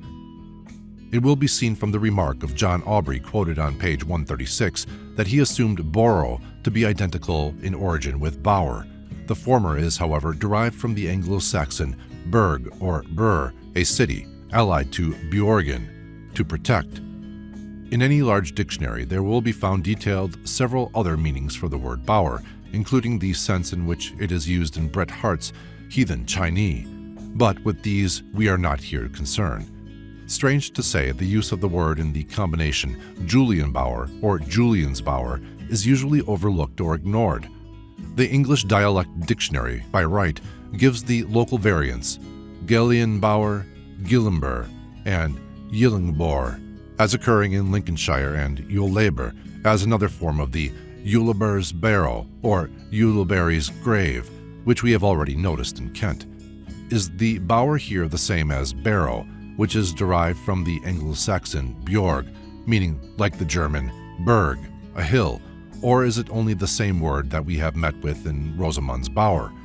The former suggestion receives some support from the fact that turf mazes are often, though not always, constructed on the top of a hill or mound, but to the writer there is something more attractive in conceiving these works to be associated with the idea of a retreat, particularly if we consider, as we have some reason for doing, that the Julian referred to is the benign and hospitable Saint Julian of the medieval legends. From Brand's Popular Antiquities, it appears that there were 3 or 4 saints of this name, but the most well-known of these was the knight whose deeds are celebrated in the Gesta Romanorum and elsewhere, the reputed patron and protector of pilgrims and travelers. The chapel of Domus Dei at Southampton, now used as the French Protestant church, is dedicated to this Saint Julian. The legend goes that on returning home one day, Julian discovered a man and woman asleep in his bed, jumped to the hasty conclusion that his wife had been untrue to him and slew the pair where they lay, only to find that they were his parents, who had traveled from afar to visit him. In repentance and atonement, he then founded a hospice for travelers, and afterwards became known as Hospitator, or the Gude Herbergeur, in which capacity his renown is testified by many a reference in our early literature, such as in the works of Chaucer. It seems to the writer just as likely that the name Julian's Bower commemorates this popular hero as that it has any connection, as some have maintained, with the invading Caesar, or as suggested by others, see Chapter 11, with his tribune, Quintus Laberius Durus. One can quite easily conjure up in imagination a game or ceremony in which the fatigues of the pilgrim treading the long course of the labyrinth's folds is rewarded by some form of refreshment on at length reaching the secluded retreat of the hospital saint. Surely they find St. Julian's Inn, which wayfaring men diligently seek. When we turn from our native bowers to the Aegean labyrinthos, transmitted practically intact from the ancient Greek to most modern European languages, We are venturing on dangerous ground indeed, for the derivation of this word has been the subject of much disputation between rival schools of etymologists and philologists in recent years.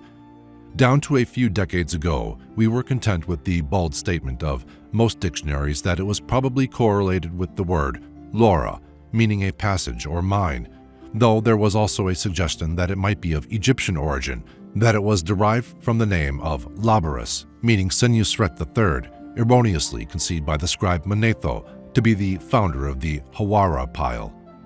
Then Mr. Max Mayer put forward the suggestion that it might have some connection with labris, a word which, in some of the early languages of Asia Minor, such as Lydia and Korea, denoted an axe, the axe being the symbol associated with the god known as Zeus Labrandeos or Zeus Stratios, the worship of whom was known to have taken place at Lambranda in Korea. Coins from Mylasa, a neighboring town, show this god holding in his hand a double axe. The stir created by the discovery of double axes in abundance, with every indication of their religious and symbolic use during the course of Sir Arthur Evans' explorations in the traditional home of the Cretan labyrinth, can therefore be well understood.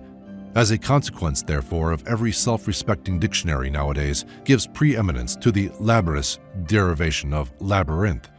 At the same time, it is well to bear in mind that many learned scholars have seen great difficulty in accepting this theory, mainly on account of the metathesis, or changeover, of the R and the Y, U in Greek, which was stated to be unexampled, and to the addition of the termination inthos. With regard to the latter, it now seems to be generally agreed among scholars that this termination occurs only in words which are assimilated from the pre-existing peoples of the Aegean lands, whom the Greeks, as northern invading hordes, overcame and superseded. The suffix is preserved only, however, in extremely few common nouns: terebinthos, the turpentine tree; asaminthos, a bathing place; and in a similarly small number of place names, such as Tirinthos, or Tirans, and Corinthos, or Corinth. It is the equivalent of the ending nda in certain place names in Asia Minor, such as Labranda. The conjectures that the word was connected with Labros, meaning great, or that it was derived from the Old Egyptian Lape-ro-hunt, the temple at the mouth of the reservoir, are hardly worth repeating. The present position, then, is that the labyrinth is the house of the double axe, the implication being that the Cretan example was not, as formerly believed, a miniature reproduction of the temple of Hawara, but that the latter was actually given the title by analogy with the building at Knossos. As regards the use of the word in our own language, it was probably well known to most of the churchmen of the early and Middle Ages through the medium of the classic authors accessible to them, but it never passed into common speech. In Chaucer's work, for example, in the 14th century, we find both maze and labyrinth employed, but whereas the latter evidently refers to the Cretan tradition, the English word seems to denote some figure similar to the poet's readers, perhaps, we may conjecture, in the form of turf mazes. Thus he says in The House of Fame, line 826, etc., and in his Legend of Ariadne, one of his minor poems, it is read, on line 125. Seeing that the house here referred to is the Cretan labyrinth itself, the maze with which it is compared must be something sufficiently familiar to Chaucer's audience to furnish them with a ready illustration of the nature of the legendary structure which he is describing and which elsewhere he calls the labyrinth or the house of Daedalus. From very early times, the classic authors used the word labyrinth metaphorically, and the medieval writers followed them. For instance, Walter, a canon of St. Victor towards the end of the 12th century, wrote a work which he called A Treatise Against the Four Labyrinths of France, in reference to the great theological work in 4 books, known as the Book of Sentences, a long and very metaphysical compendium of divinity by Peter, Bishop of Paris. In Renaissance times, we find the word commonly used as a simile for the difficulties of life or the vagaries of love. In Shakespeare's King Henry VI, Part 1, 5, Scene 3, the Earl of Suffolk, after the exit of the gentle Margaret of Anjou, whose hand he has been soliciting on behalf of his royal master, exclaims, "O wert thou for myself, but Suffolk stay, thou mayst not wander in that labyrinth, there minotaurs and ugly treasons lurk." We will notice further examples of this use of the word a little later in connection with book titles. In Troilus and Cressida, Act 2, Scene 3, Thersites bursts into soliloquy before the tent of Achilles with, "How now, Thersites? What, lost in the labyrinth of thy fury?" Milton says that Lethe, the river of oblivion, rolls her watery labyrinth, and Pope that, love in these labyrinths his slaves detains. But the occurrence of such expressions in writings of all periods is too common to need further quotation.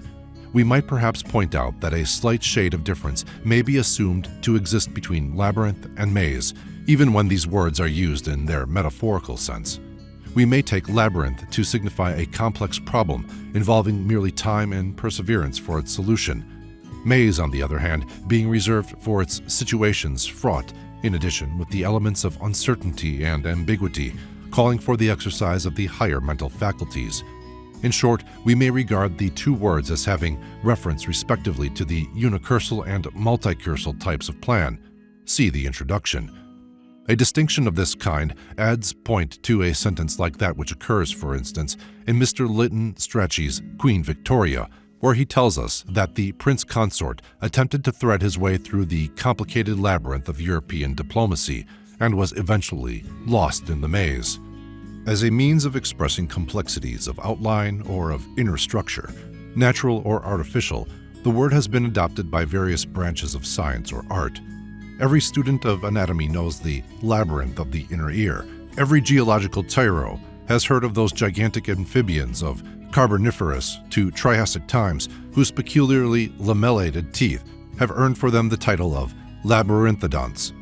Zoologists are acquainted with those lowly protoplasmic forms of life, which, on account of the mazy net-like appearance assumed at one stage in their life history, are called labyrinthulidia.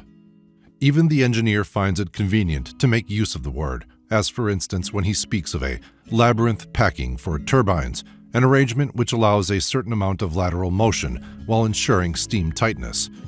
We may remark in passing that the names of the artificer Daedalus and of the winding river Meander have also done duty in scientific nomenclature in some cases where it was desired to commemorate labyrinthine characteristics. For example, a pretty little fungus allied to the sturium, so common on decaying wood, has received the generic title of Daedalia on account of the mazy pattern displayed by its spore-bearing surface, while the beautiful brainstone coral is known to the naturalist under the name of meandrina. Compound words formed with maze, on the other hand, are usually of an old-fashioned or local character, such as Maze Sunday, which in Devonshire dialect signifies a Sunday given up to feasting. Such compounds are rarely formed for scientific or technical purposes. The sheet glass, which is obscured by a system of wrinkles on its surface, is, however, sometimes known as maze glass. The word maze is probably of Scandinavian origin. Its oldest significance seems to be that of a state of bewilderment or confusion, or of being wrapped in thought, a use which we nowadays regard as metaphorical. In the Swedish and Norwegian languages are related words which mean on the one hand to dream or lounge or to move about in an idle or lazy manner, and on the other hand to chatter or indulge in aimless talk. Some dictionaries formerly stated that it was derived from an Anglo-Saxon word, mace, meaning a whirlpool, but it has been shown that there was no such word. In various dialects, it is still used in its original sense.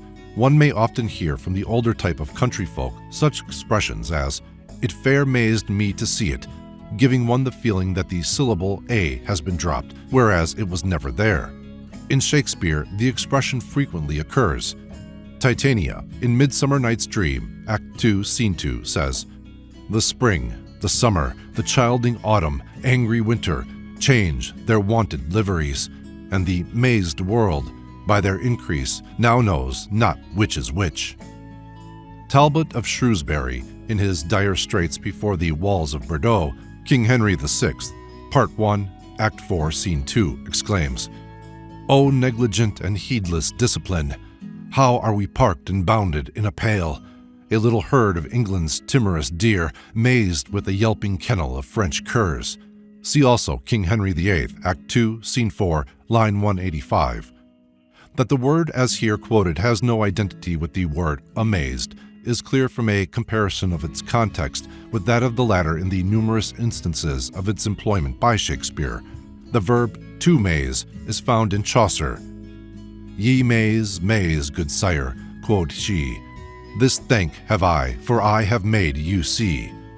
In the sense of crazy, wild, or thoughtless, we find it in the dialect expressions mazed antic and mazegery.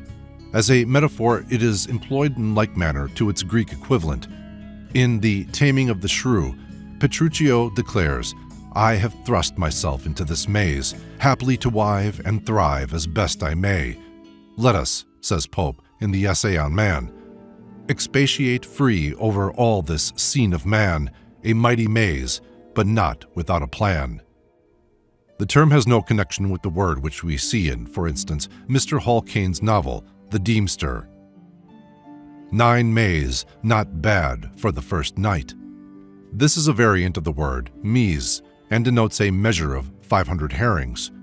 Of the etymology of the term Troy Town, some indications have already been given in Chapter 18.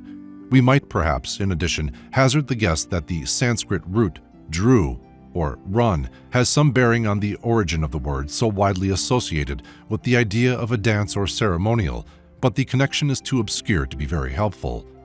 We might further recall the ancient legend recorded in Welsh chronicles going back many centuries before the Christian era, to the effect that a great-grandson of Aeneas named Prydain, or Brutus, came over to this country with the Trojan prisoners of war, whom he had helped to liberate from Greece, and with their aid built a city on the banks of the Thames, or Thames, which he called Cerdroi Nuad, New City of Troy. This name became corrupted into Troinovant, hence the Trinobantes of Caesar's time, and was later discarded in favor of Cerlud, a name given in honor of Lud, nephew of Caswalan, who fought against Caesar.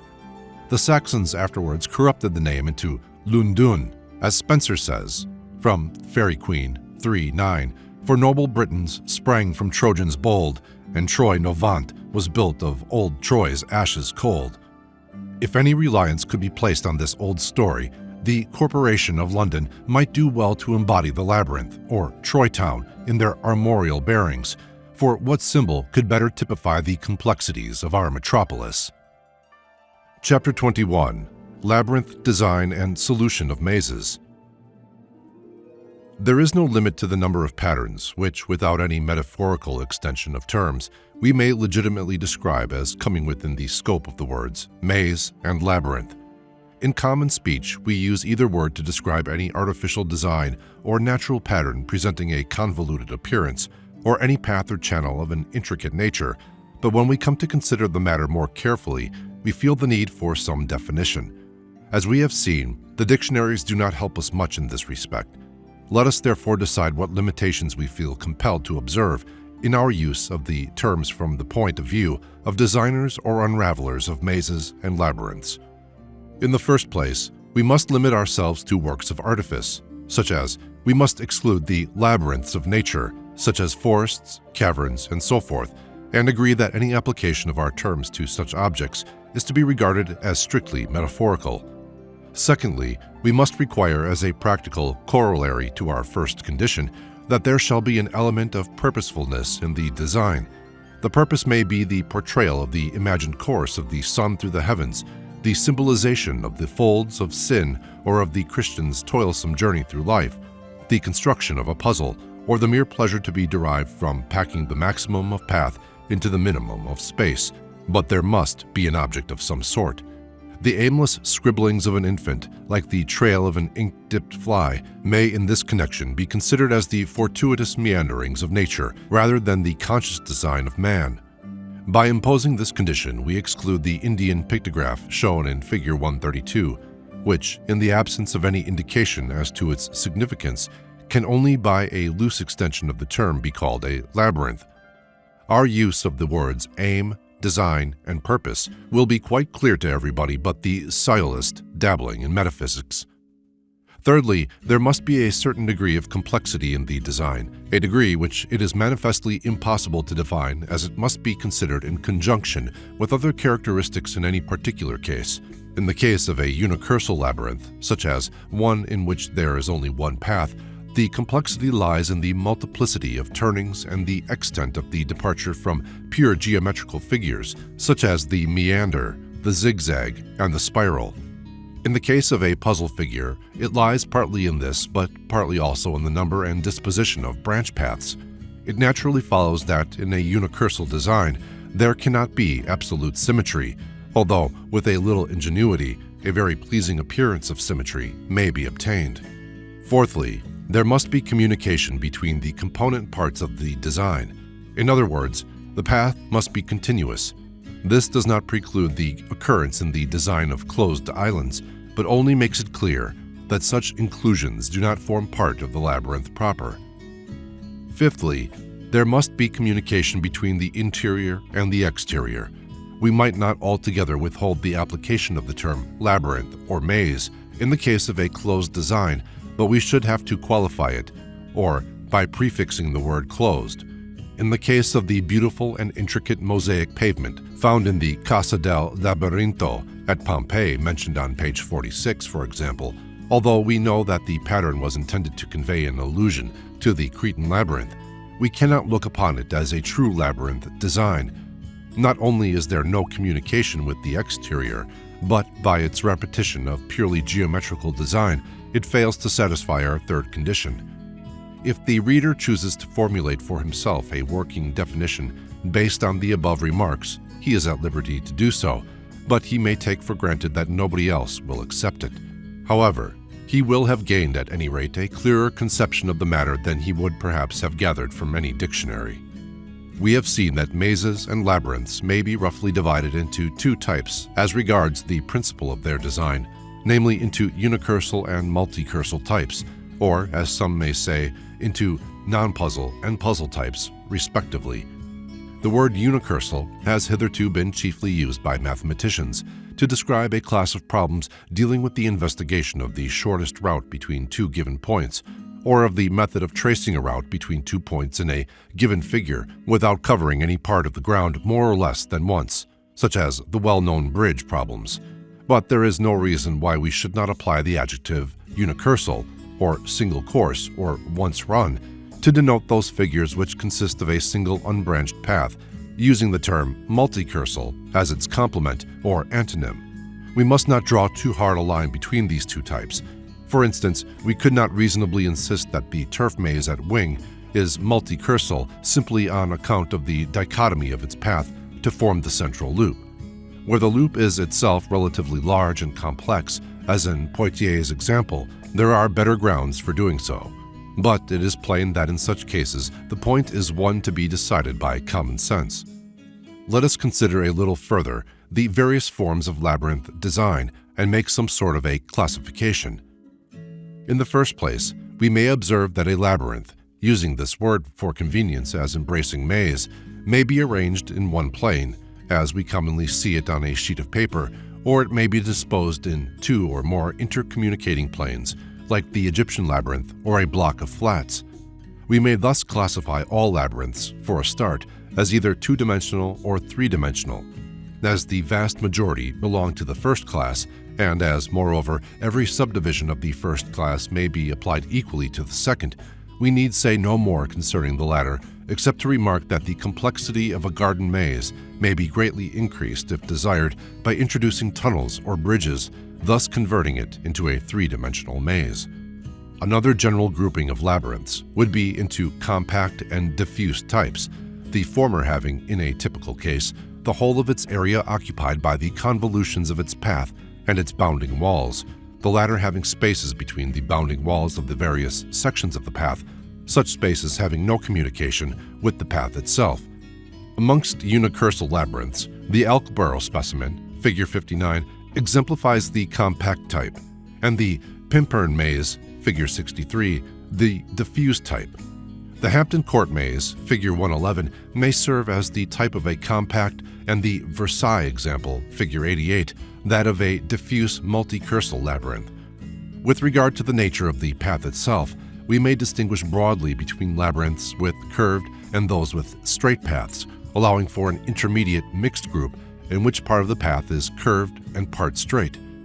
Examples of each kind will be found amongst the figures given. Multicursal mazes, again, may be subdivided according to the manner of branching of the path, such as according to whether the branches are simple or subdivided.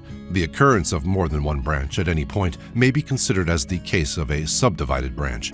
Whether the branches do or do not rejoin the main path, forming loops, and whether, a rather important point as regards the solution of the maze, the goal is or is not situated within a loop. Finally, we may create separate classes for those mazes in which there are two or more equivalent routes between the entrance and the goal, those which have two or more entrances, and those in which there is no distinct goal, such as the Versailles maze, or in which there are two or more equivalent goals. We can represent the branch system of any labyrinth whatever in a very simple manner by means of a straight line diagram, wherein the paths of the labyrinth are represented by lines, to scale if need be, branches being shown to the left or right respectively of the main straight line representing the shortest path from the entrance to the goal. It will be seen that no account is taken of the actual orientation or of changes of direction of any part of the path. A unicursal labyrinth will thus be represented by a single straight line. Figures 136 and 137 represent, roughly to scale, the Hampton Court and Hatfield mazes respectively, and should be compared with those shown in figures 111 and 87. Triangles and discs may be used, as shown, to indicate entrances and goals respectively. Such diagrams as these are just as useful as the actual plans of the mazes for the purpose of serving as a clue for the visitor. In fact, they are really more easily followed. Amongst the many speculations that have from time to time been made regarding the origin and significance of the design on the Gnossian coins, the suggestion was made by a contributor to Knowledge about 30 years ago, somewhat similar theories having been expounded by a German writer a decade earlier, that this figure was a simplified diagram comparable with the diagrams described above. According to this conception, the figure was intended as a clue to the actual labyrinth, the designs on the coins being perhaps copied from those on souvenir tokens issued by the priests or curators of the edifice and indicated the right path to be taken, all other paths being omitted. By splitting the circular dividing walls so as to form a passage of the same width as the path shown in the figure, a maze of much more intricate appearance was arrived at, which, it was thought, might bear some resemblance to the form of the original labyrinth. On the other hand, Dr. E. Krauss, in a book of about the same date, showed how the Gnossian design and certain other unicursal figures might be derived from a series of concentric circles with interruptions along a radial line like the figures in the Northern Rock engravings described in Chapter 17, by means of one or two simple methods of cross-connection. Such speculations give food for thought, but we must remember that so far they are speculations and not statements of fact. The use of the straight-line diagrams suggested above may be found helpful not only as a means of facilitating the study of an existing labyrinth, but also to some extent in designing a new one. It is not necessary to describe here in detail how to design a maze. It is purely a matter of skill, which all may attain if they will. And, like most tasks requiring simply common sense, patience, and practice, it is much more trouble to explain than to perform. As regards the design of hedge mazes, the fact that the circumstances are hardly ever alike in any two actual cases gives plenty of scope for individuality and ingenuity. The space allowed may be strictly limited, or it may be of an awkward shape. The materials available for the walls may vary widely in character according to the space they require for their proper growth and maintenance, and thus affect the amount of path area. There are one or two points which are of general application and should be borne in mind. For instance, if the object of the designer is to provide a maze which shall offer a fair amount of puzzledom without imposing undue fatigue on the visitor, he must take care that the nearest route from the center to the exterior be neither too long nor too short. If the space to be covered by the maze is large, the tendency of over-elaboration of the design must be avoided. Another feature which is likely to spoil an otherwise good design is the inclusion of long stretches of path without bend or branching. These are tedious and annoying, especially when they have to be retraced by reason of their leading into a cul-de-sac. In a large maze, it is well to relieve monotony by means of occasional variations in the middle of treatment of the hedge, the introduction of arbors, statues, etc. but these should not be of such a character as to defeat one of the main objects of the design by providing easy clues. If the maze is intended to be seen at all from above, some attempt should be made to introduce a symmetrical and artistic element into its design. Usually, some vantage point is available from which an attendant or expert can observe and direct over bewildered visitors. But if this point be accessible to the visitors themselves, the hedges should be provided with pinnacles or balks here and there to prevent the observer from solving the puzzle by unfair means. This is the case with, for instance, the Saffron Walden maze. At Hampton Court, where there are no balks, only the attendant is permitted to mount the rostrum. The solution of mazes means the discovery of a route to their goal. This word is preferable to center, as the object of a quest is not necessarily at the geometrical center of the maze, but may be considerably removed from it. It would be going too far to say the shortest route, as this would be discoverable only from the plan or by prolonged experience, but the goal in any maze will, on the average, be reached more certainly and quickly by observing a little method than by fortuitous wandering. The subject of the solution of mazes has been examined by various mathematicians in their lighter moods, but we need not burden ourselves with more than a few simple considerations. In most cases, it is not practicable to adopt a system of marking the various paths as we reach them, but if this be permitted, we can so arrange our marks that we need never traverse any portion of the path more than twice, such as once in each direction, so that in any finite maze we must eventually arrive at the goal, though not necessarily by the shortest route. Using the word node to signify a point of branching, and the terms odd and even to describe respectively those nodes at which odd or even numbers of paths are to be found, we see that there must be at least 3 paths meeting at a point to form a node, for 2 paths meeting at a point constitute only a change of direction of the path without formation of branches, whilst the arrival of 1 path only at a point also precludes the idea of branching at that point, and can only occur at the end of a blind alley, at the entrance of the maze, or at the goal. We find it convenient, however, to regard the latter arrangement as an odd node of the lowest order, the lowest possible order of even nodes being, of course, that at the meeting of 4 paths. It will be clear that if the entrance and the goal are the only odd nodes, the maze will be either unicursal in the sense in which we have been using the term, or any branches must form loops on the main route. In either case, it will be possible to traverse the maze unicursally, for example, to thread every portion of the path without going over any part twice. Supposing that we are able to make what marks we like, without danger of their removal in our absence, we can adopt the following plan. On arriving at a node, which, by the absence of marks, you know you have not already visited, mark the path by which you have just arrived by 3 marks. If you see by marks on other paths that you have already been to that node, mark the arrival path with 1 mark only. If now there are no unmarked paths at this node, it means that you have explored this particular branch system and must retrace your steps by the path by which you have arrived. If, however, there are 1 or more unmarked paths leading from the node, select one of them and, as you enter it, mark it with 2 marks. We can now make certain of visiting every part of the maze if we make it a rule that, on arrival at a node, we shall never take a path with 3 marks unless there are no paths unmarked or with 1 mark only. When we enter a 1-mark path, we of course add the 2 marks which we always make on leaving a node, and thus it becomes a 3-mark path at that node. When it is impracticable to place marks or even to use, like Theseus, a clue of thread, it is still possible in the majority of cases to make certain of finding the goal by the simple expedient of placing one hand on the hedge on entering the maze and consistently following the hedge around, keeping contact all the time with the same hand. Blind turnings present no difficulty, as they will only be traversed first in one direction and then in the other.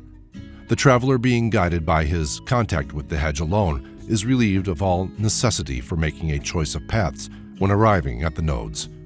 The only case in which this method breaks down is that in which the goal is situated anywhere within a loop. Where this occurs, the explorer adopting the method described will discover the fact by finding himself eventually back at the starting point without having visited the goal. He must then adopt different tactics. but unless it is practicable to use a clue or a system of marks like that detailed above, there is no rule that will help him. One may, of course, thread the maze by remembering a formula of some sort applicable to that particular maze, such as in the case of Hampton Court: left, right, right, left, left, left, left. But this is equivalent to having a plan of the maze. Such mnemonics, unless perfectly retained, are apt to prove more of a nuisance than a help. Can anybody who has once yielded to the exuberant mirth of 3 men in a boat forget the predicament of the overconfident Harris when he volunteered to conduct a party, strangers as well, through the Hampton Court maze? "We'll just go in here," he said, "so that you can say you've been. But it's very simple. It's absurd to call it a maze. You keep on taking the first turning to the right. We'll just walk round for 10 minutes and then go and get some lunch." Poor Harris. Chapter 22. The Labyrinth in Literature.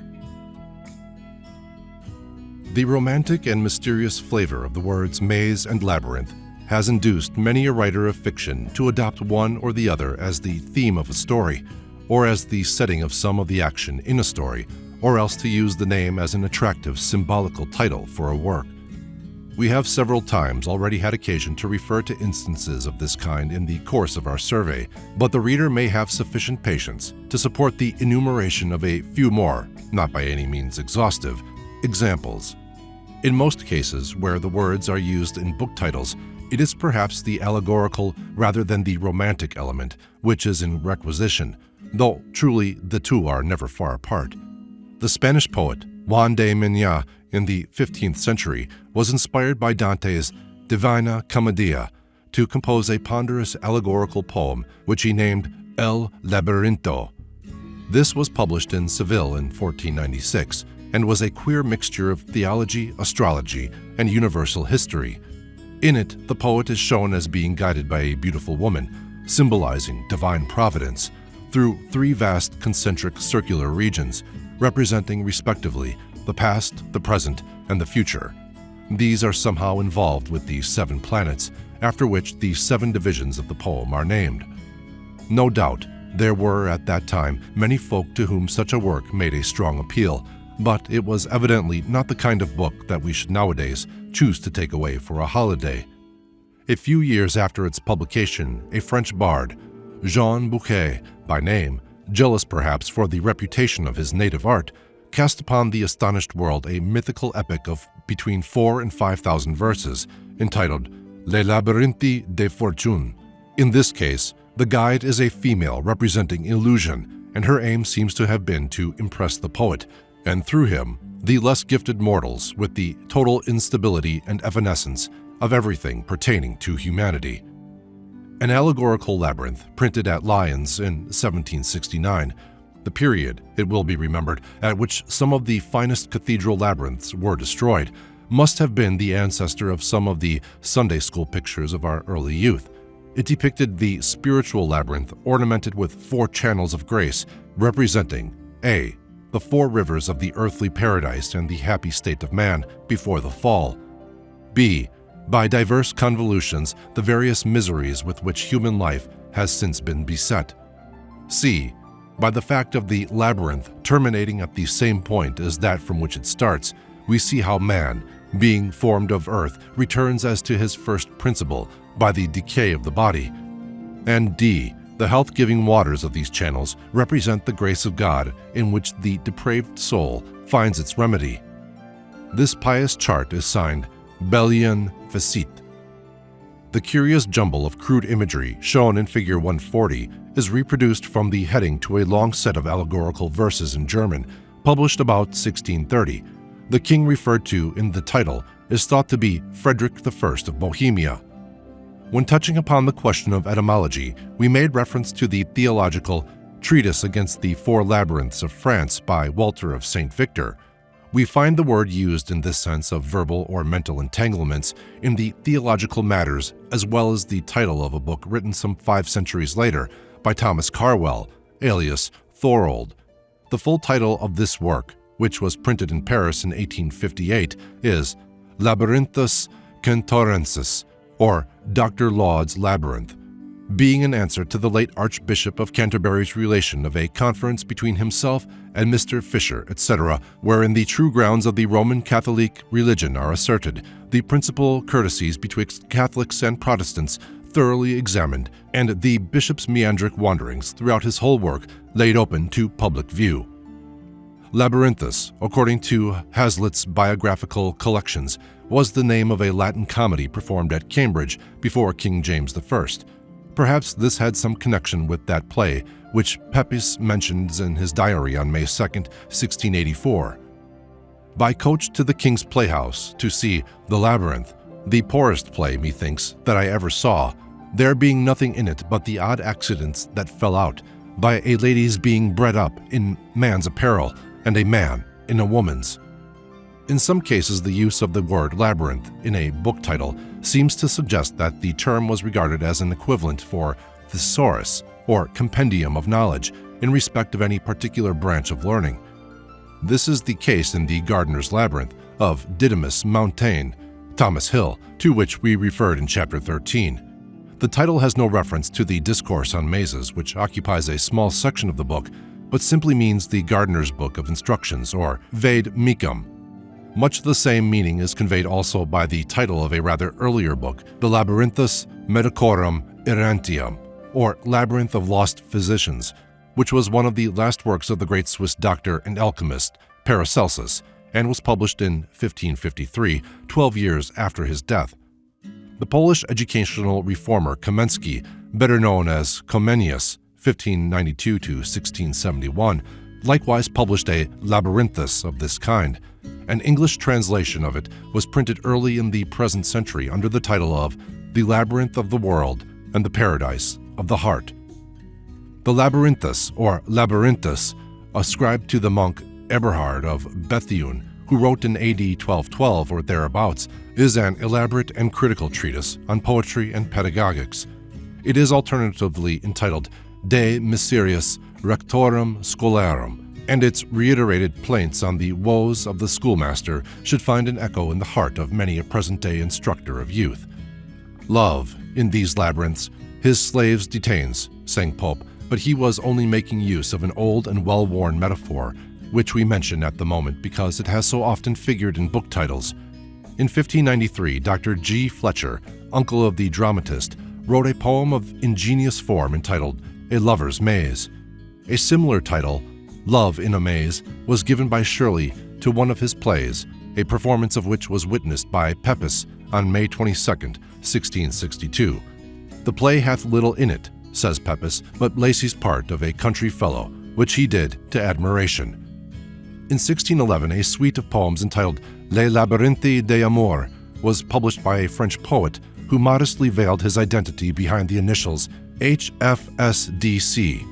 A century and a half later, another French writer equally retiring, his initials were TM, wrote an opera comique of the same name. One would almost think that there was something shameful or dangerous in allowing one's identity to be revealed in connection with works bearing such titles, for we find the same desire for anonymity in the writer of some poems entitled The Maze, which appeared in 1815, headed by a quotation from Cowper. To and fro, caught in a labyrinth you go. That the maze or labyrinth has not lost its favor as either a descriptive or a metaphorical book title is testified by the numerous modern examples of its use, amongst which we may mention Mrs. Henry Wood's Within the Maze, The Maze of Sicily by E.J. Tiddy, The Maze by A.L. Stewart, The Labyrinth by R. Murray Gilchrist. Perhaps in this case the reference is to the rambling old house with 11 staircases, which features largely in the book. And finally, as an instance of undeniable descriptiveness, The Physiology of the Human Labyrinth by S. Scott.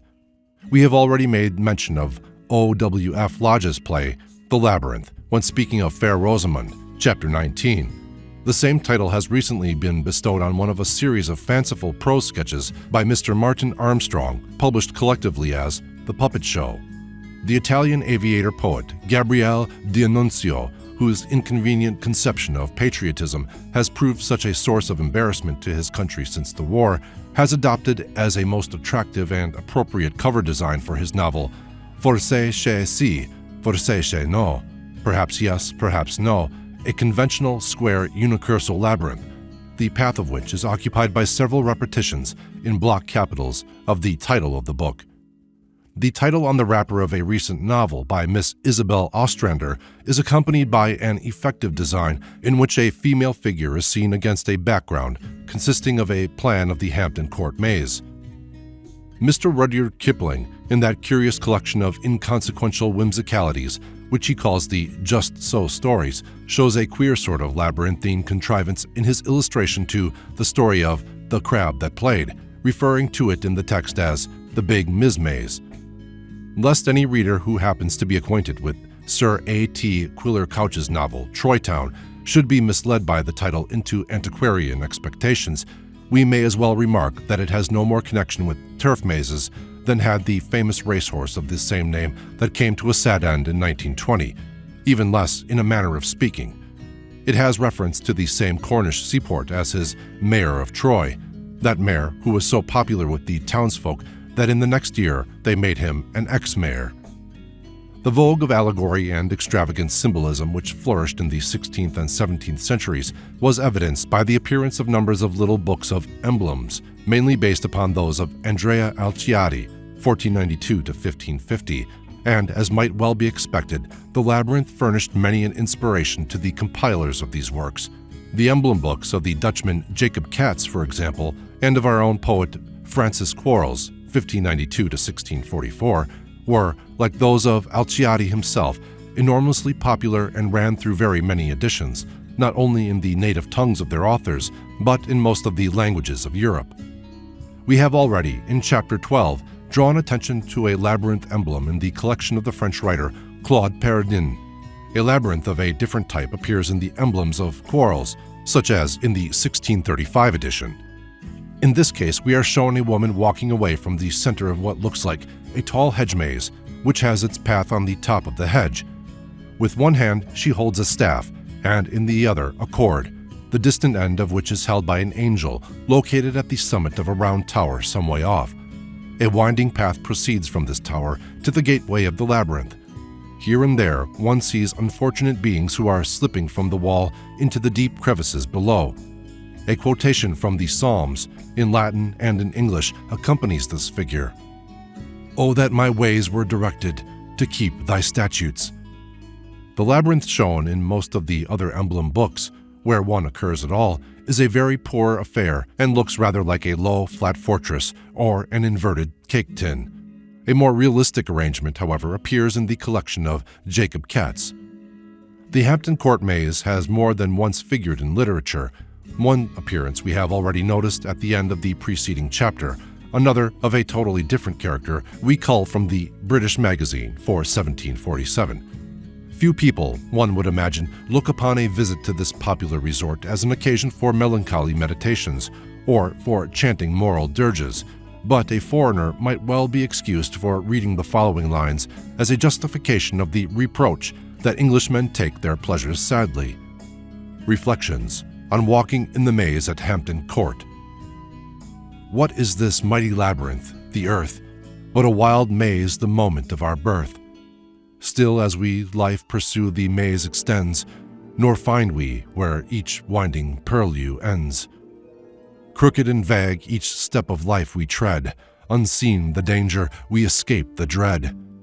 But with delight we through the labyrinth range, confused we turn, and view each artful change.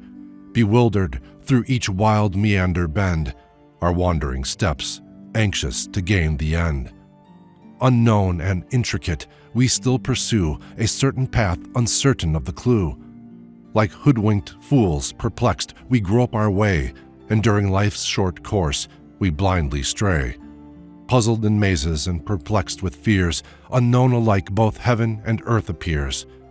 Till at last, to banish our surprise, grim death unbinds the napkin from our eyes. Then shall gaze truth and wisdom stand confessed, and death will show us life was but a jest. This genial gem should be engraved on brass and stuck up at the entrance to ensure that visitors, especially those of tender age, may enter the maze in the right spirit. Scarcely more cheerful is the view regarding mazes taken by the poet in Alfred Austin's The Garden That I Love, where he speaks of tragic gardens with dark avenues of intertwisted ilixes immeasurably old, where there might be lurking the emissary of an ambitious disdain. Gloomy labyrinths of medieval yew concealing the panther spring of a vindictive Sforza, or the self-handled stiletto of a fratricidal Borgia. And again, had I a garden, claustral yews should shut out railing wind, that poets might on sadness muse with a majestic mind. If space permitted, or if any useful purpose were served, a good deal more might be written concerning the labyrinth in relation to literature. Similarly, the labyrinth in art might form the subject of a fairly bulky volume.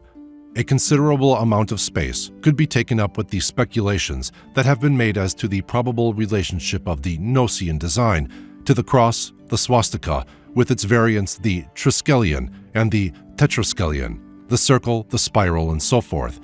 But the reader who thirsts for discussions of this nature must be referred to more specialized archaeological literature. The main points of interest with regard to the use of the labyrinth figure in art have already been presented, and most of the lines along which the labyrinth idea has been elaborated have been indicated, either in the text or in the illustrations. Before finally taking leave of our theme, however, there are yet a few miscellaneous aspects of it at which we may take a glance. Chapter 23. Miscellanea and Conclusion. In the Annales Archaeologiques for 1857, it was stated that M. Bonin of Évreux had collected no less than 200 designs of mazes or labyrinths, representative of all sorts of nations and periods, and the editor promised to make a selection of these for reproduction as soon as the text to accompany them should be ready. The editor of the Annales incidentally referred to an early 16th century painting on wood in the palace of the Marquis Campagna, which represented the legend of Theseus and showed a labyrinth similar to that of St. Maria in Aquiro at Rome. This also was to have been illustrated at the same time. The matter seems to have rested there, however, for no subsequent reference appeared. As an instance of the unlikely places in which the employment of labyrinth figures for decorative or symbolic purposes are sometimes found, we may quote an entry which occurs in an inventory of the contents of a house at Dufus, Morayshire, dated May 25, 1708, from which it would appear that household napery at that time was sometimes patterned with the labyrinth. In the nursery, a large napery press, wherein there is 6 pair of Scots Holland sheets, 3 Finn towels, and 5 of the walls of Troy.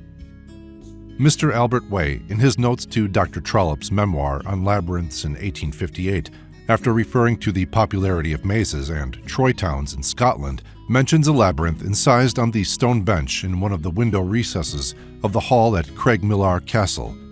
According to a Swedish publication of 1877, labyrinths have been found in West Gotland, engraved on church bells. The hedge-maze is, of course, the chief embodiment of the labyrinth idea as a medium of amusement, but it is far from being the only form in which the principle subserves this purpose. We have already referred to the practice, noticed in various parts of England and Wales, of cutting Troy towns in the turf. Most of us are, moreover, familiar with the schoolboy pastime of drawing mazes on paper or on slates in the days before they were banished on hygienic grounds. The object of the designer in this case differing from that of the Troy town constructors in that it consists of providing as difficult a puzzle as one's ingenuity at the moment can devise, whereas the latter merely laid out a conventional unicursal figure for the purpose of performing a ceremonial or playing a game thereon, like the squares for Nine Men's Morris or the diagram for hopscotch. An ingenious development of the hedge-maze principle is the construction of indoor mazes lined with mirrors, by means of which the perplexity of the visitor is greatly increased. Such mirror mazes often find a place in fairs and exhibitions. Another method of utilizing the puzzle maze idea, and one which constitutes a valuable asset to the parent or nurse in charge of young children at the seaside, is that of scratching maze figures on the sands of sufficient dimensions to enable little feet to perambulate the paths. Figures 141 and 142 show some of the mazes constructed on the sands of a well-known southern resort in the summer of 1920. The examples shown were made in a quiet corner of the beach and were snapped before the children had discovered them. Otherwise, although no doubt prettier pictures would have resulted, the mazes would have been invisible.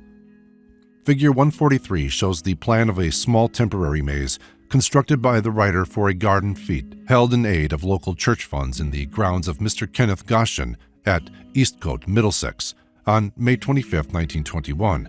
It was formed of galvanized wire netting supported on 6-foot fir stakes and thickened with elm foliage. At the entrance was displayed a conventional labyrinth design, slightly modified to convey the misleading suggestion that it was a key to the maze, and below this were the following lines. "Beware the dreadful minotaur that dwells within the maze. The monster feeds on human gore and bones of those he slays. Then softly through the labyrinth creep and rouse him not to strife. Take one short peep, prepare to leap, and run to save your life." At the goal was placed a chair facing an embowered mirror. Some readers may remember the publication many years ago of highly colored lithographs of mazes of bizarre design, generally emanating from the continent and sold for a penny or 2 pence. An old scrapbook seen by the writer contains some specimens of this nature, published in Brussels. In some, the nodes are occupied by various objects, which, according to the printed instructions, have to be visited in a given order. One design, generously tinted in all the colors of the spectrum, is labeled Les Jardins Chinois, although there is nothing distinctively Chinese about it except the absence of all resemblance to anything European. One may still purchase in the toy shops colored labyrinths of this kind, mounted on cardboard with spaces at various points of the path for the accommodation of counters, which are moved progressively in accordance with the throws of dice by the competing players. Some very ingenious applications of the labyrinth idea have been evolved by modern designers of toys and games. Perhaps the most popular toy of this nature on the market is that of the pigs in clover type, consisting of a series of concentric, interrupted circular walls, the innermost of which constitutes the goal into which the player strives to roll all the marbles, usually 3 in number, which are seen through the glass cover. This toy was patented by A. Brentano in 1889. Some skill is required to get all the marbles into the central compartment at the same time. Another toy of this character is seen in Figure 145. It consists of a rather complicated maze formed of ridges between which the player rolls a ball or a globule of mercury from the point marked A to that marked B, or vice versa. This was patented by S. D. Nix in 1891. A somewhat similar arrangement, but with the addition of magnetism as the motive force, is that devised by J. M. Arnott in 1894 and shown in Figure 146. In this case, the maze is not flat, but is in the form of a shallow dome. The balls are of iron and rolled not by tilting the box, but by moving a magnet beneath it. R. A. Cuthbert and W. Bevitt patented in 1889 a toy in which a ball called the Man in the Maze is rolled about inside a small closed box, the internal partitions of which cannot be seen but are indicated on the outside of the case. The man is invisible during his journey. At about the same time, a somewhat similar toy was brought out by J. Proctor, in which, however, the traveling ball can be watched through the glass top, the puzzle element in this case consisting of the use of circular holes of 2 sizes for communicating between adjacent compartments, one size being just large enough to permit of the passage of the ball, the other just too small. The most complex puzzle of the kind so far produced is that patented by H. Bridge in 1906 and shown in Figure 148. The ball in this case is made to pass through channels formed between projections of labyrinthine pattern fixed to a base and others fixed to the transparent top, which can be moved relatively to the base. The toy may be of a circular pattern or rectangular. In the former case, the top is rotated. In the latter, it is slid from side to side.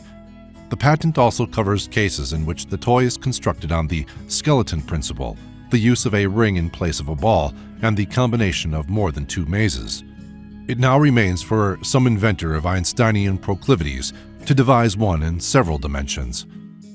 An interesting little study in what one might call labyrinth psychology was carried out by an Austrian biologist in connection with his researches on The Evolution of Efficiency in the Animal Kingdom in 1917. This was a series of experiments to test the efficiency of animals in learning how to thread a labyrinth in search of food.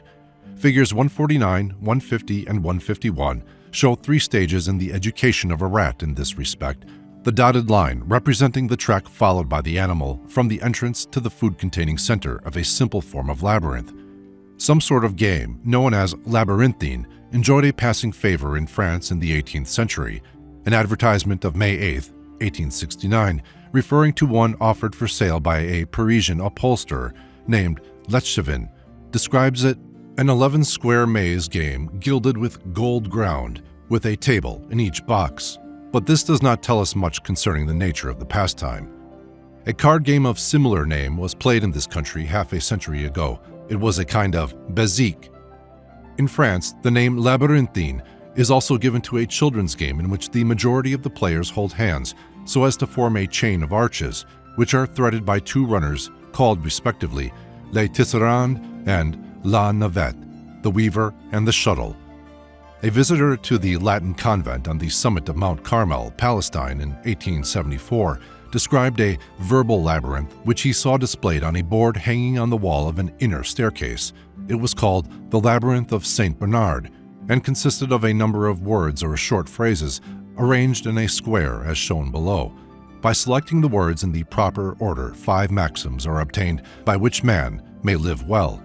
The first of these maxims, commencing with the word at the foot of the left-hand column, is, "Don't say everything you know, because he who says everything he knows often hears what he doesn't want." The remaining 4 injunctions may be read by similarly utilizing the words in the bottom row with those in the 2nd, 3rd, 4th, and 5th rows respectively. As a sample of a verbal labyrinth, this seems to be very simple and straightforward in comparison with the average Act of Parliament. Let us turn now, for a brief space, to a question which, although bearing upon matters dealt with earlier in the book, has been too little investigated to warrant more than a nodding reference in our more serious chapters: the question of place names. The occurrence of a suggestive place name is, as previously hinted, very slender evidence by itself on which to form an opinion of the former existence of a maze in the locality. There is always the possibility that the name may be a corruption of some ancient word of very different significance, perhaps the name of some person, or that it may have been bestowed fancifully or in respect of some resemblance to another place. In the absence of fuller information, we will limit ourselves to the bare mention of such names as convey a suggestion of possible maze sites, merely remarking any cases in which evidence in one direction or the other has come to notice. The district known as Maze Pond, familiar to Londoners in the neighborhood of the borough, and to which we made reference in Chapter 15, takes its name from the ancient manor of the maze, which was in the holding of Sir John Burchester in the 15th century. An old token bears the inscription, "Michael Bower, at Ye Maze, Southwark." What kind of maze, if any, formerly existed in the locality, we do not know. Maze Hill has sometimes been assumed to derive its name from a maze, which is supposed to have existed in the park of the former royal palace of Greenwich, but the name was formerly spelt in a different manner and may have quite another origin. In Hasted's History of Kent, 1778, it is referred to as Mees Hill, and it has been suggested that this may have come from the Celtic word maes, meaning field. There is a Maze Green in Hertfordshire, near Bishop's Stortford. Possibly there was formerly a turf maze in the vicinity like that on Saffron Walden Common, not very far away, but we have no evidence to that effect.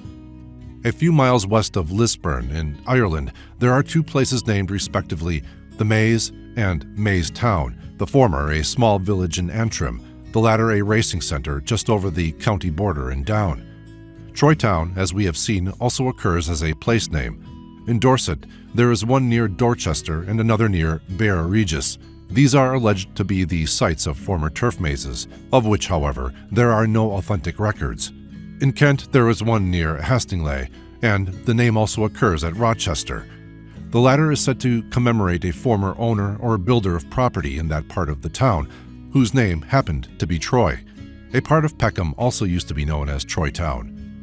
The word Troy alone is also of fairly frequent occurrence, as for instance near Stalybridge, Lancs, and near Londonderry. Troy Mitchell and Troy Hall are found in Monmouthshire, and the latter name also at Blackburn, Lancs, but such names are no more likely to have any connection with ancient maze sites than is the flourishing city of similar name in the United States, the probability being that in all these cases it is the famous Troy of the Iliad that furnished the inspiration. The name of Troytown may in some cases have been given on account of irregularity or intricacy of design, for the word is found in certain local dialects as a synonym for a state of confusion, an untidy house being said to be just like Troytown. It is surely uncommon for the word labyrinth itself to be found as a place name, but in February 1911, Captain Scott pitched his camp in an Antarctic spot, which, on account of the fantastically sinuous nature of its surroundings, he decided to name Labyrinth Camp. We must now draw to a close. Enough has perhaps been said to give some idea of the variety and extent of the different ways in which the labyrinth idea has developed and in which it has been employed, but it would obviously be wrong to assume that the last word on the subject has now been pronounced. As regards the early history of the idea and of the terms associated with it, we have seen that the boundaries of our knowledge are still misty and ill-defined, a circumstance that only gives zest to the study of the subject. We see that our enquiry has taken us into realms far removed from everyday experience, and in which we feel the need of special training in order to weigh the facts presented. It has given us glimpses of the workshop of the archaeologist, the anthropologist, and the etymologist. The study of later developments has led us into curious bypaths of art and literature, classical, medieval, Renaissance, and modern, and we see that even now, the labyrinth idea has not entirely ceased to exercise its allurements or to evoke the spirit of invention.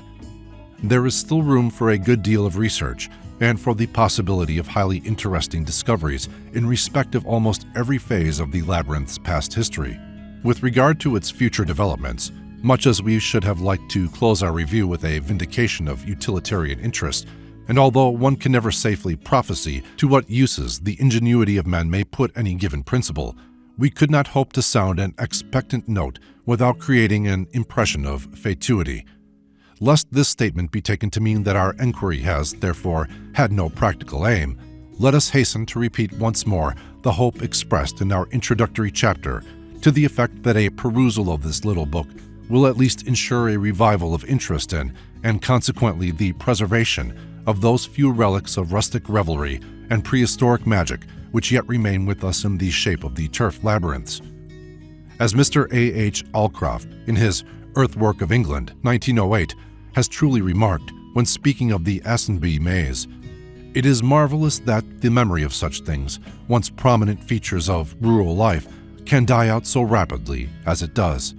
And yet, who can deny that they are worthy of at least as much care and interest as many of the obvious and commonplace antiquities upon which the guidebooks lavish their encomiums?